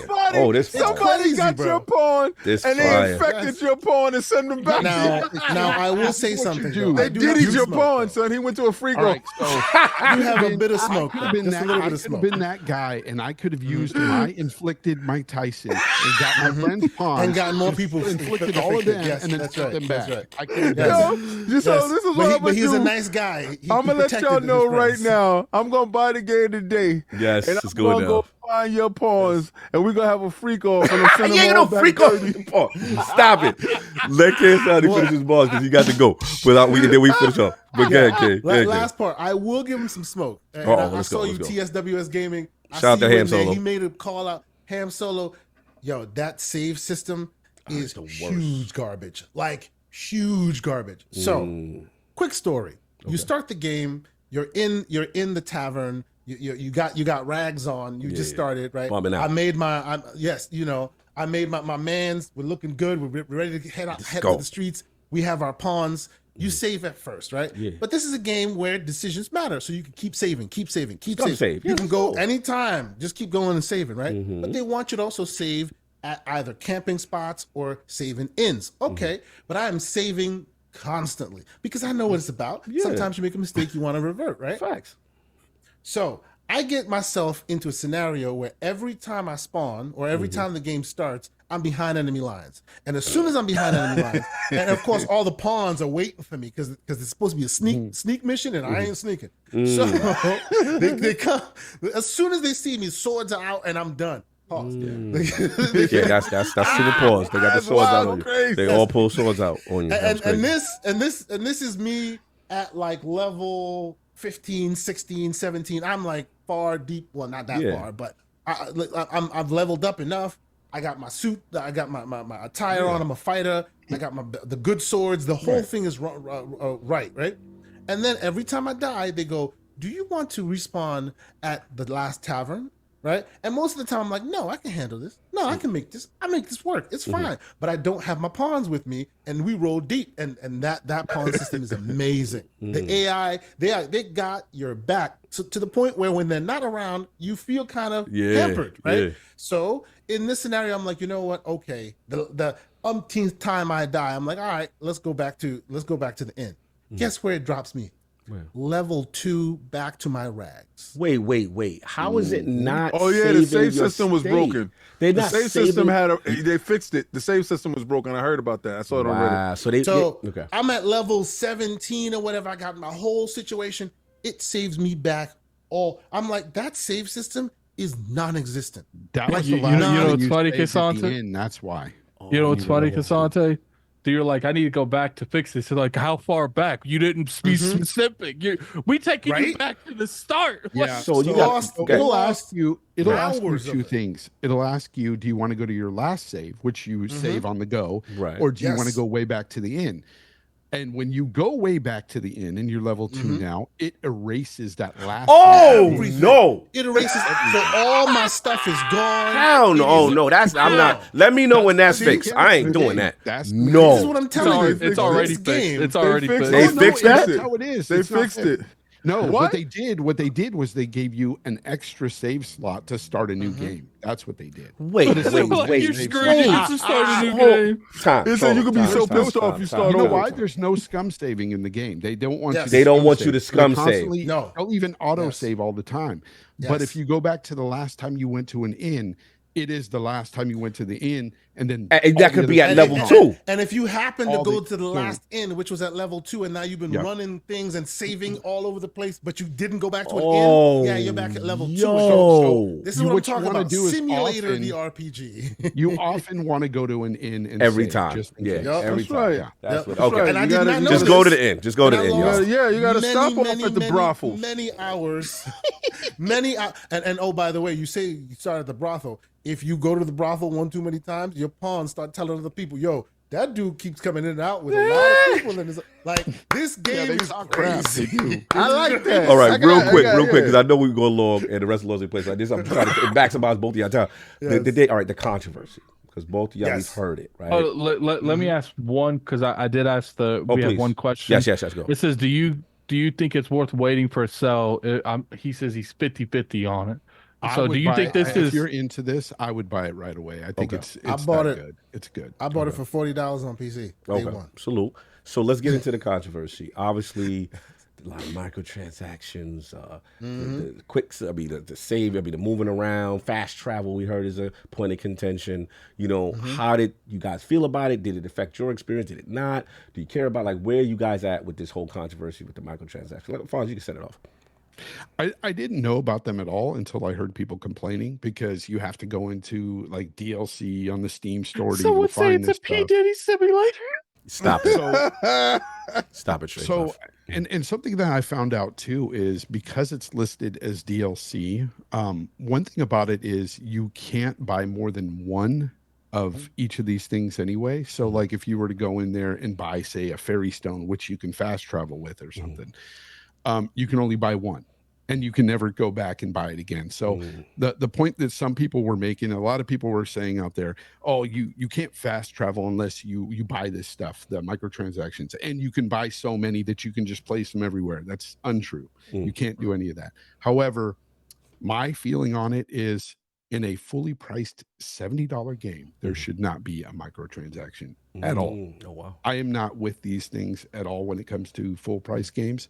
So that's where I'm at, and that's where the conversation really should stop. But the reason why I brought up the other thing is because I heard people lying about it, just flat out saying, or maybe they're not lying, they were just talking on something they really didn't know about. Okay, fair enough. And there's no cosmetic microtransactions, or it's just no, well, the art of metamorphosis is cosmetic. That's where you can change your look. Yeah, and you could buy one of those books. To change your thing, but you can buy 2 of them within the game at the game store inside one of the pawn shops anyway.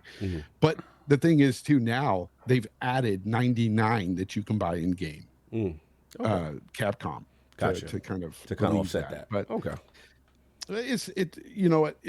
but yeah, I didn't even know about them until the controversy. I never saw them. Gotcha. So it didn't affect your experience to that point. Like you oh no, of course not. And it's not really going to affect anybody's. If they buy this stuff, they'll. I mean, what are they going to get ahead? One fast travel point? Like, who cares? Fair enough. Little KSI, a lot of talk in the streets, microtransactions. Yeah.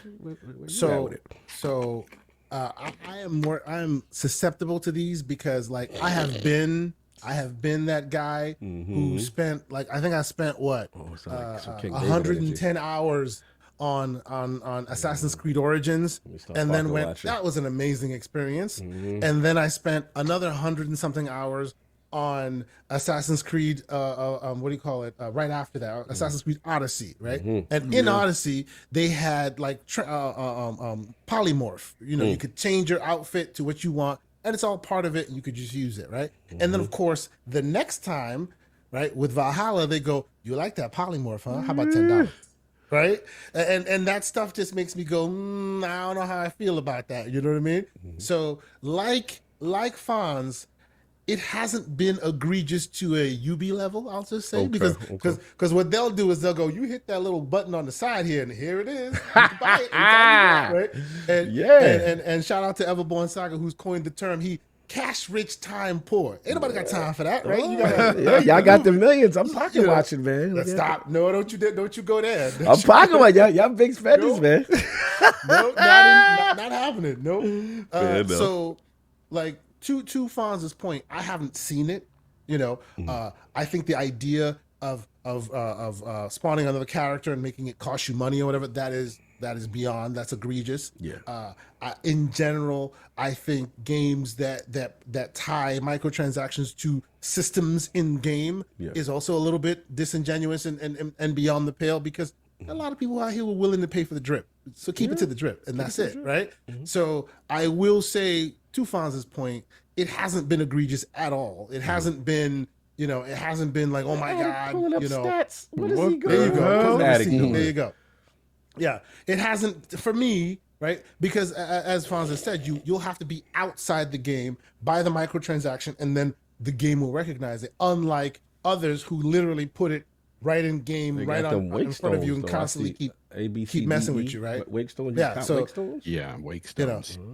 I won't say it's like, I'll say it's the conversation around it seems as if it's very egregious, which I don't think it is.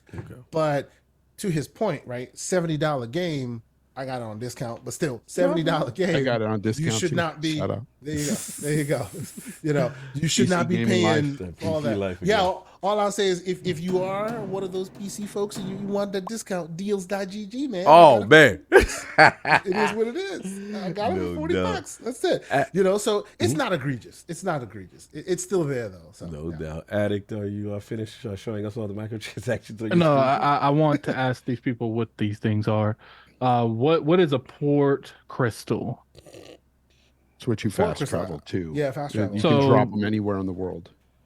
So just to clarify, is there fast travels in the game? There is at like 3 different cities. There's a port crystal on the so you did say you can only buy all these one time. Like you can't just consistently you can buy them over one and time. over. Yeah, you can't buy them over and over. What can you buy with Rift crystals?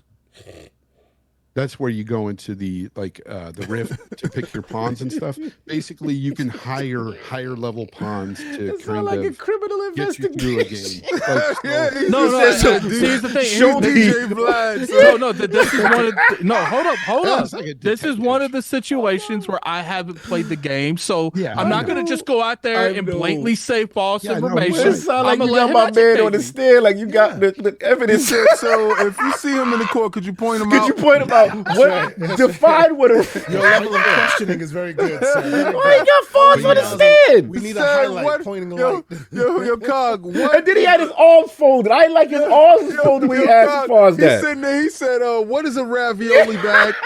Like he brought Foz in for Okay, questioning.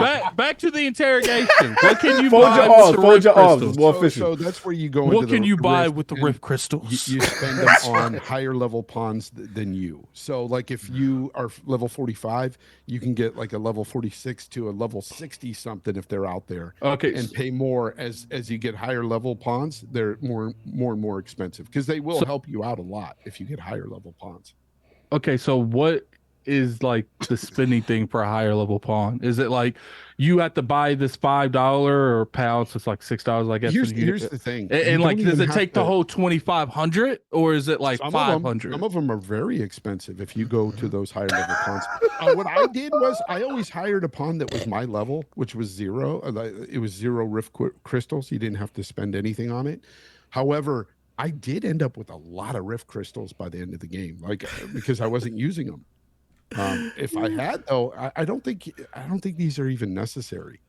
He said, but he Because you said, get so much of this stuff within the game. The only thing I would say that's very on this list that is hard to get are like wake stones. That's what I was about to say. Like at everything you've told me, besides maybe the port crystal, because the way you said is like they're very greedy with like Port crystal and wake stones are the hard ones to get. To me, those are the only ones that's like, because it seems like everything here, like even if you played a couple times, you could replicate everything here easily.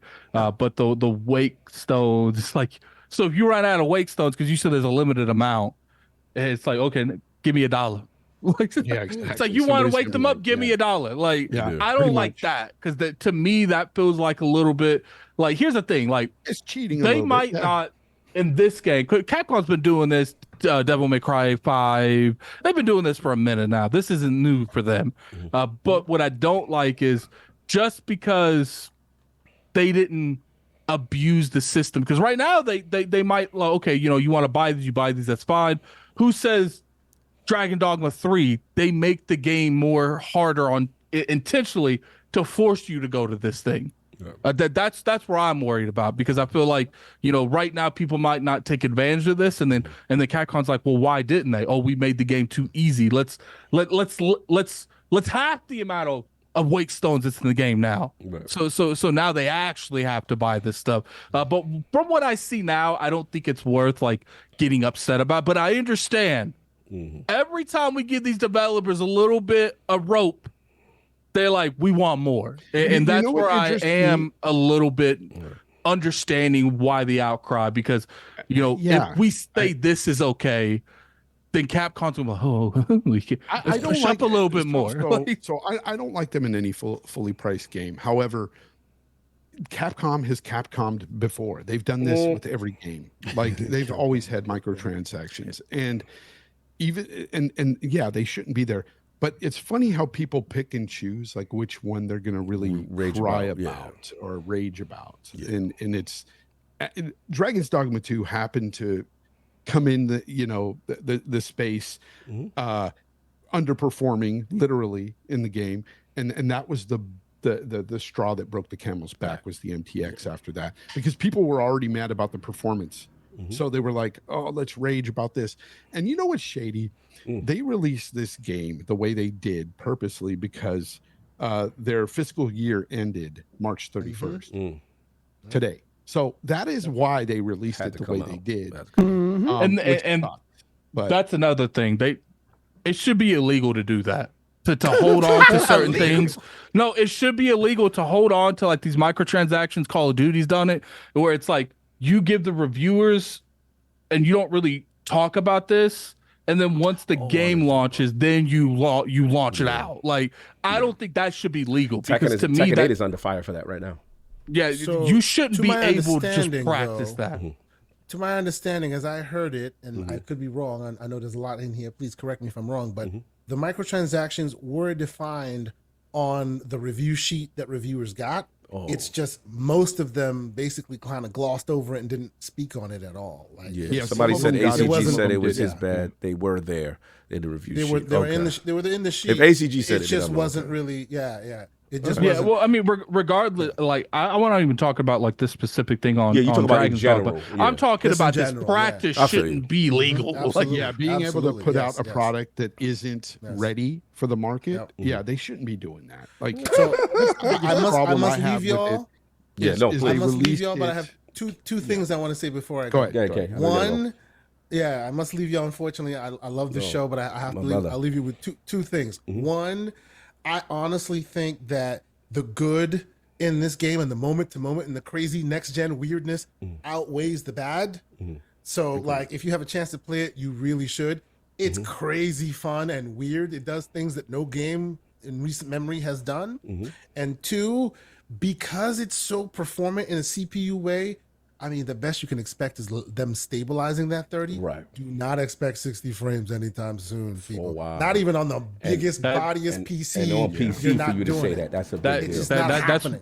That's why I'm playing this sucker on my PC at 1440p. I'm not going to touch that 4K. Playing on It's going AMD. to be the NZXT, greatest sir. 1440p thing. Bro, It doesn't. Let me See tell what you're you, talking I've about, changed down 1440 to 1080p, and it doesn't change. matter Wow. because that is GPU power. What you're talking is CPU power, which cannot scale. It is what it is. You could be running it you'll be at fine running 12p. at 4K. It'll still be bodied because there's too much physics on screen. Bro, I run it max settings and then I put it all down. It does nothing. The GPU. It does nothing. It does nothing. King is a fool. Because it still has to remember all those apples in your inventory that are going bad as your battle. Then at that point, I'm gonna have to listen to people online. I'm gonna have to. I came across a town. Yes, Everybody there getting yes. bodied. If there's like 10 be people in careful. your world, you're fine. You know what I mean? But when there's a hustle and bustle in the city, it's gonna. I feel you. The Thank you. I sacrifice. it Looked it up, and there's actually a mod out there that removes some of the NPCs that are not necessary. So you could go that route. That's hilarious. But salute to you, Case. I know you got to run. I know you got to boogie. Yeah, I I'll gotta be run. watching. Both of these brothers got to run. Fonz, Yeah. I would actually like for them to do a mod that shows me who's not necessary, Oh, so I my. could I Kill. can You physically gonna go to be the killing one to spree. remove. Yeah, Dark yeah, Brotherhood. that'd be fun. I got you. But look, let me get these brothers out of here. They held us down. Lessons, we threw up guys. the Thank back you. signal. Shout out to KSIT. Where can the fine people find you? What you got going on, sir, before you head out on this Easter Oh Sunday? man, I will first and foremost say thank you. Every time I'm on here, I am so happy. You guys, like, we walk on the shoulders of giants. I appreciate y'all too much. You have no idea how much of an inspiration you are to us in this space. Nobody does it better. Thank you guys so much for having me.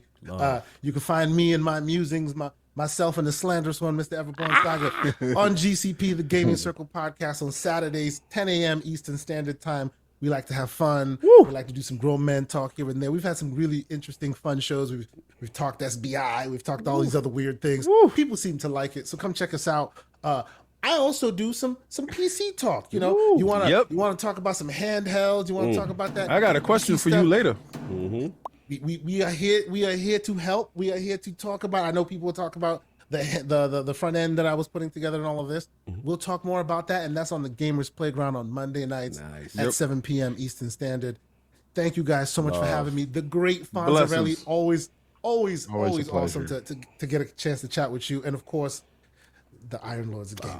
I appreciate y'all, man. Thank you so much for having me. This has been awesome. Enjoy your Sunday, brother. And of course, Fonzarelli, I know you're probably getting ready, doing Games Talk Live. Oh yeah, I've got to set things up, but I got to eat before. We'll eat. Go that eat, brother. goes on. But brother, Yeah. first of all, always a pleasure. We haven't talked in a long time.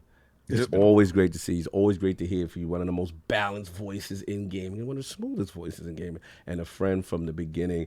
Always gave us our props from day one when we were grinding, and no one would give us a look. I have so much respect and so much. Oh love yeah, for you. I still got those DMs, Cog. bro. Maybe I should get rid of the intro. No, don't get rid of the I intro. remember you always. Oh yeah, bro, definitely not. Always gave me inspiration during times we were still figuring things out, and we never want to forget the people who helped us from the very beginning. So Fonzarelli, where can people find you? What you got going on, sir?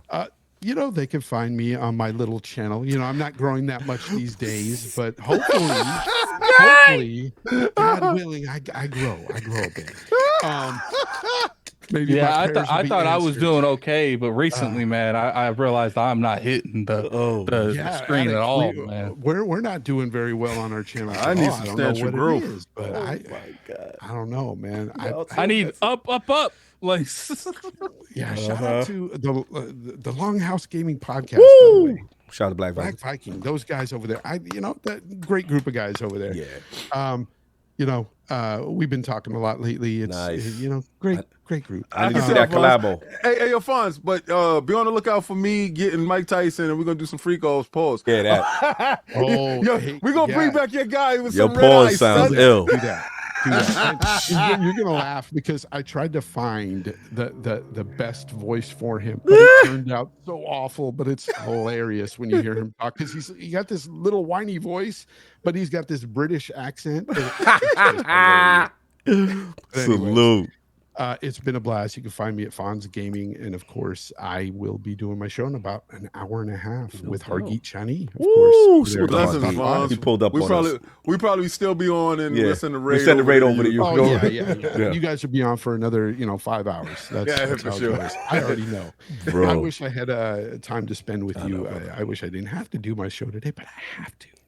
I love doing it. But catch everybody there who decides to join me. But thank you guys. You guys are the best in the biz. I've always said that, and I mean it. So I'll be rocking with you guys forever, man. Love, man. Appreciate Blessings, you, As long brother. as you guys are doing this. No doubt. I'm gonna be in the Bay Area in August. I gotta holler at you. You better You gotta hit make me it up, right. bro. No, I'm gonna make it right. I owe you. I remember the last Yup, time. I owe you. I owe you. That was a meta situation that I messed up, but I'm gonna make it right. This is a different situation. I'm gonna make it right. Yeah, it's called Fonz Gaming. Just FONZ Gaming. That's No my doubt. channel. Somebody asked in the chat. Best Thank you, intro, guys. best voice in the game. Salute. I appreciate all of you. Love. And shout out to your Combat Talk. When's that When that coming back? going on? I have that. That's on my members only. The reason why is because the algorithm was pushing me into different spaces. So I have it for members point. and also do my statues for members. So and I'm able to use licensed music. So it's a whole lot more fun. Yeah. I feel that. All right, man. You guys have a good one. Peace. Blessings. Buzz, no doubt. So, King, you want me to get this super chats and then we're going to get ready for you? Yeah, get the You super know chat that? so I can. Yeah, no doubt. Yeah, let the boy go. Let the boy go. We got some super chats and all that. Let me The dudes be saying they didn't never see my eyes. Like I don't got eyes. Like out of control. Doubt. So I'm just gonna read this again in case I missed it. No, we did. We got Country Big. So then we're gonna get Robert Kellett with the $2 super chat. Dogma needed another month to cook. The FPS is lacking. Yeah, it looks like people feel that way about the frame rate. Very CPU bound, but I like the next generation stuff, so that seems cool. Lieutenant Hulk, $2 super chat. How y'all feel about Xbox backing Sweet Baby Inc.? Well, it seems like a lot of people are been affiliated with Sweet Baby Inc. and seen like a list of the games that they made. So the investigation is still investigating. Let's just say that.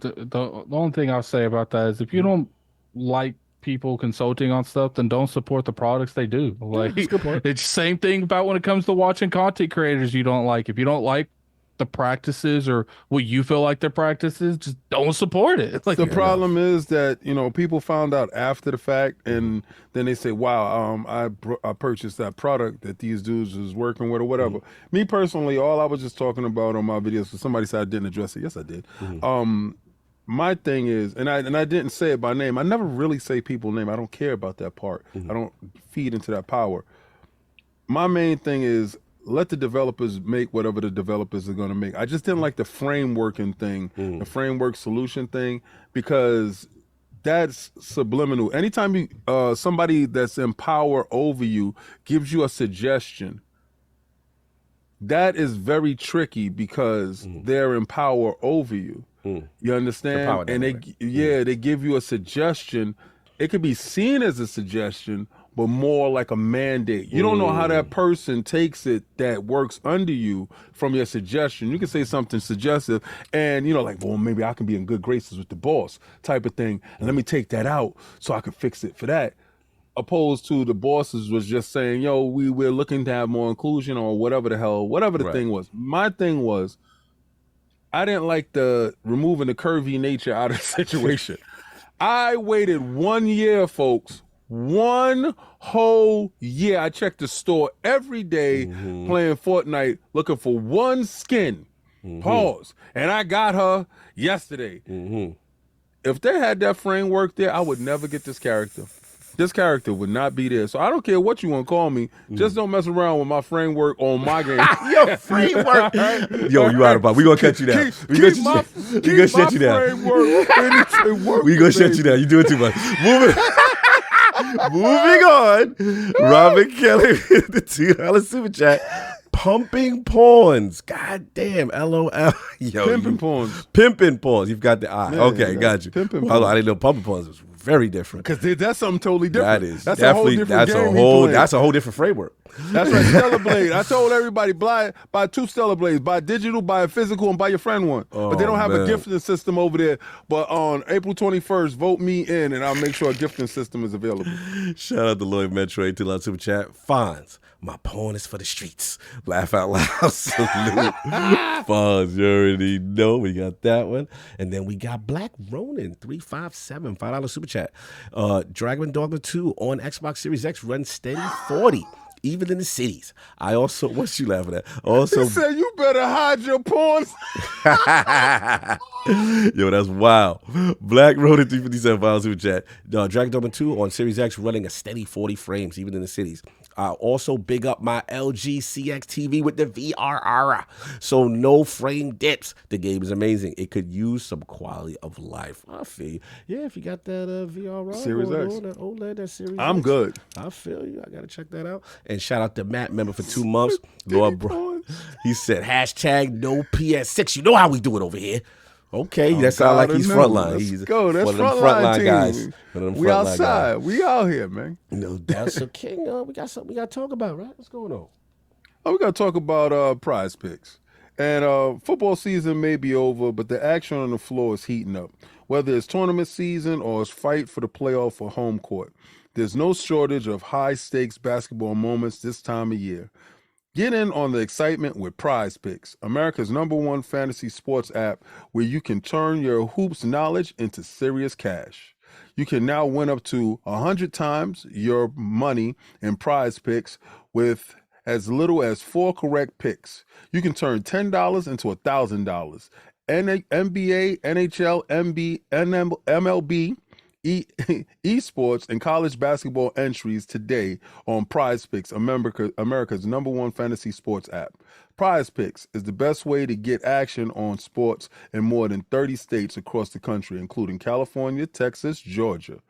You want to play alongside some of your PrizePicks favorite players like Meek Mill, Sugar Sheen O'Malley? You can find in community plays under the promos tab of the app to view entries from some of the biggest names in PrizePicks community each week. Championship tournaments are here, which means the biggest moments in college basketball are getting closer. Be a part of the action on PrizePicks for both men and women college basketball. PrizePicks even offers injury insurance, so your entries may stay in play even if one of your players get injured. For basketball games, if you have a player who exits the game in the first half and does not return the second, the player projection won't count against you and the rest of your entry stays alive. Test my skills on PrizePicks this season is the most exciting way to play daily fantasy sports. If you have the skills, you can turn $10 into $1,000 with just a few taps. PrizePicks is really simple way to play. I can make my picks and submit my entries in less than 60 seconds. Quick withdrawals, easy gameplays, an enormous selection of players and stat types are what makes PrizePicks #1 daily sports app. PrizePicks offers weekly promotions that can lead up to big payouts like Taco Tuesdays. Each Tuesday's PrizePicks discount selects players projections up to 25% to provide even more value. PrizePicks now offers Apple Pay for quick and easy deposits into your account this basketball season. For me, although the action is heating up on the hard court, the boys of the summer have finally come out to play, and that means the action on the baseball diamond is foremost on my mind. And for me, that means repping the Bronx Bombers to the fullest. So for my money, I've got Clark Schmidt for more than 5.5 strikeouts, Juan Soto for more than 2.5 total bases, and Aaron Judge for more than 8.5 hitting fantasy score. Picking players and stat categories is that simple and makes you feel like you're investing in every game that's played. Also, giving you the chance to win a little scratch. So don't delay. Download the app today and use the code IRONLORDS for the first deposit to match up to $100. Again, download the app today and use the code IRONLORDS for a first deposit match up to $100. PrizePicks. Pick more, pick less. It's that easy. Yeah, PrizePicks in the building. Salute. Go get that app. You got to do that right there. Been messing around, see what my Mets is doing on, you know what I'm saying? See what's going on. And make my bets. They ain't win that game that last night, but I'm going to see who I'm going to mess around with after that little brawl situation. You know what I'm saying? Salute to PrizePicks for rocking with the Lords. We are going to get into the next situation. Everybody's like, yo, did y'all do the White Series? We are ready for the topic. We are ready. No doubt. So this technically, I guess, was King, but I'll set him up. Shout out to The Verge. Shout out to Tom Warren. And yeah, it looks like there are leaked images that reveal a white diskless Xbox Series X console. Looks like Microsoft's plan for a bigger Series X refresh might have changed. So shout out to also Xputer. They published a series of leaked images of the white Series X showing that it's a diskless system with the same design on the exterior, I know, as the existing black Xbox Series X.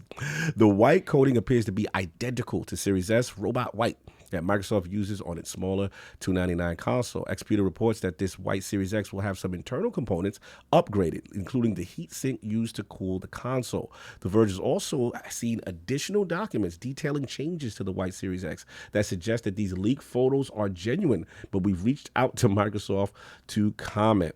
So, yeah, they also claimed that, Xputer claimed that the white Series X could arrive in June or July, priced at $50 to $100 less than the current $500 retail price of the Series X.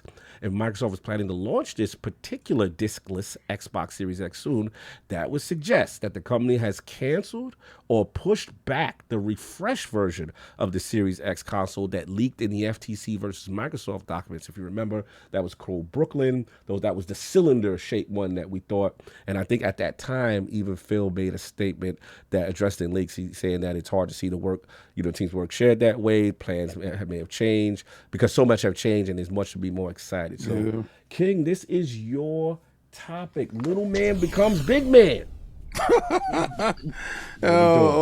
Big man went and took a bleach bath and cut off his thingamabobbins. Oh man! Hey, what's up? I hate to break this. I gotta go. No, we got it. My time is no, up. No. You've been had to go Easter. All right, Easter. We know. Me and King, two man. We got you. Yeah, go do your thing. Do your thing, brother. I gotta go. Bye bye. Yeah, we got to take some of your points off. That's fine. We're not docking anyway. That's not how this works. That's fine. Those points will go up next week because I'm right most of the time. Exactly. So you was talk like, to you guys later. All right, later. Do you think? Bye bye. Negative Bye. Bye. Anyway, two-man show. That's how we do. So, King, where you at with this series? White Series all right, X. so I was sitting there, I watched it, and I saw it come out, and I was just like, all right. Mm-hmm. I mean, I need one of them anyway, to be honest with you. 2 terabyte, I heard a rumor. I heard a rumor it's supposed to be 2 terabytes, so I throw my extra 2 terabyte on the back of that. And I have a 4 terabyte. Remember, the 2 terabyte is on sale right now for the Seagate. Once they open up the floodgates and allowed everybody else to make cards, the price of the original Seagate joint dropped. So the 2 terabyte was like, what, 110, something like that. So I went in and got one of those at Best Buy. They didn't have 2, so I'm on a waiting list for the next one. So when it pop up, I'm gonna grab it. But I see it as something that isn't necessary, right? Because unless you had unless you in the market for it. And I wouldn't understand why you would be. I would say just get the Series X black one with the disc, and it'd probably be cheaper when this one comes out. I thought it was going to come with the new controller with the haptic feedback. Right. And I said, there's absolutely no reason to get this. The same way I feel about the PlayStation 5 Pro. I'm going to get this. Right. I'm going to get the PlayStation 5 Pro. But there's no reason for the consumer to purchase this at all. I don't see the viability for it. I just think it's just a hardware dump. Maybe they took all the hardwares, because this is why they probably kept the form factor. All the unsold consoles that they did have, take the innards out, toss the plastic in, let the plastic get recycled in, because they just melt down the plastic, throw a dye inside, reskin it, and then put the extra heat sink inside. This is all I see that's different from it. Extra heat sink and rumor of more SSD space. I don't see it unless it comes with the controller for a viable selling point. You come with a controller. That controller can you can market around it. You can get some speech around it. Then you can sell a controller separately for $100. You know, haptic feedback controller to go with Call of Duty, because you got to think about it this way. Okay, you guys are gonna launch Call of Duty this year, right? Fall, and Call of Duty is gonna go on the PlayStation, and you're going to have one less feature that the PlayStation will have. So technically, even if yours is graphically superior, whatever, you're still featureless. Wait, what you talking about? Like haptic feedback? You talking about the haptic feedback? Yeah, the DualShock controller, the DualSense controller, has haptic feedback. I got you. People talked about that with Hi-Fi Rush. They're going to talk about it with Sea of Thieves. They're going to talk about Microsoft launching games on to compete in platforms that have less features than if you play it on the original console. Right? So again, you have to remove certain narratives away. I don't see the reason for this console.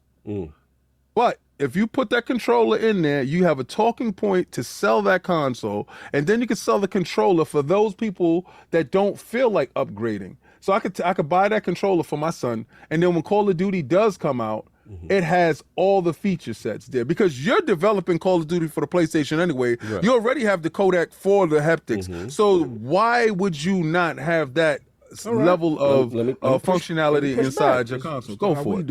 So I get where you're going with the November splash out, right? I get that. But my question is, remember last year? Oh, no, I think that console comes out before then. Right, because the leaks right now are suggesting that this is a June, July. So to me, that seems like, oh, by the way, when we're doing the Xbox showcase, here you go. Because remember last year, with no leaks, no rumors knew about no Series S and Black. Remember?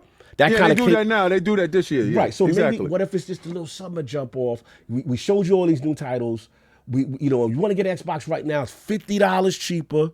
You get a Series S, digital. With more memory. Just for the guys right now. You liked what you saw. But what's up with this controller though? I feel you. I want that controller though. Maybe Brooklyn and the controller is still on play, but remember we technically not supposed to know about that. I don't think Brooklyn's in play anymore. I think Brooklyn is dead. No Brooklyn. I think Brooklyn is dead. I think that the handheld is going to take the place of Brooklyn. But because I really believe the handheld is in this play. year. You think Yeah. Wow. The handheld is this year. I mean, I'm gonna stand on that. I think the handheld is this year. I think that's gonna rule the Christmas. They can steal a holiday for that.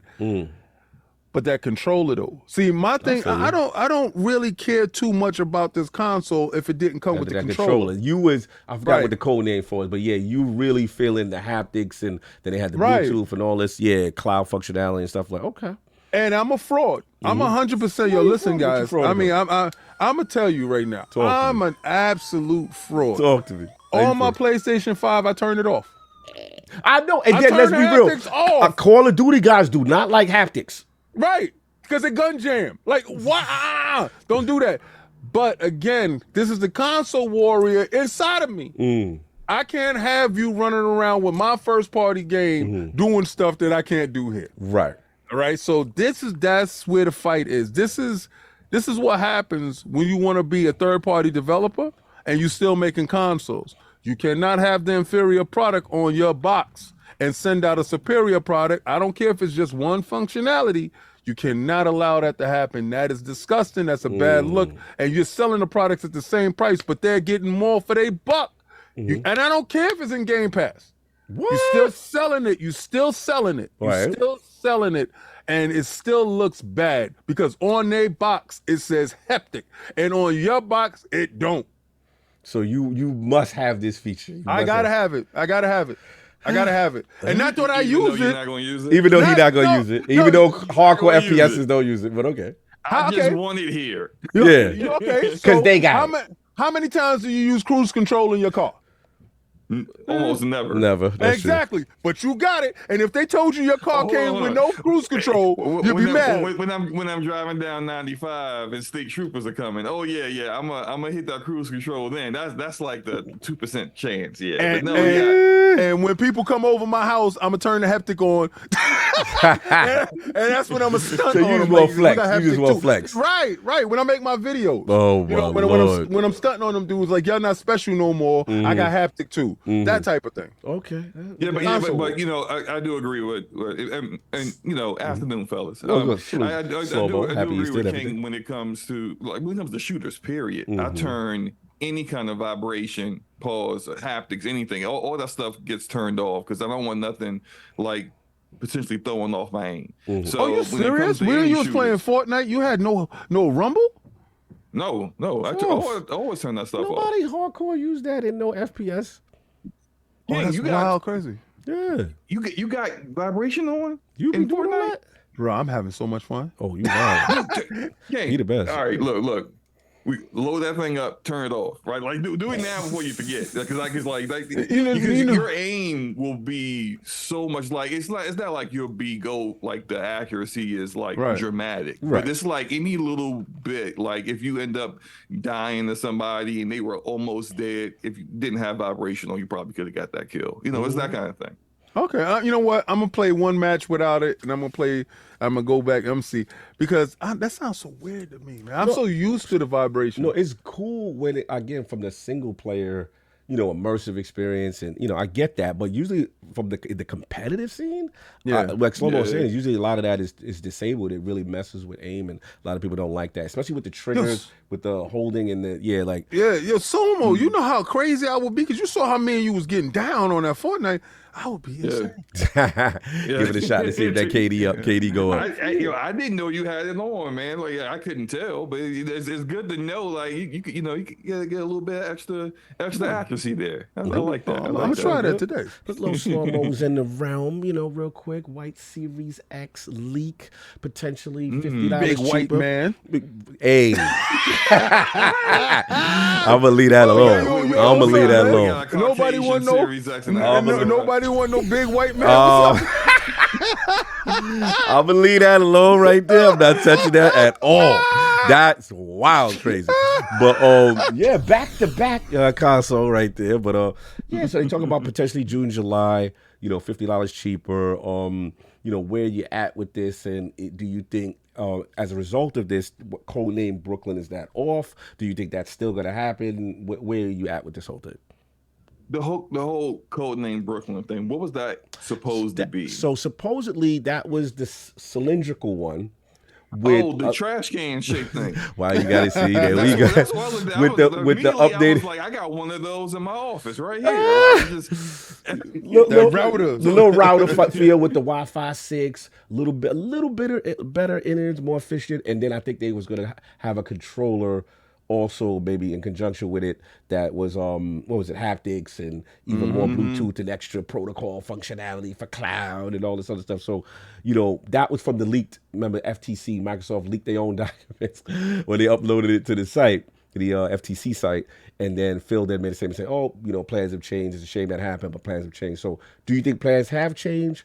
Do you think it's still on and this is just kind of like stopgap, for the showcase around that time, June, July? I got you. Yeah, I think the plans are all for that one because you don't want to like saturate the market with too much hardware that isn't that much different from one another. Isn't this White Series X also having 2 terabytes of storage as well? No confirmation on the storage yet. Okay. Just we know that it does not have a physical disk drive. That we do know. Right. So I just kind of feel like you would be kind of like, it wouldn't be much of a point to have this white Series X come out sometime in the middle of the year. And then also maybe not like at the end of the year, but next year you drop the trash can, Series X. Like, it's just like, why are you dropping all these different SKUs when there's not much that changes it from what the previous ones are? It's just like, unless it's a big, like some kind of power or performance boost out of any of them, I just think that's kind of pointless. So I think when Phil was saying after the leak, hey, some of this stuff isn't even in play anymore, we were kind of thinking of some things to do, and then we decided not to go this route. I think the trash can was the one that was just like, hey, look, man, just hollow that thing out. I'm gonna put it under my desk. That's gonna be the trash can, but we're not gonna release that on market. This guy, you messy, man, messy. Look, I'll jump in. I'm surprised at first. Obviously, I was like, okay, same form factor, pretty much. Just the internals, just better in terms as far as like heat sink. What was it? Internal cooling was better or something like that to this nature. But for me, I just look at it as a marketing thing. I just look at it as what they typically do, because all the leakers, no one predicted the Black Series S 1 tera last year at the showcase. Right. No one. So to me, it's like, hey guys, look at all these games you just saw. Look how excited you are. Oh, by the way, we could get this Series X right now for $50 cheaper. It's just part of the splash for the summer. You know what I'm saying? That I don't look at it as like, yo, they intend to have this tremendous growth, but I think they want to try to incite a little bit of console sales, for whatever they show at the showcase. So that's how I look at it. I think there's a part of me, I'm conflicted about Brooklyn, because there's a part of me that, man, those leaks look so official with like the detail and the level that, that they described it. And yes, plans do change. I get that. I'm very curious if that gets scrapped, because now they're talking about handheld so much. So the jury's still out on that. I feel king on the adaptive controller. That did sound really cool with the, with the haptics and all that stuff. I don't think that's off the table. I think one thing about Xbox, you're going to get some controllers. You're going to get some controllers. Hey, oh boy. I want that controller too. That the new one that's supposed to have more features. Yeah, I need that. Yes, I need that controller. I need that.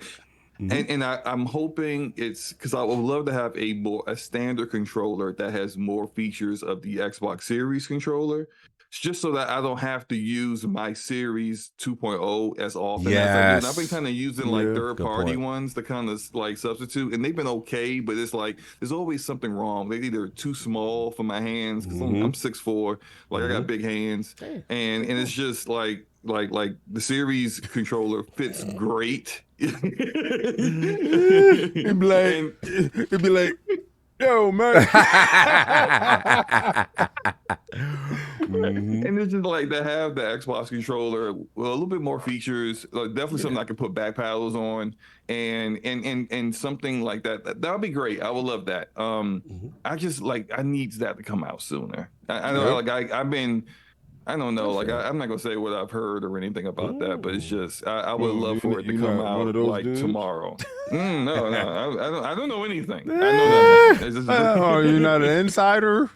Nope. Because everybody nowadays is insider. I mean, in fairness, we are talking about in fairness, we're talking about a leak right now. True. In fairness, even though this one does have a picture and it looks like. It looks like it's reputable from Xperia. But the lowest resolution picture I've ever seen. I'm like, man, who took this picture off their Razr flip phone, man? That thing was like, ain't no anti-aliasing on this. Like, it's just jagged lines everywhere. Like, who made this picture? Somebody try to do that on the sneak. I feel that. Yeah. But no, I would love to have because I think the Xbox Series 2.0 controller is great. My biggest issue with it is durability. Yes. I get the Best Buy warranty, bro, and I'm trading it out once a year. Bro. Always something. Yep. I have to admit. It's never never one thing. It's always something else to break down on. Yeah, I had a drift issue. Yeah. No, well, they make them that way. That's how they made. They made for it to break down for you to buy more. You know how it The goes. build quality on the Xbox Elite controllers, they gotta work on that because I've been through too much. If it wasn't for Best Buy's policy, man, I'd be in trouble. So salute. I'm with y'all. We'll see what happens. And I will say this about that. Something I can say this about what I heard about that. They know the complaints about the durability, and it's going to be addressed. We talked to them face to face. It was one fan fest. We had the chance to have the conversation with them because remember the first Elite controller, the plastic will bend back off of it. The rubbers, and I would have to change it, and they fixed that. They to their credit, they fixed that. Now they have a whole set of other problems that's going on, and hopefully they can fix that stuff. But if not, I still would be with Best Buy all the time. No, I feel you. Yep. We will see what happens. Geek Squad. No doubt. Let me get these super chats, and then you funny. Got to pay some bills in a minute too. So let's see what's going on with the super chats. Apologies if I miss anybody. Oh no, I think we good. We got slow mo. I got my skin in Fortnite, bro. I waited. The bunny. I heard you talking about the bunny. Hey, yo, I got her last year. Yeah, you see, yo. Let me not talk as loud. I'm talking like that on my. Yeah, keep it low. Keep it low. So you got her last year. To be like, you got who last year? Like, so you got her last year when she popped out, right? Yo, they got her in different shades. They got her with a cowboy hat on, yo. So wait, what? Yeah. So you gotta wait. Load it up, man. It's not here today. So you gotta catch her because they drop their skin like 3 times a year in different forms. So Hot Monkey Lovins, he always pulls up with her with the cowboy hat with the wah, right? So I'm like, man, I hate you. I said, because you could have gifted to me, I would have sent you the money. You dead wrong, you disrespectful. You know I love this girl, but it's all right. So I'm going to wait for that bunny. And I got that bunny. Yo, my girl was sitting right there. I couldn't hold it in. I was like, look at her, babe. Look at her. She lit. She was like, she was like, she ain't got no butt like that. I said, you damn wrong. I said, you're damn wrong. So what I did was I showed her another character. I said, see, now that's no butt. I said, that one right there, she lit as hell. Time. We got to pay the bills. They was on something. I'm just saying, Fortnite is lit. Anyway, I'm just saying. Mute y'all mics because ILP is brought to you by Factor. Eating better is easy with Factor's delicious, ready-to-eat meals. Every fresh, never frozen meal is chef-crafted, dietitian approved, and ready to go in just 2 minutes. You'll have over 35 different options to choose from every week, including Calorie Smart, Protein Plus, and Keto.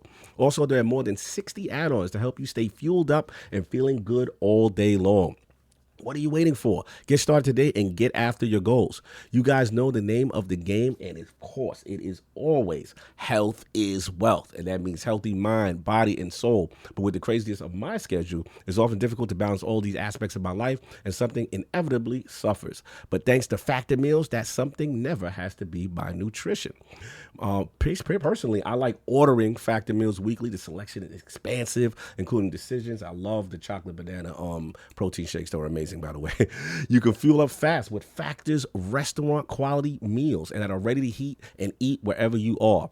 Pancakes, smoothies, and more. Discover a wide variety of easy options for the entire day, like breakfast, midday bites, and more. No prep, no mess meals. Factor meals are ready to heat and eat, so there's no prepping, cooking, or clean up needed. Get as much or as little as you need by choosing your meals every week. Plus, you can pause or reschedule your deliveries anytime. Factor is the perfect solution if you're looking for fast, premium options with no cooking required.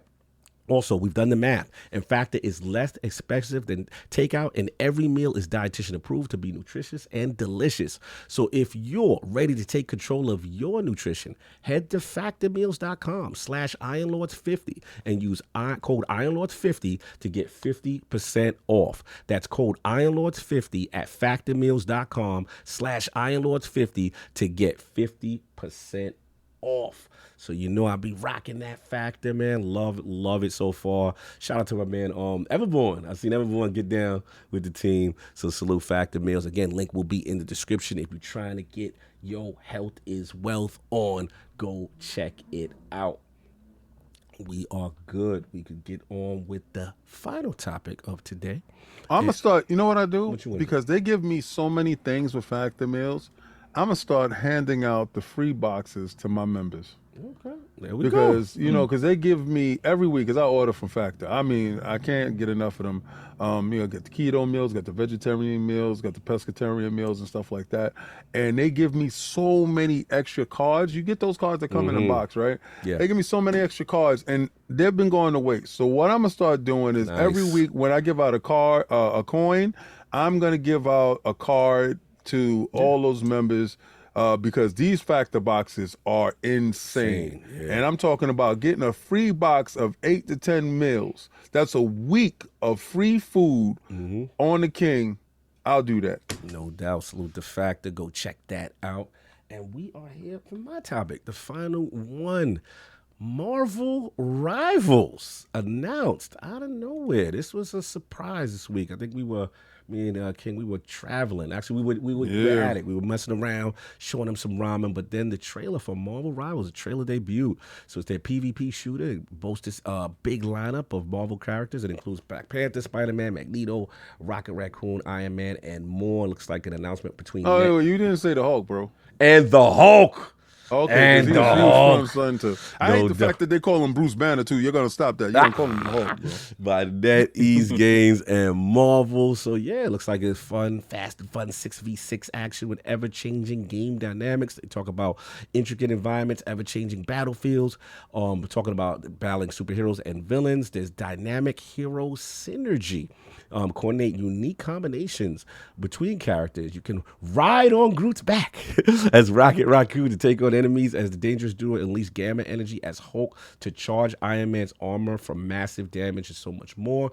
It looks like this team that is on development for PC by NetEase is composed of global talent who previously worked on hit franchises such as Call of Duty and Battlefield. They also talk about environmental destruction, reshaping the terrain, strategic advantage on the battlefield, dodge attacks to make use makeshift weapons and strike down enemies. They also talk about seasonal drops. Story-wise, it looks like there's some clash between the dictator Dr. Doom and his future counterpart from the year 2099 has forced countless universes to collide in the time stream entanglement, creating new worlds and crises unknown. And now the superheroes and villains from across the multiverse must fight each other and against one another as desperate groups seek to defeat both Dooms before one achieves domination. So is this like some Secret Wars, right? Sound like Secret Wars. Yeah. So we'll see, you know. So look, I'm going to jump out. This is my... All right, let me do it now. Get it out the way. Fraud alert on me. Fraud alert on me. I have been the biggest, I shouldn't say hater, but you know, I remember when Overwatch won Game of the Year and I was a little salty. And not that the game wasn't good. I recognize you just wanted something else to win. It was more like I came from the era, and this is my own fault in a way. Now I'm mature now, so I'm mature. But I came from the era where it's like, yo, you gotta have a narrative. These characters gotta have a story. And I was like, damn, this game is so fire. But I'm like, man, they ain't even got no narrative. They just getting away with this bare bones, dope, strategic gameplay. But I'm like, where's the story? So people put their card, you don't have to have a story to be Game of the Year. And I had to eat that. I didn't like the decision it won that year. But I'm never gonna front on Overwatch's dominance in the space, what it did, how it changed the game, right? Where I'm a fraud is, even though I was like, all right, that Overwatch for y'all. As soon as I see Marvel Heroes in that format, I was like, yo, I'm in. I am so in. When I seen the Hulk and I seen everything going, I seen Doctor Strange throwing the portals, and I could see the archetypes. I could see like, this is going to be Tank. This is going to be... So when they doing it with the people I want them to do it with, I'm all about it now. Now I'm in. And the thing is, I ain't going to front. It's like I've played. I know NetEase doesn't have the greatest reputation with the terms of monetization. They'd be a little wild with the monetization, but they did the Rocket Blade Point.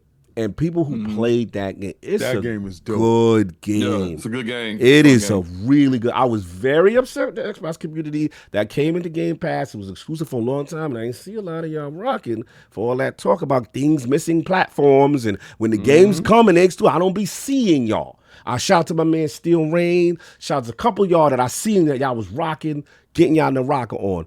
But nah, man, like I know, in my opinion, I feel the game is going to be good. All they gotta literally do, slow-mo, and hear me out. We know there's a controversy right now in the Overwatch community. a lot of people, the hardcore Overwatch community, say, "Yo, we didn't really need a 2. Y'all could have just gave us 1 with the format and the gameplay mechanics that y'all had." Because I'm hearing a lot of the Overwatch community don't like the changes they did to 2. And yeah, it's a bait and switch, man. Exactly. And then it's a big bait and switch. Doesn't exist. NetEase, all you better do is literally copy and paste that format for part 1. And I'm telling you right now, as long as they support it right, and I know the microtransactions might be egregious, but I don't know, man. I might. And don't give me no Silver Surfer DLC. It's over. Don't give me no Silver Surfer. I'm throwing my wallet at the screen. I already see the rollout because you saw the second batch of heroes with what? Storm, Cable. Bro, they could do Daredevil. Imagine if he could see through the thing. He got some, you know what I mean? All right, I'm getting too gassed. Hey, did you sign up for the clothes? Oh, hell yeah, I was in there. And then King almost took my heart because I thought it was some mobile-only joint. Then I researched. I was like, oh, no, it's PC. Epic Game. I was like, oh, yes. Because I was actually PC only. Yeah. I got nervous because I was like, oh, no. Nah. I didn't want it to be some mobile joint. So, look, as y'all could tell, I'm very hyped for this game, but I need y'all to rein me in, calm me down. Am I bugging? Let's start with slow. You play these games, like where you at with this MarvelRivals? Is it too much? Or you skeptic? Like where you at with this? I am intrigued. Okay. I'll say that. Look, I play every multiplayer game under the sun. When it pops up, I give it a shot. I see what's up with it. And I saw the blueprint there of the game design that you're doing Overwatch, which is fine, right? So like when it comes to live service games, I always say 2 things. One thing about hero shooters, but I'll go to the live service format first. When it comes to live service games, you really kind of like, depending on the kind of live service game, you may or may not have the opportunity to really build yourself a community. If it, for example, you're talking about like looter shooters, and I'll give Destiny their shine. Destiny saturated the market. Look, come on. It was difficult for other looter shooters to kind of build themselves and establish themselves when Destiny was already so established, right? I'm so proud of you, Flomo. So I'm gonna clip this. I'm so proud of you, brother. To really come on this platform and give Destiny the love it deserves. I am so proud. You've come a long way, but that's growth. Shouldn't have did that. That's growth, baby. That's growth. Anyway, right? Here come this slander. No. Nobody's making a battle royale right now because it's like there's no purpose because you can't steal away the people who are into those kind of games from Apex Legends, Fortnite. You can't make a battle royale in 2024 and expect to do anything but fail. And so it's interesting because it used to be that way for hero shooters as well. Overwatch came in, kind of blew up the market. No one else could really make one and steal away the Overwatch community. But then we saw what Valorant did on PC. Yes, Valorant did it, and then you see how Blizzard has really dropped the ball. Where Overwatch, the game was fine. They just wanted more content. They wanted PvE content, and they said, "Oh, we'll give you that in the sequel." Bro, they didn't even give me my. And that's the bait and switch because they justified the sequel of Overwatch 2 by, hey, we're going to give you PvE content, we're going to do all this other stuff that you want. And then when it came out, all people got was 2 extra characters and a couple extra maps. And they were just like, yo, it even looked exactly like the first game. And then you didn't allow people to go play Overwatch 1 no more. Shut the servers on them. Yeah, I love that. You basically got the same game with a battle pass. And people were like, what is this? And it was, oh, hey, we're going to come out with the PvE later. Give us 6 months. Then they canceled it. So now it's like they deserve all the smoke and then some, right? Like Blizzard should be ashamed of themselves for that. But also, you have now created the opportunity.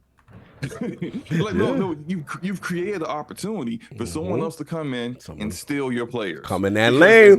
If they not satisfied, someone else shows up with a good product. They gonna go over there. And another thing that I've always said about hero shooters is that it's people gotta be just real about this. Don't say, hey, I'm not only here for this, but look. When it comes to live service games, and especially hero shooters, how your characters look are really important. Oh, that's a good point. Because you know what, I was big on Bleeding Edge, And I think that was a decent game. It had its issues. The characters moved too slow, maps were too big, not enough characters at launch, you know, so on and so forth. But the big problem with Bleeding Edge and why it died so quick, all them characters ugly. It's like two good-looking characters that you will have no problem looking at while you play the game. Everyone else, they had the audacity to have a corpse with a snake wrapped around them, and it's just like, why would I want to play as that? So what was the good-looking characters again? It was a dude named Damon that looked cool. He had a little the samurai mask. And I remember him. Yeah, I remember him. He's a cool character.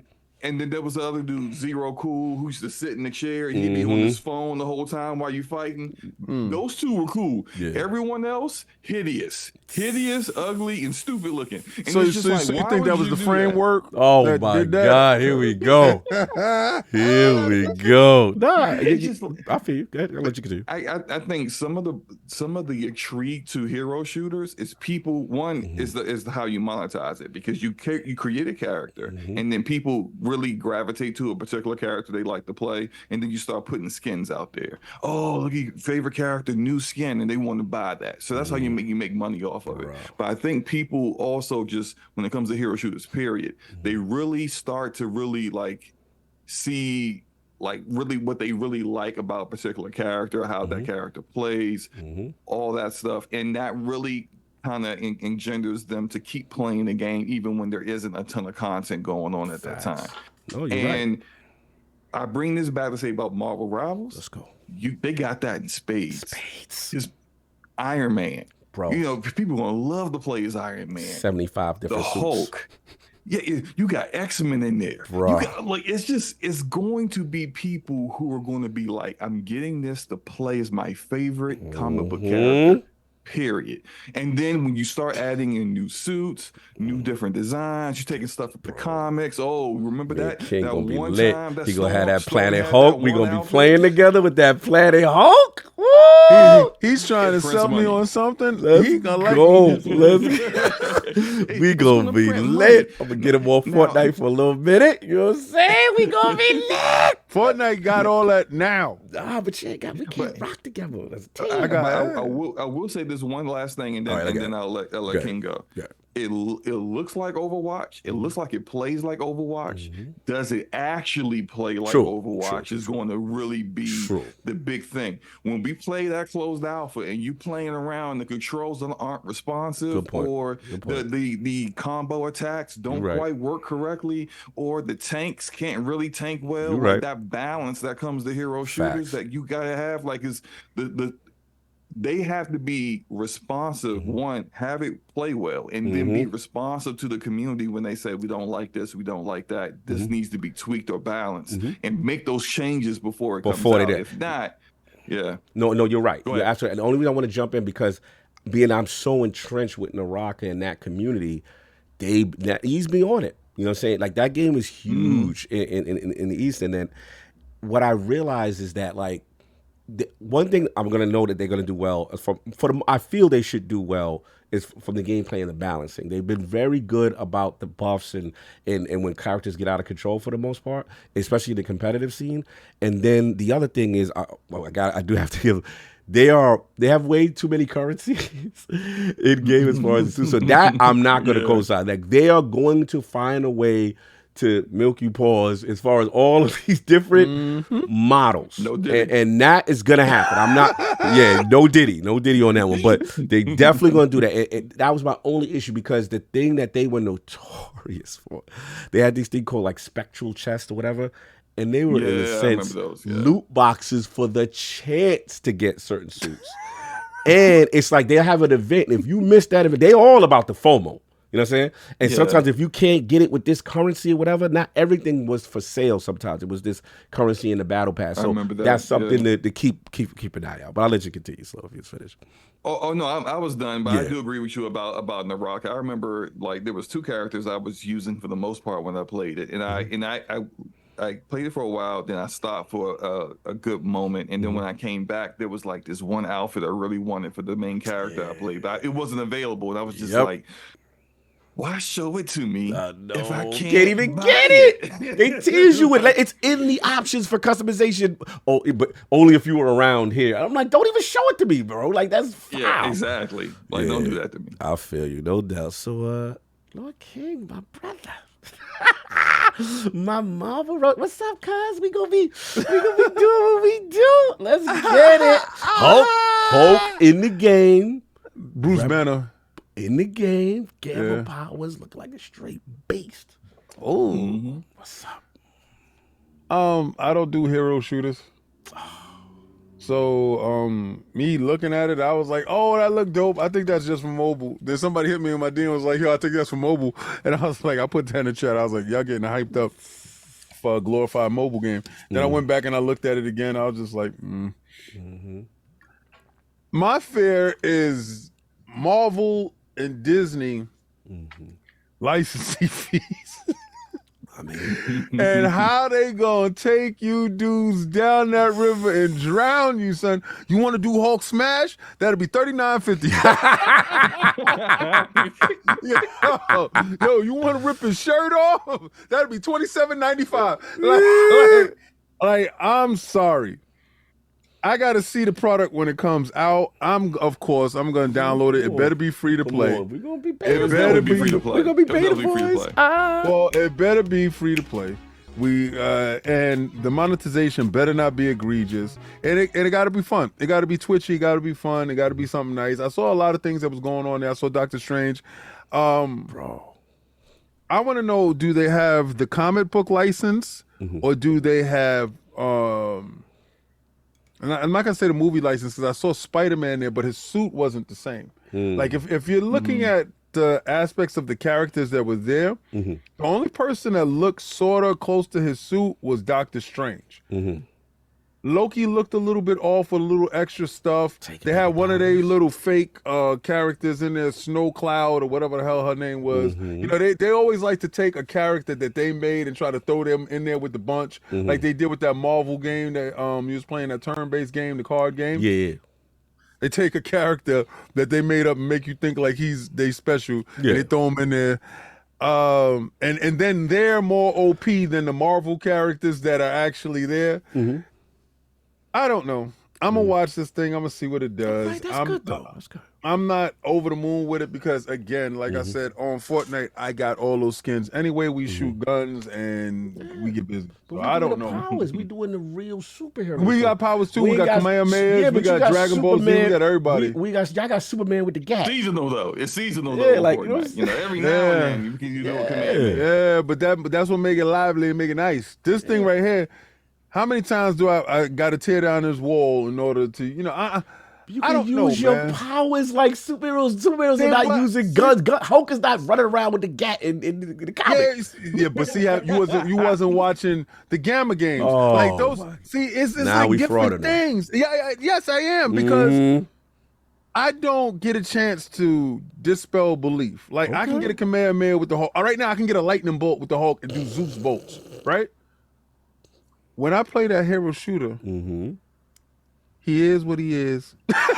Real life comic book. That's the authenticity you love. For the rest of his authenticity. Life, for the rest of his life, he will always be him. But my thing is this. All right, we throwing up. It's like Avengers versus Avengers. East Coast. Like, we need a tag. How fun is that? For how long? That's what Overwatch was. See, you didn't play Overwatch. I know. I didn't. I know. And this was the fun part. I played it one time. And shout out to Bill and them. I played it, and I was like,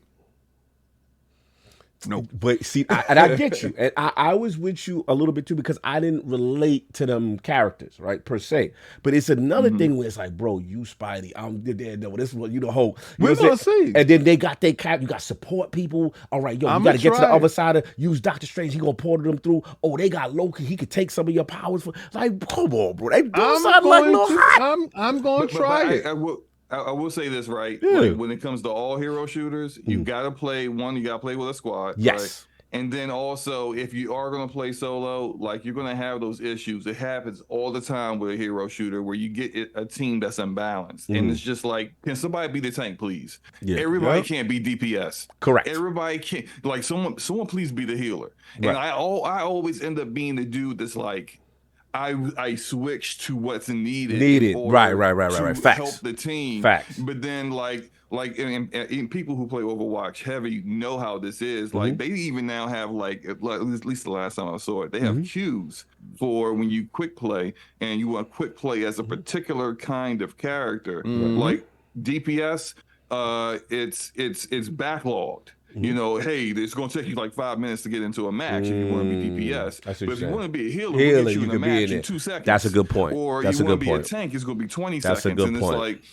It's like, it's because too many people want to be the guy in front killing people and not necessarily playing the role. Support role.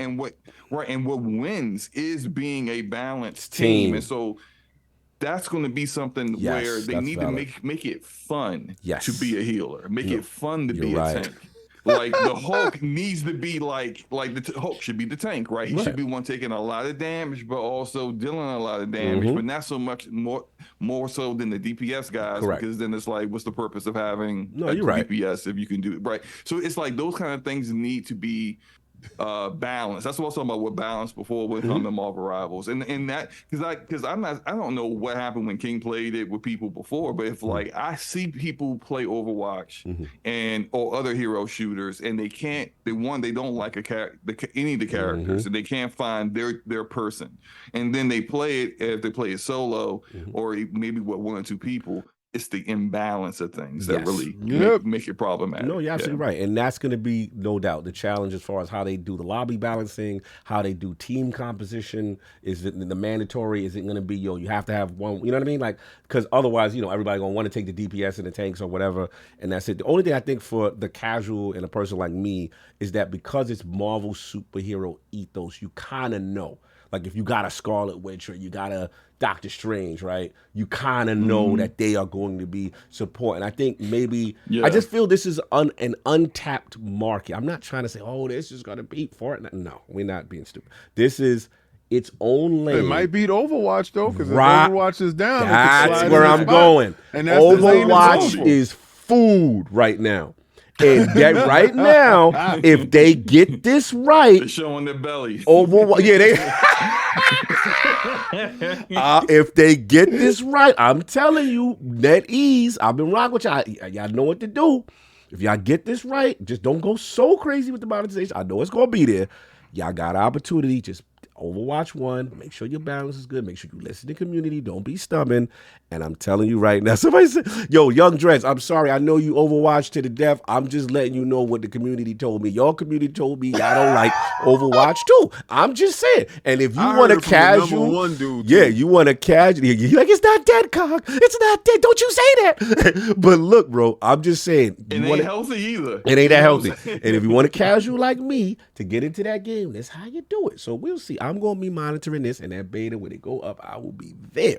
But I'm going to play it. I'm going to see what's going to happen, because remember, I played that, what was that game that came out for Microsoft? You mentioned it. Which one? Bleeding Edge? Yeah, I played Bleeding Edge. I mean, I heard that's the next game going over to PlayStation. So. Oh, you heard that? That and Redfall, yes. We sending that and Redfall over with a double pack. Yeah, y'all getting that next. No doubt. Salute. Anyway, let me get up out of here. We went rocking along. It's going to be with heptics. Shout out to Lord PD in the chat. Shout out to Head Solo in the chat. Yo, Young Dre, we still good, bro. I'm just trying to show you what the numbers were saying. That's all. He come up with me. He's like, don't you do that, God. We to the death. We ride it. All right. He ride it. To the death. He said to the death, King. He played that Overwatch. All right. I want to see some clips, man. No doubt. So that is it. Please hit that like button. Salute to everybody that's rocking with us today. Long show or Easter. Y'all still here. We get to this poll on if. What do they eat today? What do they? What happened? They eat eggs. Yo, you stupid. I can't with you. I want to know because I can eat on the same menu. Yo, you're ridiculous, dude. You know, it's funny. I don't eat chicken, but I eat eggs. You're messy. That's kind of disgusting, right? Very much so.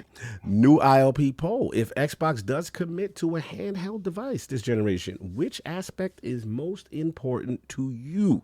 The choices are A, no Windows 11. Mimic the console Series X and S experience. B, allow Steam, Epic, and multiple storefronts. Let's get it. C, native Game Pass, streaming optional. Or D, I don't care. If it's more than $500, is DOA. Those are the choices. Those are the choices. More than five. They figure wishing on the star? Yeah, I threw that one in for Attic. I threw that one in for Attic. I figured Attic would go that route. So I'm saying that one was for Attic. I want to show up some love. So shout out to everybody in the chat. Shout out to KSI. Shout out to Fonz. And of course, Slow Mo, Backslack, one half of the DPS podcast. Where can the fine people find what you got going on, sir? Hey, man. Look, always a good time to come through. Hang out with you fellas. You guys are good people. So I enjoy your company. You know, I don't enjoy everyone's company, but I enjoy you guys' company. Appreciate that. You can find me on my channel, Slow Mo Backslap, and also on the Damage Per Second podcast channel. I'll put the link in the chat real quick for those. Ooh, put them in. Yeah, put it in there. May want to, join. Yeah, subscribe me and to the this homie brother. Gaming Forte. We have a great time. We do a great show. We go live every now and then playing games and just having a ball and enjoying the good company of good gamers and playing some good games. So appreciate being here. Hope you guys enjoy the rest of your Easter and play some games, man. That's what it's all about. Factual. Blessings. Slow-mo. Happy Ishtar. No doubt. You know what I'm saying? Pull up salute to Slow-mo for holding us down during the holiday, and everything. Always good talking to you, brother. Always fun. You always, even when you slander that, it is funny. I can't front. You are absolutely hilarious. But I got good Destiny talk today. So I got good Destiny. So I'm clipping that. I'm holding that into the archives forever. I already got added. I tried to be fair. No doubt. Salute. Get a couple of super chats. Actually do the super chats after. Lord King, where can the fine people find you? What you got going on, sir? You can find me dropping daily content, Xbox Frontline News. You can also find me putting up all those other interviews. I got more interviews in the background that I'm dropping. I'll be dropping probably some tonight. I got to do that video. Which one? Of the live reaction of The Last of Us documentary. I got to do it. I was supposed to do it on Saturday. It didn't feel well, so I'm going to do it sometime this week. Get in contact with Addict, figure it out. Friday, live show, coins. I am your purveyor of coins, people. I have the coins you want, the coins you need, the coins that I have. I have these coins. They're all here, and I just dropped some coins. I don't know where they went. You good. But they're here. So I got those coins for you. But come through live show. We're going to be giving away coins. And I found out, you know what? I said I got all these little FactorMeals things. Yeah. To get y'all in, y'all can check them out. I got no problem with that. I'll send you the code or whatever, you'll win, and then I'll screenshot the joint, and then you can use it. I think that's a good thing. Get y'all on your health kick health as well, for the summer. Yeah, for the summertime. You'll get slim, you get trim, you be nice and right, ready to win. That's all we want y'all to do. We want y'all to live longer. And today was a great show. I want to give a shout out to Fonzarelli. That's my dude. Love him to death. I want to give a shout out to Asante. Fantastic stuff. Of course, Lord Addict, Lord Sovereign, and my man Slow-mo Backslap, my Fortnite brother. Yeah, that's what I'm talking about. We are Legion. We are outside. We out here busting them guns. And he just gave me a little bit of information. I might have to take that Rumble off so I can kill y'all better. So, that'll happen. But, yeah. Thank you guys for coming through. I didn't expect to have as many people as we did today on the Ishtar Sunday. It's fantastic. So I appreciate you guys. Thank you for showing up. A few more super chats before we get up out of here. Again, shout out to Rocket Scientist with the $2 Canadian. I don't know what any of this means, but I'm just going to read it. Beefcake, statueness, picante, alarm boy, and Matrix. And then he says salute. Okay, I don't know what the reference is. Well, okay, you're Beefcake. Okay. I'm a statue dude. Picante is Sovereign. Alarm boy is Addict because he always have his alarm going off in the background. And who's Matrix? And no, we are the Matrix. Oh, we the Matrix. Okay. All right, rocket scientist. I see you put it down.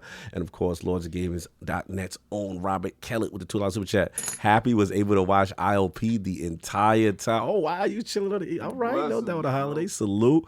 Blessings, you already know. Spartan661, $2 super chat. ILP, the best podcast on YouTube. The formats, Abbott. Oh, that's love. And I appreciate y'all. Please hit the like button. It does help us in the algorithm. Like, subscribe, all that good stuff. Tell a friend. And again, final thoughts for me. Anybody who we cross paths with at PAX East, developer, content creator, just a person that's just a tender or a fan of any of the platforms that we're on, it really means a lot. The love was tremendous. And again, our first live show, Sacred 300, opening up as the ILP in a live audience was truly humbling. What we got? All right, rocket scientist hit me. He said, nah, Matrix was slow-mo, bro. Oh, Matrix is slow. Yeah, Matrix is slow. No doubts. But yeah, I appreciate, again, Last Stand Media family, everybody that pulled up, y'all know who you are. It really meant a lot to see that we could do something in a space that we never really done before. So the love is tremendous, man. We don't want to lose sight of that. So always, ILP fam, give a crest to yourself. Y'all did your thing, and we appreciate and feel the love. Until then, everybody except Young Dreads, who said y'all fired for the Overwatch blasphemy. He ain't letting it go. But it's all good. Well, bad mother, I see you. Be the first one on MarvelRivals. Yeah, he definitely gonna be first. We'll be on Marvel. I better not see you play it. I better not see you having fun. Nah, I'm messing with you, bro. Shout out to Chicago. Shout out to everybody. Everybody enjoy your Sunday. Anything else we got out of here, King? Are you good? No, I'm fantastic. We are good. Everybody I'm about to enjoy your play Fortnite holiday. with my new boo-boo. Yeah, take the haptics off. And we out. I ain't got no haptics over this stuff. We out. Peace.